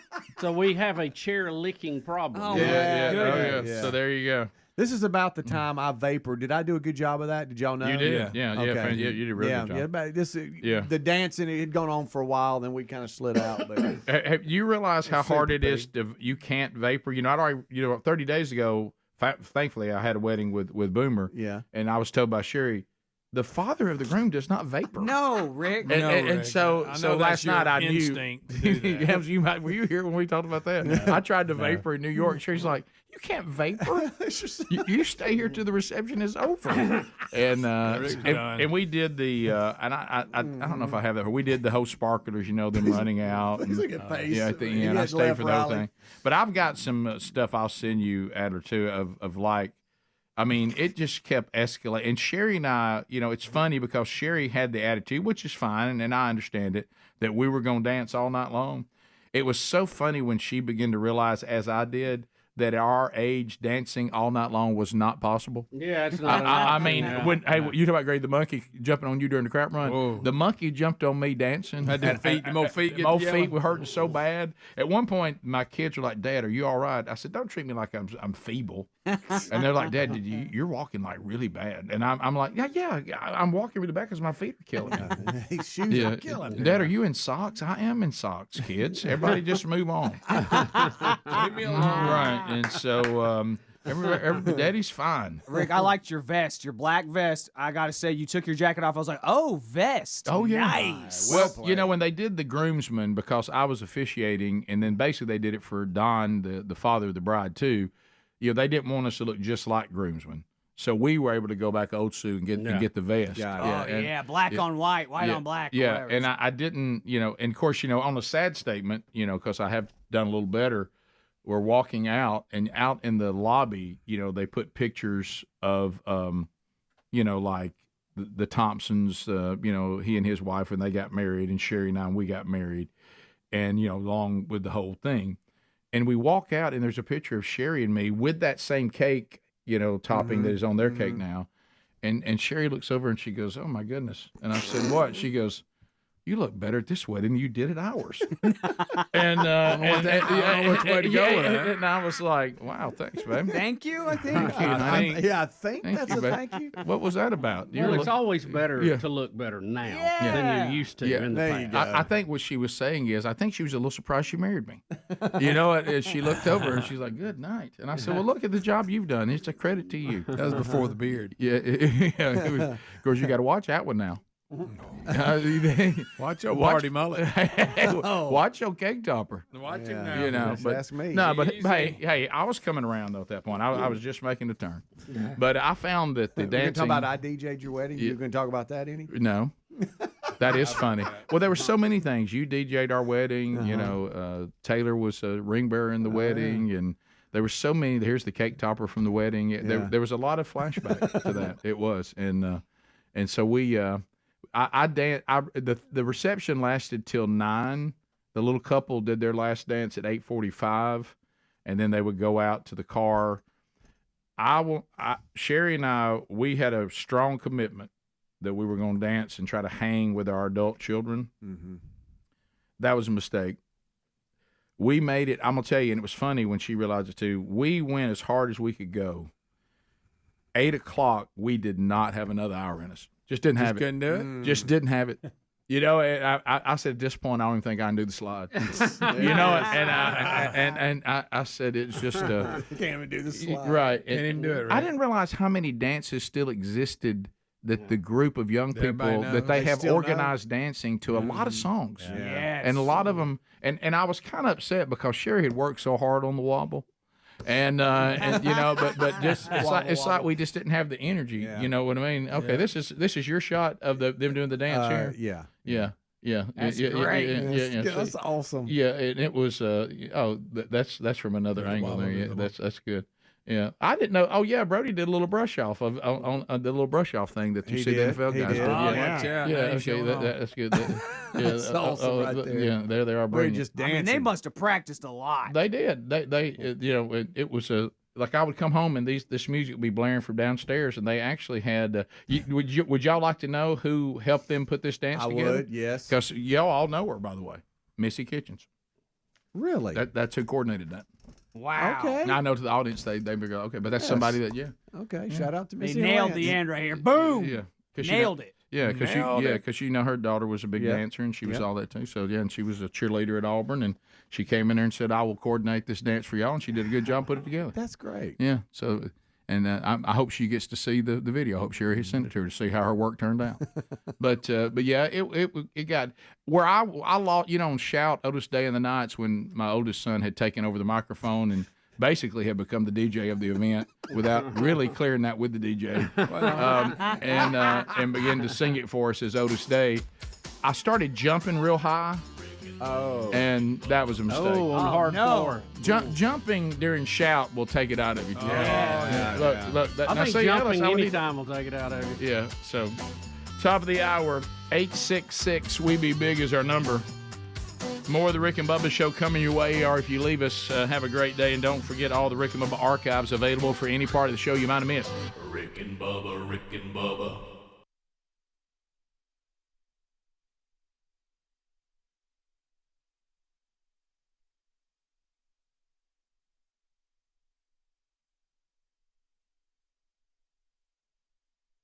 Praise you as the one universal King over all.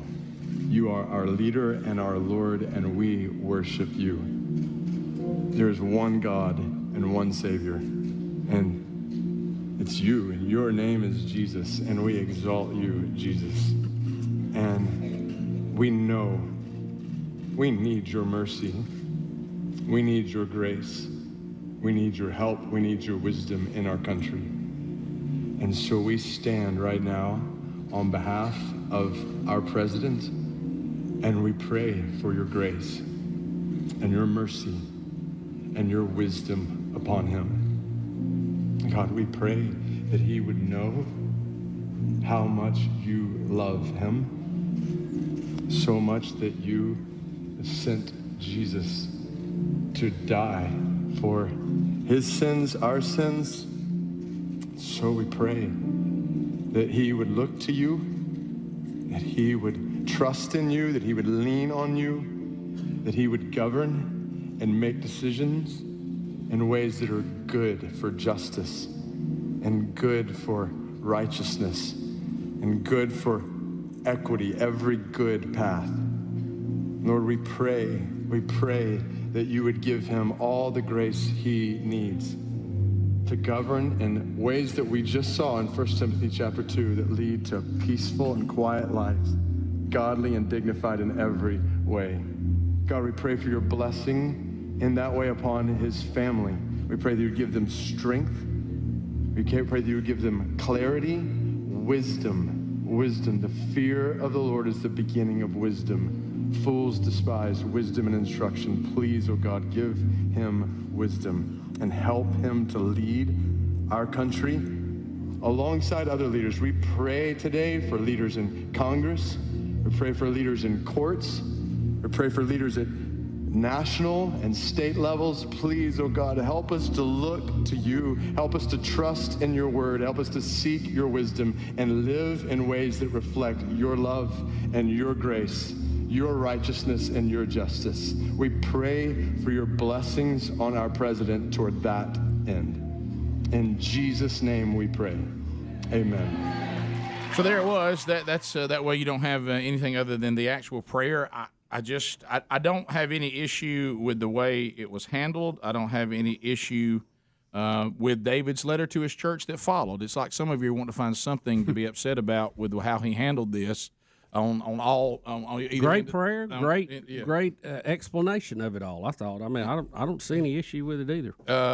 We were asking the question why he chose this particular church, or the Secret Service, and somebody said that he's a close friend of Platt's who emailed and said one of the reasons there is that Vice President Pence attends that church, and Secret Service is very familiar with the church's layout. Yeah, and they said that probably had a lot to do with it. So that's it. Now, others are sending, because the other thing you have to think about this, and remember, you always have to look at you put yourself in a different position.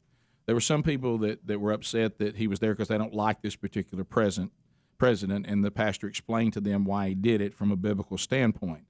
and for the fact that the things that you don't like about President Trump, what Pastor Platt, and I hope all followers of Christ understand, if you just look at your own life, and I'm going to make me the example of this right now because I got to look to me first. The only thing that changed my behavior was Jesus. Okay? The only thing that convicted me of the things I was doing in my life that were wrong was Jesus. So President Trump, the things about him that you don't like are never going to change unless it's changed by the power of Jesus. So if a president that you disagree with walks into the church and says, could y'all pray over me, the greatest hope you have of that particular president, like let's go back to Obama.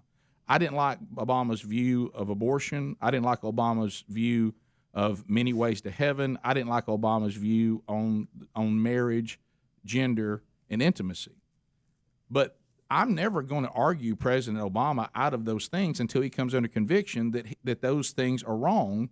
And how's he going to come into that conviction? Well, to have a relationship with Jesus Christ that would radically change that. Right. So if I'm sitting in a church body and a president comes in that I don't agree with, it ought to be a day of celebration that today maybe something will happen that'll prick the spirit of this particular president that might change the things about him that you don't like. And so, but the pastor should come back and say, those of you that didn't like it, let me explain what we did. This was not a political rally. It was Scripture. I love that. Now, the other thing that y'all been asking about is this Methodist church that in our state that had a church showing of the episode of the cartoon author that was, in the public television network, this little cartoon. They now have two men that are going to be husband and husband, or I guess that's what you call when it's two men. In the Arthur cartoon. Certainly, if you want to make those kind of statements, I don't think children's cartoons is probably the best place to go, but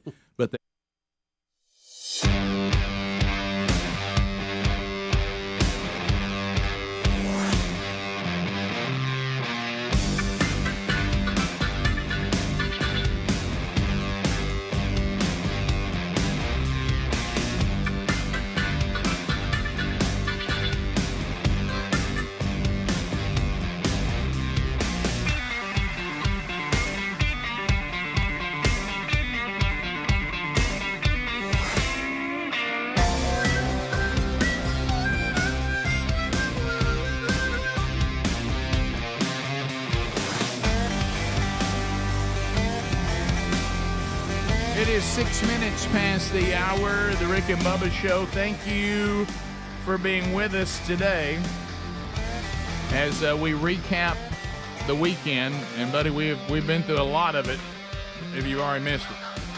You missed a bunch if you're just now joining us. Catch the daily archives either on our YouTube channel or our podcast channel. Speedy, the real Greg Burgess, Helmsy, and Eddie Van Adler all here today. And welcome back, Bill Bubba Bussey. Rick, glad to be here, and thank all of you for being part of the little party we call Rick and Bubba. Rick and Bubba. So, also, one of the things, too, I was going to tell y'all when we talked about the wedding, the rehearsal dinner, Lance Ingram, Dr. Lou, his brother, Rob Ingram, took the pictures at the rehearsal dinner. So he's sending us some of those today too. Man, he does a great job. And so we got some good ones coming in from that too. Well, like I say, follow Sherry on social media, Sherry Burgess, if you're not already, and I'll get as much as I can out there too. So, and I actually took this one, Bubba. I mean, you've been working with me. I'm turning into a decent photographer. Boy, Rick, this is them leaving. See the vision. As they're heading out on their honeymoon, and of course I was positioned near the car, so that's all those sparklers. And that's the new thing now. It's a wonder people don't get set on fire during that. A lot of hairspray and sparklers, that can be bad.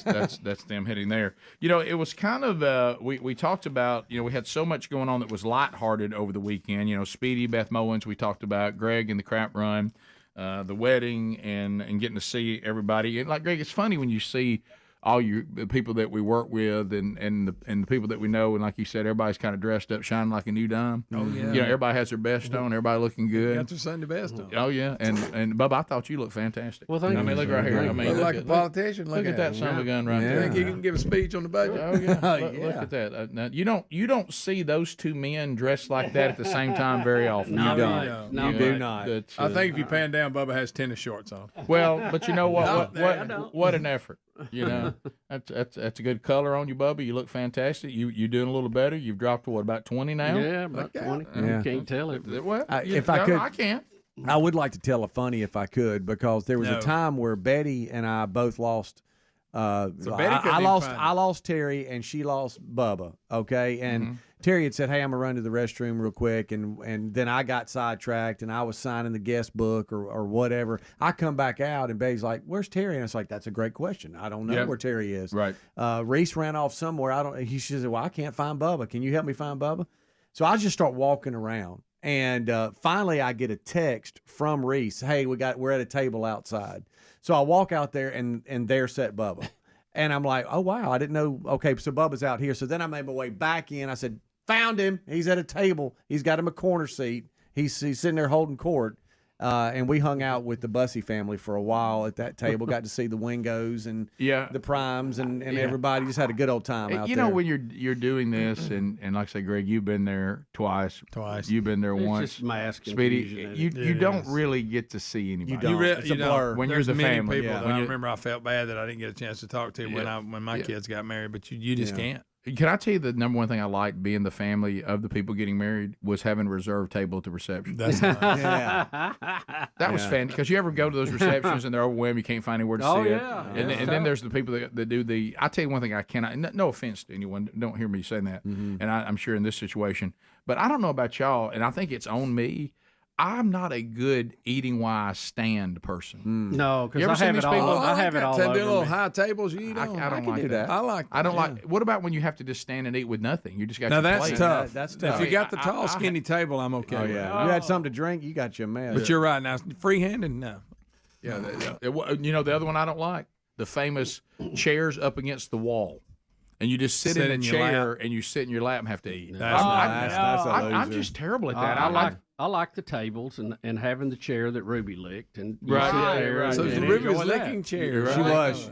I mean, I like walked around The half whole the day, table. made The back of the chair. Yeah, there was not a chair she did not lick. It had not several funny, bars across Yeah, it. yeah. She had one that was mouth level. Right. Just Yeah, working and all the way Adler's around. behind her, so he funny. doesn't see her, and she's looking up at me like, "Check this out," Yeah. and he has no idea. She's crazy. She's a crazy person. She's building everybody. She's brilliant. She's building her immune system. This That's is how. right. At Get one it time- over with. At one time, this is how it was done. I'll tell you what, she's happy in that picture right She's there. loving it. She must just lick the chair. I got a little sweet hug from her. Ezra did not give me a ton, but he didn't get upset. Yeah. So I like that he just said, "I'm okay with you. I'm not upset by you. I'm not really ready to go into your arms. No. But I'm not upset by you, Mr. Beard Person." Talking to me. It was I was just like, please let us get through this ceremony. kids behaved please." well. I I mean, was so what? sweating They look at bullets. I chairs. was sweating bullets. He mumbled, "We're out here by the cornhole stuff. We're getting as far away as possible." Yes, yeah. I try to keep her away from the food.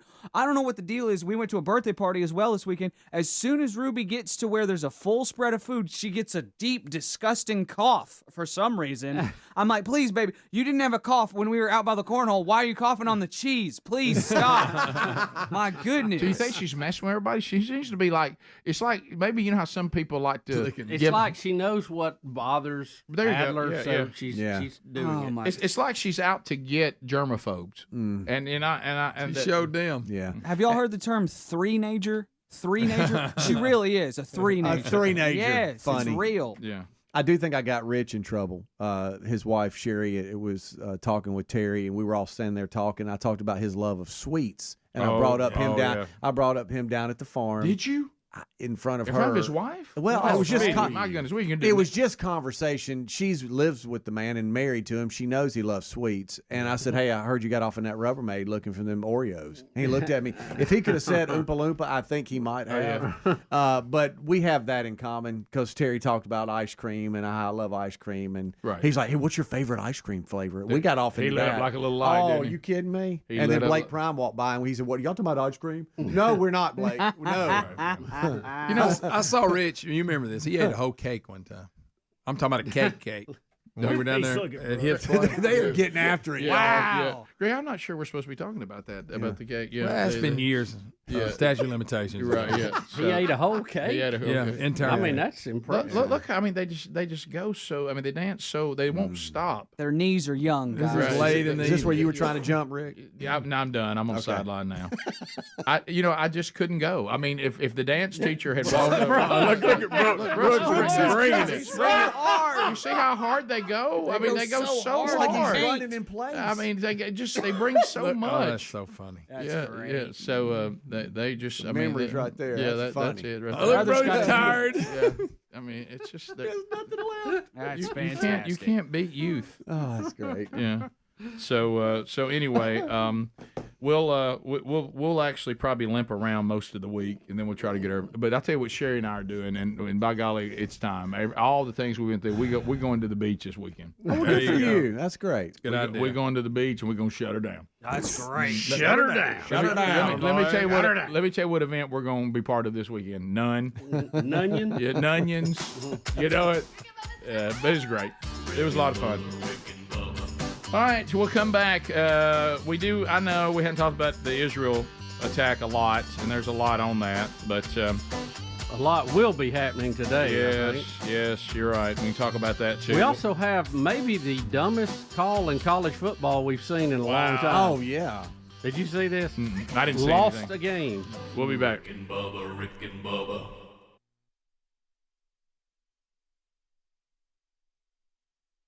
And so in our state, our public television chose not to run that episode. Well, there's a Methodist church in our state that had a viewing of it at their church. Now, if you want us to talk about something that we don't agree with, now there's one. We can certainly talk about that. I don't, just like David Platt in this church did what they did. They brought out the scripture to support it. I don't know how in the world First United Methodist Church in Birmingham can host a viewing party of the controversial episode of Author that is telling children that God or anyone should be okay with people of the same gender being put inside what God has declared holy, matrimony, how any church can justify that by Scripture. Now, that one would be difficult for me to. I wouldn't know it. I'd have to be shown that. Can you help me with that? No, Bubba? I can't either, Rick. I don't read it that way, my friend. Well, again, so I think if you want to be concerned about a body of and I'll put quotations around believers and their church leadership, I think I'd go here versus what happened at McLean Bible Church. Yeah. Because we've got a church basically saying that somewhere, of course it's nowhere in Scripture, that there's been some evolution of God's standard of intimacy in marriage, and I don't know I don't know if it may be. Are they claiming an angel came to their church and told them God's changed his mind on this? I don't know where they are getting this, but if you're wondering how we would see that, I would see that as I do think that's an issue there, and I'm not sure. Of course, some of the factions of the Methodist denomination have lost their way anyway, and there's been an attempt by the Methodist Church overall to correct some of that. Right. I mean, they got together and voted on this, said, hey, God's not changed his standard on this, and I guess this particular church body under the United Methodist flag is just being rogue and not agreeing with what their church leadership actually voted on. By the way, we're at the point where we got denominations have to vote on whether God has changed his view on marriage and gender and intimacy. We had to go vote about it. But the vote was not a slam dunk. It was a close vote. No, it was fairly close. Yeah. So anyway, there's the two stories that we got a lot of email about. So there's hopefully that's clarity on both of those. We'll be back. 866-WE-BE-BIG is our number. Our website's Rick and Bubba. Spell out the word and.com. Have you shopped for Father's Day for Dad? The Rick and Bubba store is a great place to go. Some great ideas for Dad there, but you need to get it done so you have it by Father's Day next weekend. We'll be right back. Rick and Bubba, Rick and Bubba. The Rick and Bubba Show from the Broadcast Plaza and Teleport. Speedy back. He's here with us. Got the whole team on the field. Helmsy, the real Greg Burgess, Eddie Van Adler, all here at Team Rick and Bubba. Rick and Bubba University today. Jimmy 92 Tron is here. Diesel. The Diesel's ready to go. I mean, he's got it just like he likes it. Also, we've got Dulio, who's all earning their degrees in common sense, which has now become a superpower. Welcome back. Look at there. There's Bill Bubba Bus. Well, look at him. He's glad to be here. Thank all of you for giving us this wonderful opportunity. I was telling you that we have, from time to time, and Gary the Bulldozer Man, and he's one of these people that when you he doesn't give any explanation at all, and at any time I may get a text from Gary, and it won't say anything else other than, "Hey, call me." Hey, call me. And I never know, does that mean it's really important? Does that mean it can wait? I never really know how that goes. And so I got one of those deals where he said, "Hey, call me." And of course, and sometimes he will text at the worst time. I was in the middle of something and didn't really get back to him till the next day, because I've learned just because he says call me, it doesn't mean it's important. Yeah. And so I called him, and undoubtedly it got back to him that we were discussing the various monsters and legends of various locations. And Gary has a lake place, down there on Lake Mitchell. Down there on Lake Mitchell. You got it, brother. Yeah, and so he claims he saw something, and then he has a request. Rick, he's always in on stuff like he has a request of something that's been asked of him to ask us. Involving next week. But so Gary, next week. How you doing, buddy? Hey, what's going on with y'all? We doing fine. How you doing? Well, I texted you the other day. It took you a day to get back to me. I'm glad somebody had kidnapped me or something. Well, Gary, I've learned, and you need to put 911 or emergency. I've learned you'll wear me out about something. I'll call you back, and you'll go, "Hey, what you doing?"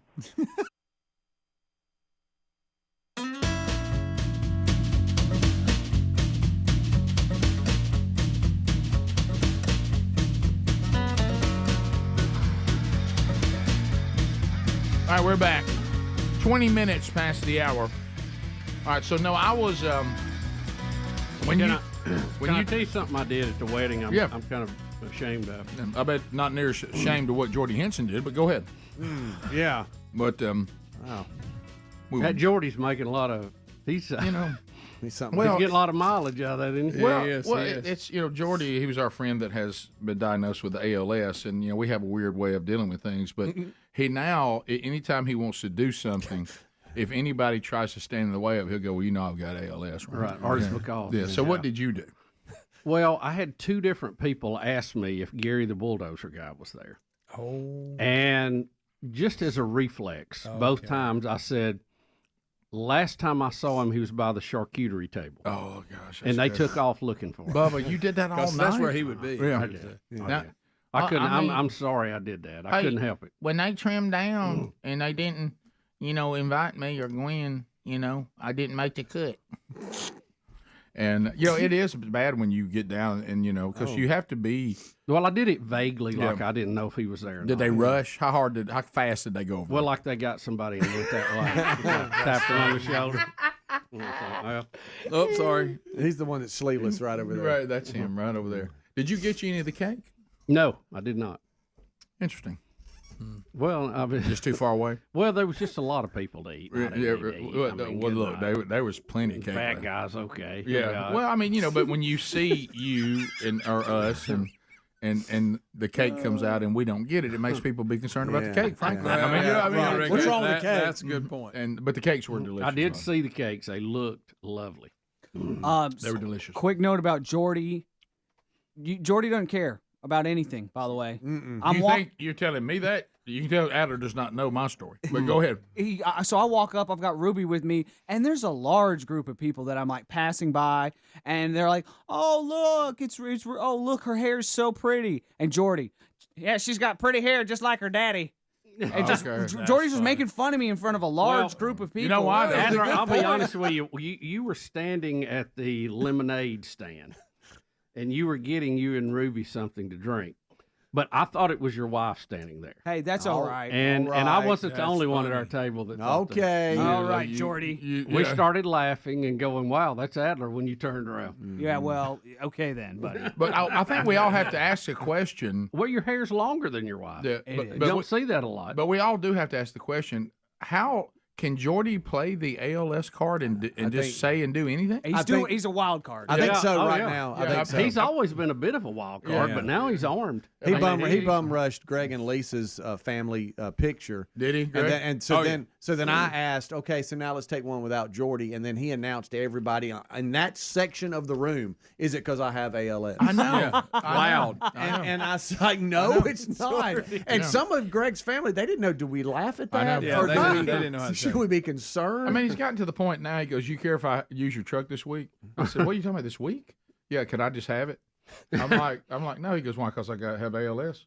And I'm like, "No, I don't want anybody to really didn't have I anything to need do a with it. truck. Yeah, I don't want anybody to have my truck, but that's the way he does now. You know it. He's something else. Right. That's funny. So anyway, All right, so play that card. possibly the worst call in modern college football. Good night. We have Miami, who has the game won against Georgia Tech.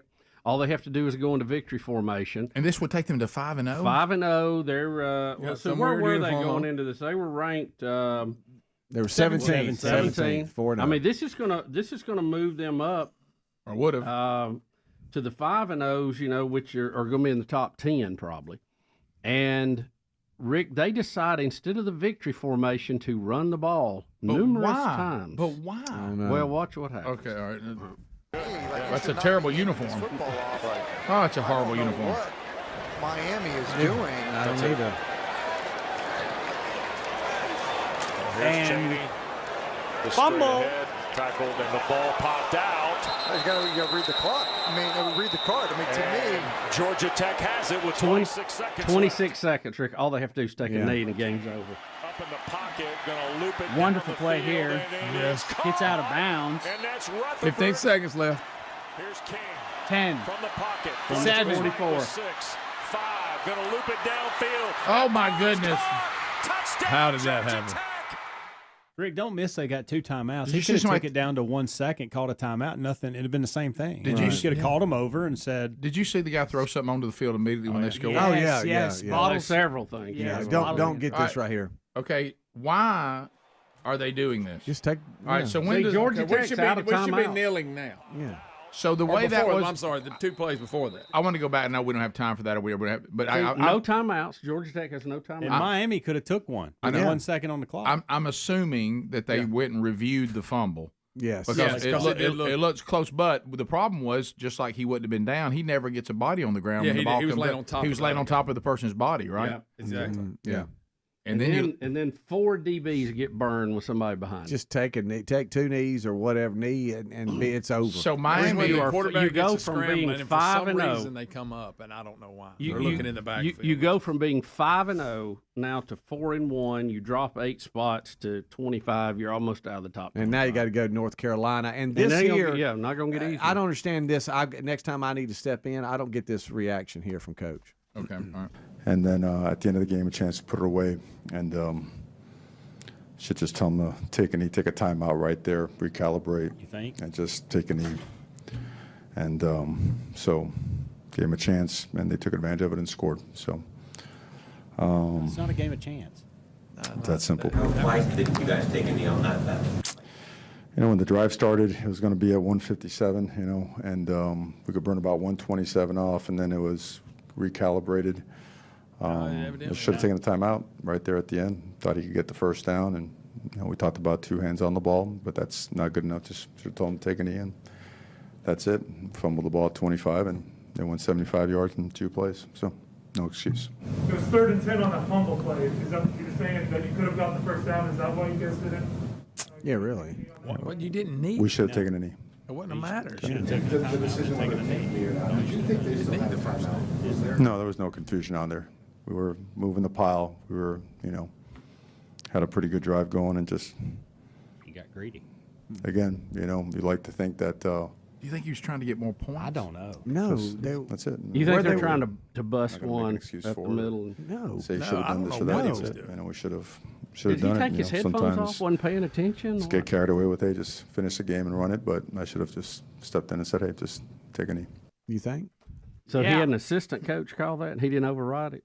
Yeah, the play caller called the play, and he should. I don't know what he meant by that, but the play caller should. And it's not that complicated. I mean, you signal NV. You know. Well, here's the thing. Everybody get around the quarterback, knee, hand it to the referee. Game's over. And We're this 5-0. This is what's weird. Georgia Tech, as y'all pointed out, has no timeouts. You have a timeout, so you can gather yourself if you want to run it all the way down. It's one of those situations where you go, we got this game. Really, the only way we could lose it was to continue to run it and fumble and them score in two plays for 75 yards. With no timeouts. And you go, well, why don't we – I know that's probably not a high percentage they could do that, but if we just won't run the ball and we'll take a knee, we'll never know because they'll never get that opportunity. Yeah, they would not have the way had, the clock is, we can run it. Right. They would not have had to snap fourth down because by the time that snaps and they take a knee, it's below the play clock, so they never would have had to snap the fourth down. It'd have been 4th and 10. Yeah. But you'd never snapped it. Correct. Give Georgia Tech credit. If somebody's going to be that stupid, they took advantage of it. Not the defender, strips the ball, which requires talent, and then they score in 2 plays, 75 yards. Just incredible. Yeah. How about this? How about this? We've messed up on this, but you can't hold them.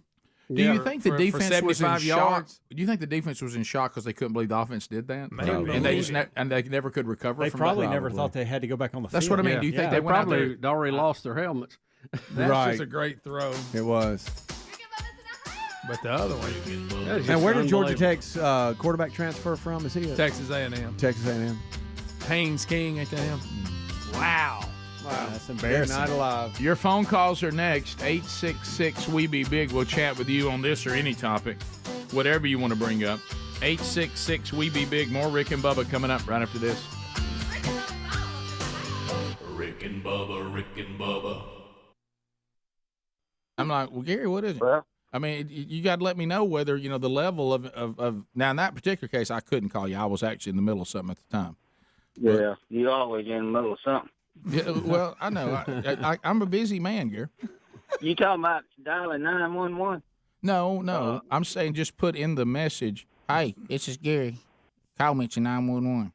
And that's when I know. I was going to tell you, I was going home the other evening from the lake, and I heard a siren, police. So I pulled over the side of the road. I didn't see nothing. And then a few minutes, it started going off again, and it was coming out of my pocket. My phone had dialed 911, and they was calling me back. I don't know how that happened, but Gary, anyway. Now you're gonna get in trouble for the last time you already been in trouble. You already been in trouble 911 one time involving Scott Dawson. I know. I didn't mean to do it. It done it on its own, but anyway. So, Gary, tell mainly, because I know this is an area that Bubba is very intrigued in, but tell us what you saw. Oh, boy. Well, I was fishing the other morning about 7:30. I come out of a slough, kind of out on kind of a point. I'm not going to name the slough because I don't want to scare the folks down there, but I saw something in the water, and I got real close to it, and I said, well, that's one of them big snapping turtles or something. But I could see the ridges on its back. And when I got maybe 15 yards of it. And I stood up in the boat, and it was about 5 to 6 foot long. And I swear it looked like an alligator. I'm not going to say for sure, but I could have swore it was alligator. Or, Gary, are you seeing maybe a glimpse of the Mitchell monster? Right. Yeah. Could it be that? It could be. I was going to call Dan and tell him about it. You know what he'd say? Well, that's unbelievable. That's so good. He don't believe nothing about the Black Panthers or nothing like that. So, he surely wouldn't believe alligator. But, I'm not trying to scare anybody, but, I could have swore that's what it was. All right, now let me ask you this, okay? If you've ever heard of this, okay? No. You think you might have seen a gator, and Gary you Stowe Bubba, you've absolutely seen Black Panthers. Oh yeah, no doubt. So no doubt. So someone told me to ask you about this down Hi, Greg, down on Lake Mitchell. To ask you about a monster called the Elijah Bates Booger. Oh yeah, I've heard of that. Have you really? The Elijah Bates Booger said, I was raised on Lake Mitchell, lived here for almost 58 years, and I can assure you the locals know about him. Elijah Bates Booger. I've heard about him years ago. But I don't know. I just think it was a gator. Okay. The reason why what I think that other thing is, Rick, it's just the ghost of many builders that went belly up during the big flop down there during the Obama years. You know. Yeah. Well, it could be. I don't know, but. The reason why this is a story is because some of you around the country are going, so you saw an alligator in a lake, big deal, we see them all the time. But this is a part of the country we're not supposed to have really alligators swimming around in Lake Mitchell. Well, but I mean, we know they're there. We know they're there. We've had them caught in ponds further north than that. We've had one crossing the road here in Birmingham, so you know, and it was a biggie. And Gary, why do you think we've ended up with gators? Well, people that goes down to Florida, you know, you used to could buy them down there, tail alligators. Mm-hmm. Them little bitty ones. And I think they get tired of them, just turn them loose, and they get in the waterways. They just get tired of them and turn them loose, and they get in the waterways. Yeah. Well, I'm about. I don't know. You know, all these people skiing and tubing down there. You know, it's. If there's alligator in there, I don't know where I'd want to be in there or not. And now you've done it. There he goes. This is a way of getting people to quit skiing. You know, that is excellent. But I've always wondered that. 100%. Because there are places in more south, okay, Enterprise, Dothan area, where they have seen gators, they've hunted gators, but they still have lakes there, and they still ski. And I've always wondered, how on earth do you get in that water knowing they're there? Well, Speedy used to do it. Yep. He said, Gary, I think what you ought to do there close to your place, put a sign up that says "Warning Alligators." I'm telling you, Gary. Clear them out. Gary, I know what you're doing, Bubba. You're all over. 35 minutes past the hour. Your comments, whatever you want to chat about, you can do so at 866-WE-BE-BIG. We're going to chat with you now. Cook's Pest Control teaming up with the Rick and Bubba Show. There's nobody better. Nobody better. Cook's Pest Control, they do the best job, but we've had them working with us for years. And let me just tell you something. If you're looking for the job to be done right, then you need to put them to work for you. There's no one else that does it quite as well as they do. But there's no obligation that you have to use them. Why don't you just let them come out and evaluate? Go to cookspest.com. Hey, construction. You got home builders out there at new home construction. They'll do that for the stuff that you need. Office, property, your home, whatever. They'll take care of it. Their termite protection there's nothing like it. The Centricon system, it blocks them out. They never get access to the property. So go to cookspest.com and put them to work for you, and then you can sing like we do. Looky, looky, looky. Here comes Cookie. Cook's Pest Control. To the phones we go. There's room for you if you want to join us. We'll start with John in Albany, Georgia. John, go ahead. Welcome to Rick and Bubba. Good morning, guys. I was just wondering, since Greg and Speedy both completed their challenges that was laid down on them over the weekend, if they're going to receive their rewards, and if so, where's Speedy going on his vacation since he gets some paid time off? Yeah, Speedy earned some vacation. That's right. That's it. I'm going to get my medal. Yeah, are you, Greg? Yeah. Carl, I'm gonna wear it in here. I would. Carl in Arkansas. Carl, go ahead. Oh no. It says Carl Childers. Hey, Carl, what's up, buddy? Me and Frank gonna come to the Arkansas game in Tuscaloosa this weekend. Are you really? Okay, great. We're gonna tailgate. I'm gonna bring some mustard and biscuits and French fried potatoes, potty meat, salty crackers. Might even have a chicken leg or two. Oh, that's so good. We want to know if you boys want to come over and tailgate with us.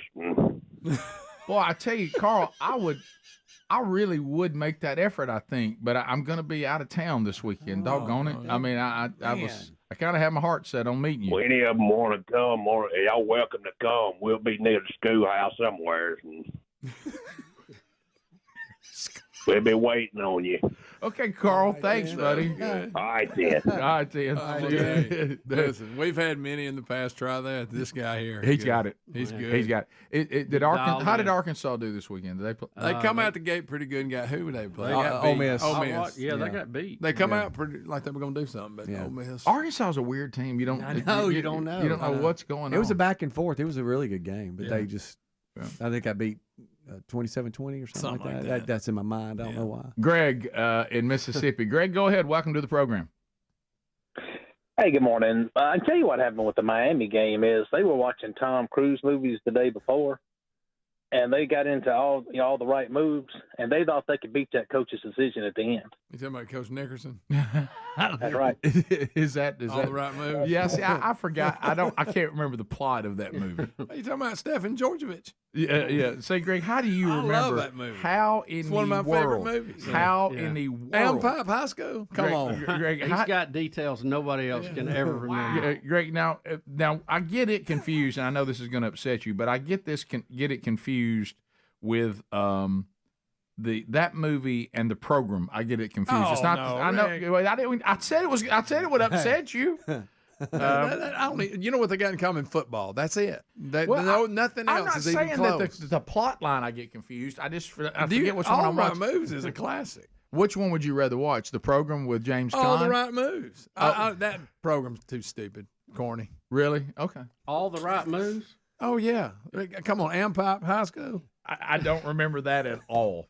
Tom Cruise, you don't remember that? Oh, you got to watch it. I don't You'll remember love that. it. I don't even remember He plays that for one of them all. old steel towns in Pennsylvania. Right. Old high school. Yeah, I kind of remember the movie, but you're remembering things, obviously, that I don't I've seen recall. 1,000 How you times. getting it mad is what you could do. Well, I don't want Well, to anyway, upset they had Walnut Heights beat. They tried to steadily fall on the ball. They ran a play, and guess what? It started raining, fumbled, cost them. So this guy's he's saying Miami did pull all the right moves. Well, it's kind of. And Rick, this coach, The program's okay, Rick. It's okay. Christopher, this is not the first time he's done this. It happened to him at Oregon too. Yeah. Really? I didn't Yes. know that. Yeah, Is it same just thing. me, or does he look just like Brad Ryan? Cristobal. The coach of Miami? Yes. Yeah, he does. Same guy.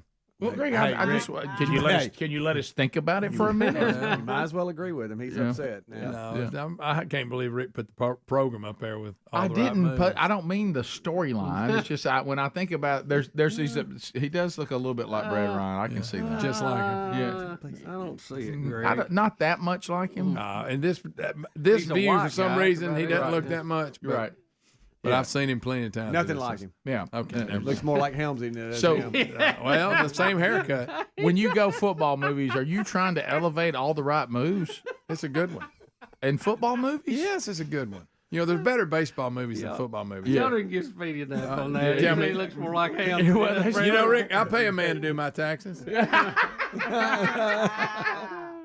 Oh gosh, how can that happen to you twice? Well, I don't know. I didn't know that. Oh, he's going to be made fun of today, unbelievably. On Oh, all the he'll sports be shows. the better. Greg, where do you put? What is your best football movie you like? Is it All the Right Moves? It's up there. Or is it Blindside? Which one? gonna have to Remember the watch Titans. I love Remember the That Titans. may be my favorite. Yeah. But this is right there. What is the plot to All the Right Moves? He's a high school. They play in old. Everybody's getting Yeah, laid I off got at the mill. Right. And they go to the rich school and take them on. They've never beat them. They had them till Coach Nickerson blew it at the end. And then the fans get mad and go paint his house up. Well, Tom Cruise, the player, him and that coach got in a fight because the coach tried to blame the kid for the loss, and Tom Cruise called him out on it, so he threw him off the team. Okay. And then he was with them people that messed his house up, and then he blackballs him. No colleges recruit him. It's pretty good. So Nickerson in the movie, It's who's Craig he played T. by? Nelson. Is it Craig T. Nelson? Yeah. Okay, that was my question. And then he went on to be the coach on the exactly. movie, which I thought that was a If dumb you show. don't, you need to go home and watch it today. I will. I don't think I may have to call you because I won't remember the name of it. Yeah, once I don't get think in I'll front be. of the TV. I don't think. And I love 80s movies. It's an 80s Yeah, movie. I don't think I'll be able to stay awake in any movie today.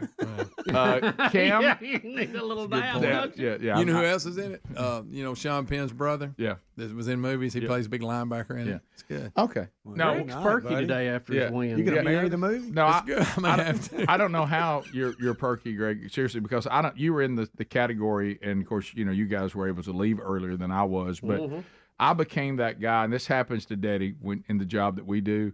I look around me, and everybody around me doesn't have to work today. Right. Okay. No, I take that back. I think Big Love does have to work this You didn't afternoon. just have to go to work. You had to go to work real Yeah, early. and because Big Love's got to work today too, but it's not too late this afternoon. But Rick, I anyway. actually passed myself on I-20. Yeah, coming home you're right. and coming back. But I kept noticing everybody was all, and I kept saying, and when you get home, that's when it's bad because we're counting the hours, and I love that picture right there of Sherry and Brody. That's fantastic. That is great. But when I got home, it was like I'm panicking to get in the bed. Well, people are dragging stuff out of the car and extra flowers that we got, and I didn't get in bed about 10:30. and of course somehow the boys they went back to the groom's cottage and got all the leftover barbecue. And they're taking it downstairs, and then Sherry's there's boxes coming in out of the car, and I'm just people, hey Dad, you get my tux, and I'm like, guys, I should be in bed. I should already be in bed, and everybody, and it's like everybody just kept delaying. I'm back timing here. Sherry's like, well, I need to go in there and take a bath real quick, so and the boys will be here just a minute, and now my bedroom door's locked. I'm like, why am I locked out? I'm your husband. I can't even get here and change clothes, and I just got trapped. I got trapped in everybody's like, yeah, we got to slowly wind down, and I'm like, I should already be in bed. Why am I not the first one in the shower? Yeah. Who House comes alive. And finally, I decided to announce to everybody, that's it, I'm out. I mean, there's no, well, Dad, what about, just text me.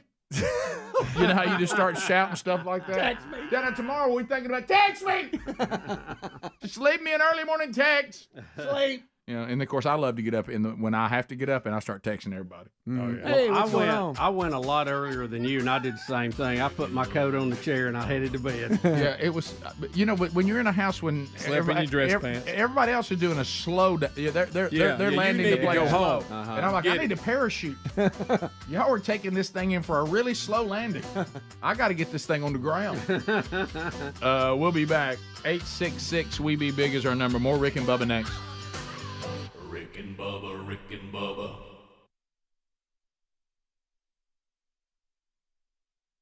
Excellent, Gary. Bubba, you're all This over is this excellent. because you know what he told me. You can't even fish on the weekends. There's so many. That's So much going on. He's They're trying. probably scaring the turkeys. Look right here. Probably scaring the turkeys. Look right here at this footage we got going right now. We're showing some footage. What Gary. is this, Christmas vacation? Oh, wait a minute. That's Gary. You had your grandkids. Y'all were trying to ski. Hey, I like to bring kids down here and just play a little bit.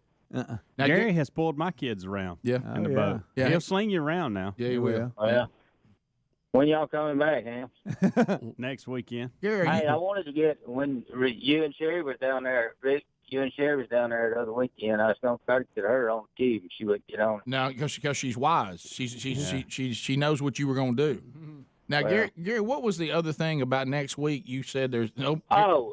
Yeah, I have the probate judge down here called me the other day, and he wants to get the Peach Queens on the segment up there next week. Peach Queens. The Peach Queens. There's a bunch of them. Yeah. Is that the ones you see on the billboard? Yeah. Yeah, So okay. those They who have don't, all the different age groups. yeah, those of you that don't know, this part of Alabama, a lot of you eat peaches, from Georgia, obviously, but there's some that come from Chilton County. Chilton County peaches are very, very well known, very famous.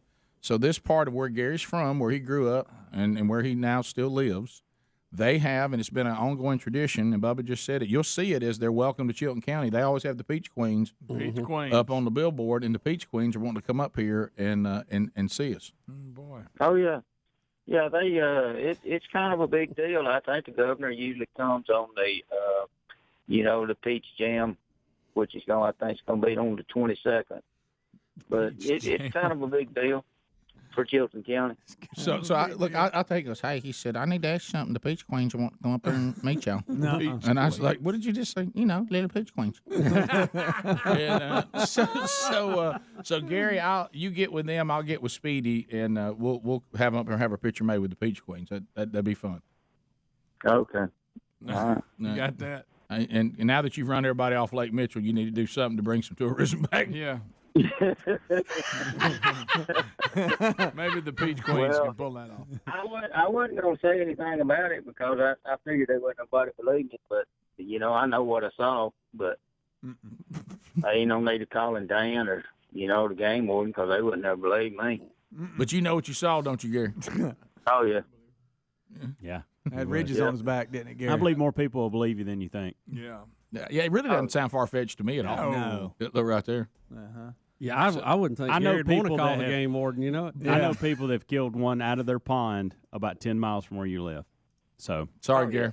Sorry about that. So they're there, and it came. I was told it came from that lake. Mm-hmm.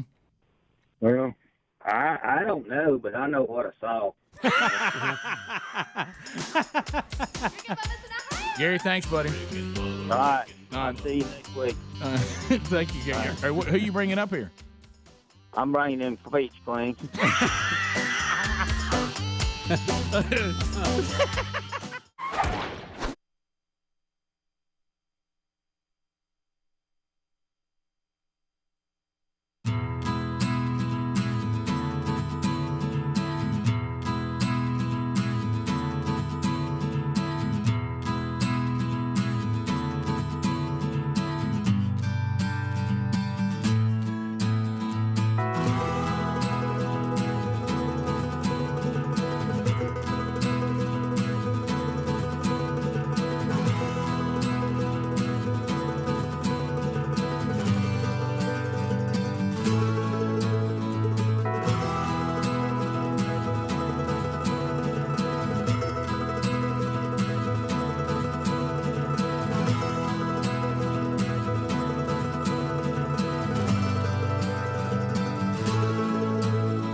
We're back, 10 minutes to the top. All right, due to the obvious today that we're spending time looking over and some lighthearted stories and celebration over the weekend.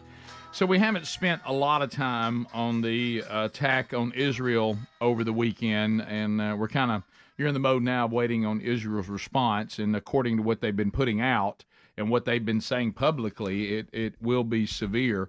But one of the things everybody keeps talking about is how this attack took place and how it kind of coincided with us unfreezing some of the Iranian money that we had previously frozen that they couldn't get to. $6 billion. $6 billion because of our fear that they would use it to advance their nuclear threat.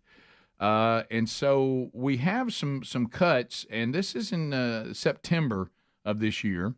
When John Kirby is being just about a month ago exactly. Yeah, when they're about to unfreeze this money, and we're not talking about Sean Hannity, Tucker Carlson, any of these people questioning it. Laura Ingraham, Wolf Blitzer is asking John Kirby a question of concern, and we have that. Here we go. You insist the Iranian regime won't touch the $6 billion of Iranian funds being unfrozen, but isn't it true that this frees Tehran up to spend more on other nefarious goals like supporting terrorism and boosting its nuclear program? Well, to the degree that they continue destabilizing activities, and I can't predict what they'll do going forward here, but we are already have pressure in place on Iran, both through sanctions and through our military presence in the Gulf region. We won't hesitate to take additional actions as we see further destabilizing activity by Iran. Critics say it frees up other funds for Iran to finance terrorism. Yeah, it does. Yeah, I it tell does. you, nobody saw that one coming, Yeah. did they? Yeah. Well, and what I loved is when I saw some of When the CNN's asking the questions, y'all, the dots are not too hard to connect on this. Well, I saw some of the leftists in our country, and I love how leftists sometimes will just say something just because they don't want it to be so. This check has nothing to do with the $6 billion that we just allowed them to get. Okay, so can you tell us how it's not? You just don't want it to be? You think we can't draw the line between we unfreeze and then 30 days later we've got Hamas coming in on personal aircraft? Yeah, they're flying 2,500 rockets trying to overwhelm the Iron Dome. I mean, come on, man. I mean, it's obvious what's happening, and and I thought I heard Kirby trying to saber rattle a little bit on his own. We have a military presence, we have sanctions, and if we need to respond, we will. Well, here it is. We're gonna respond to this. It started out like it always does with the left, urging Israel to show restraint. Yeah. But I think even they realized how bad that narrative looked when they realized how horrible this attack was, and they started changing a little bit later in the day, saying we'll stand with our ally and all that. But when they first came out, as usual, we're asking Israel to show restraint. Yeah. And then you're gonna.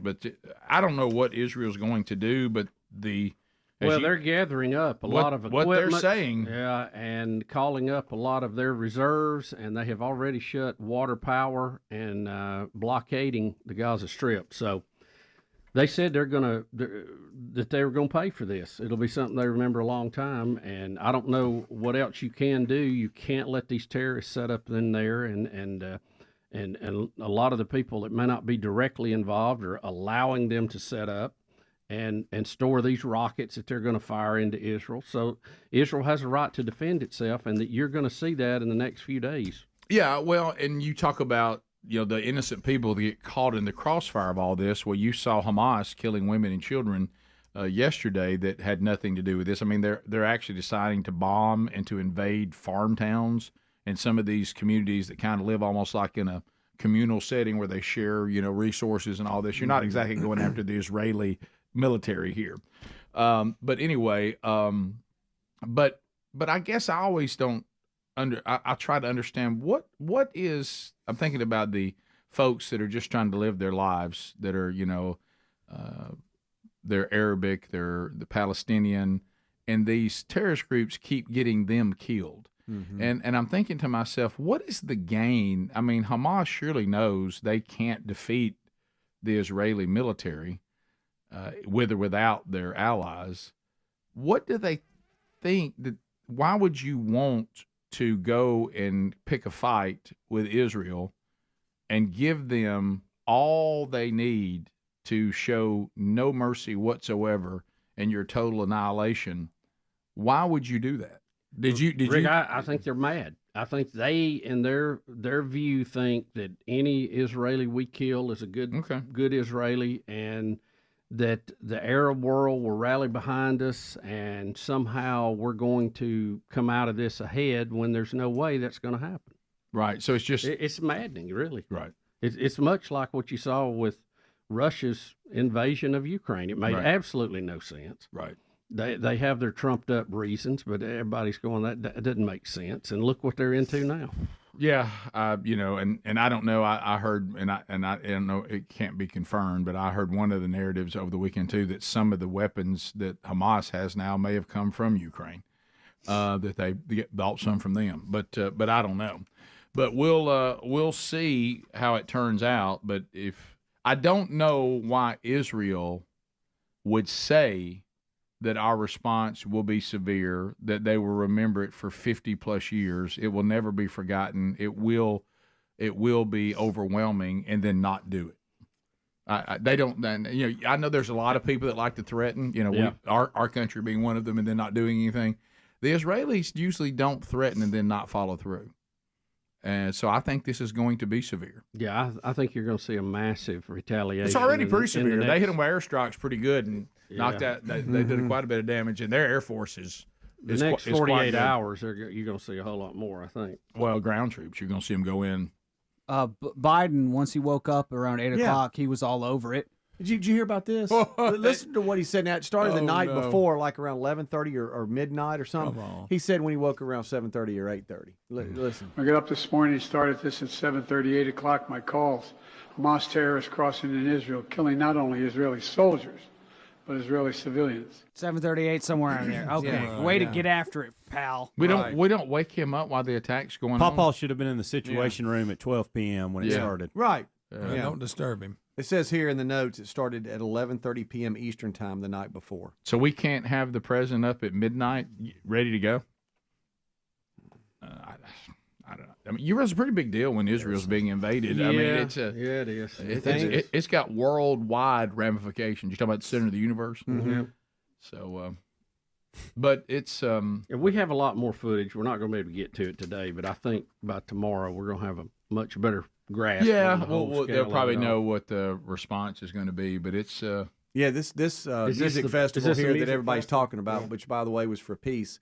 You can see them gliding in from the back. Yeah, they use personal aircraft to come in on, which is the little kind of odd. Yeah, the little lawnmowers with the like with a parachute on it. Yeah. Of course. I mean, it's horrible. It really is. I mean, the amount of people just at that music festival that were killed and kidnapped is unbelievable, and that's just that one small pocket of people. It is unbelievable. Yeah, they're not invading an Israeli military base. They invade a music festival of citizens. I mean, it's and they're saying 9 Americans were killed in the process. Yeah, too, and I think there's some Americans who are currently hostage too. And I think the way we handled Afghanistan emboldened these organizations too. We're not. I agree. I got news for you. We are not feared at all right now. Everybody thinks we are a bumbling, stumbling embarrassment. But the Israelis, honestly, don't really need us. They'd like to have us, but they're not looking to us to. They won't ask permission. They're not going to ask themselves, permission, and they're basically going to be. If you're with us, great. If you're not, get out of our way. Yeah, get out of our way, and they have every right to do that. Top of the hour. If you leave us, have a great day. You got more Rick and Bubba, then. Go to the different resources to get the archive video or audio up to date, and you can go back and catch any part you may have missed. Rick and Bubba, Rick and Bubba.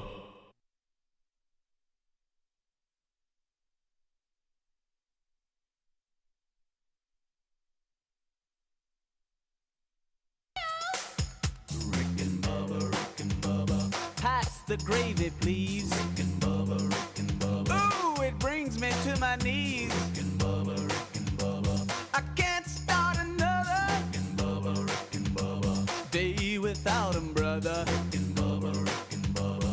Ooh, there is no other. Rick and Bubba, Rick and Bubba. Waking on their blubber. Rick and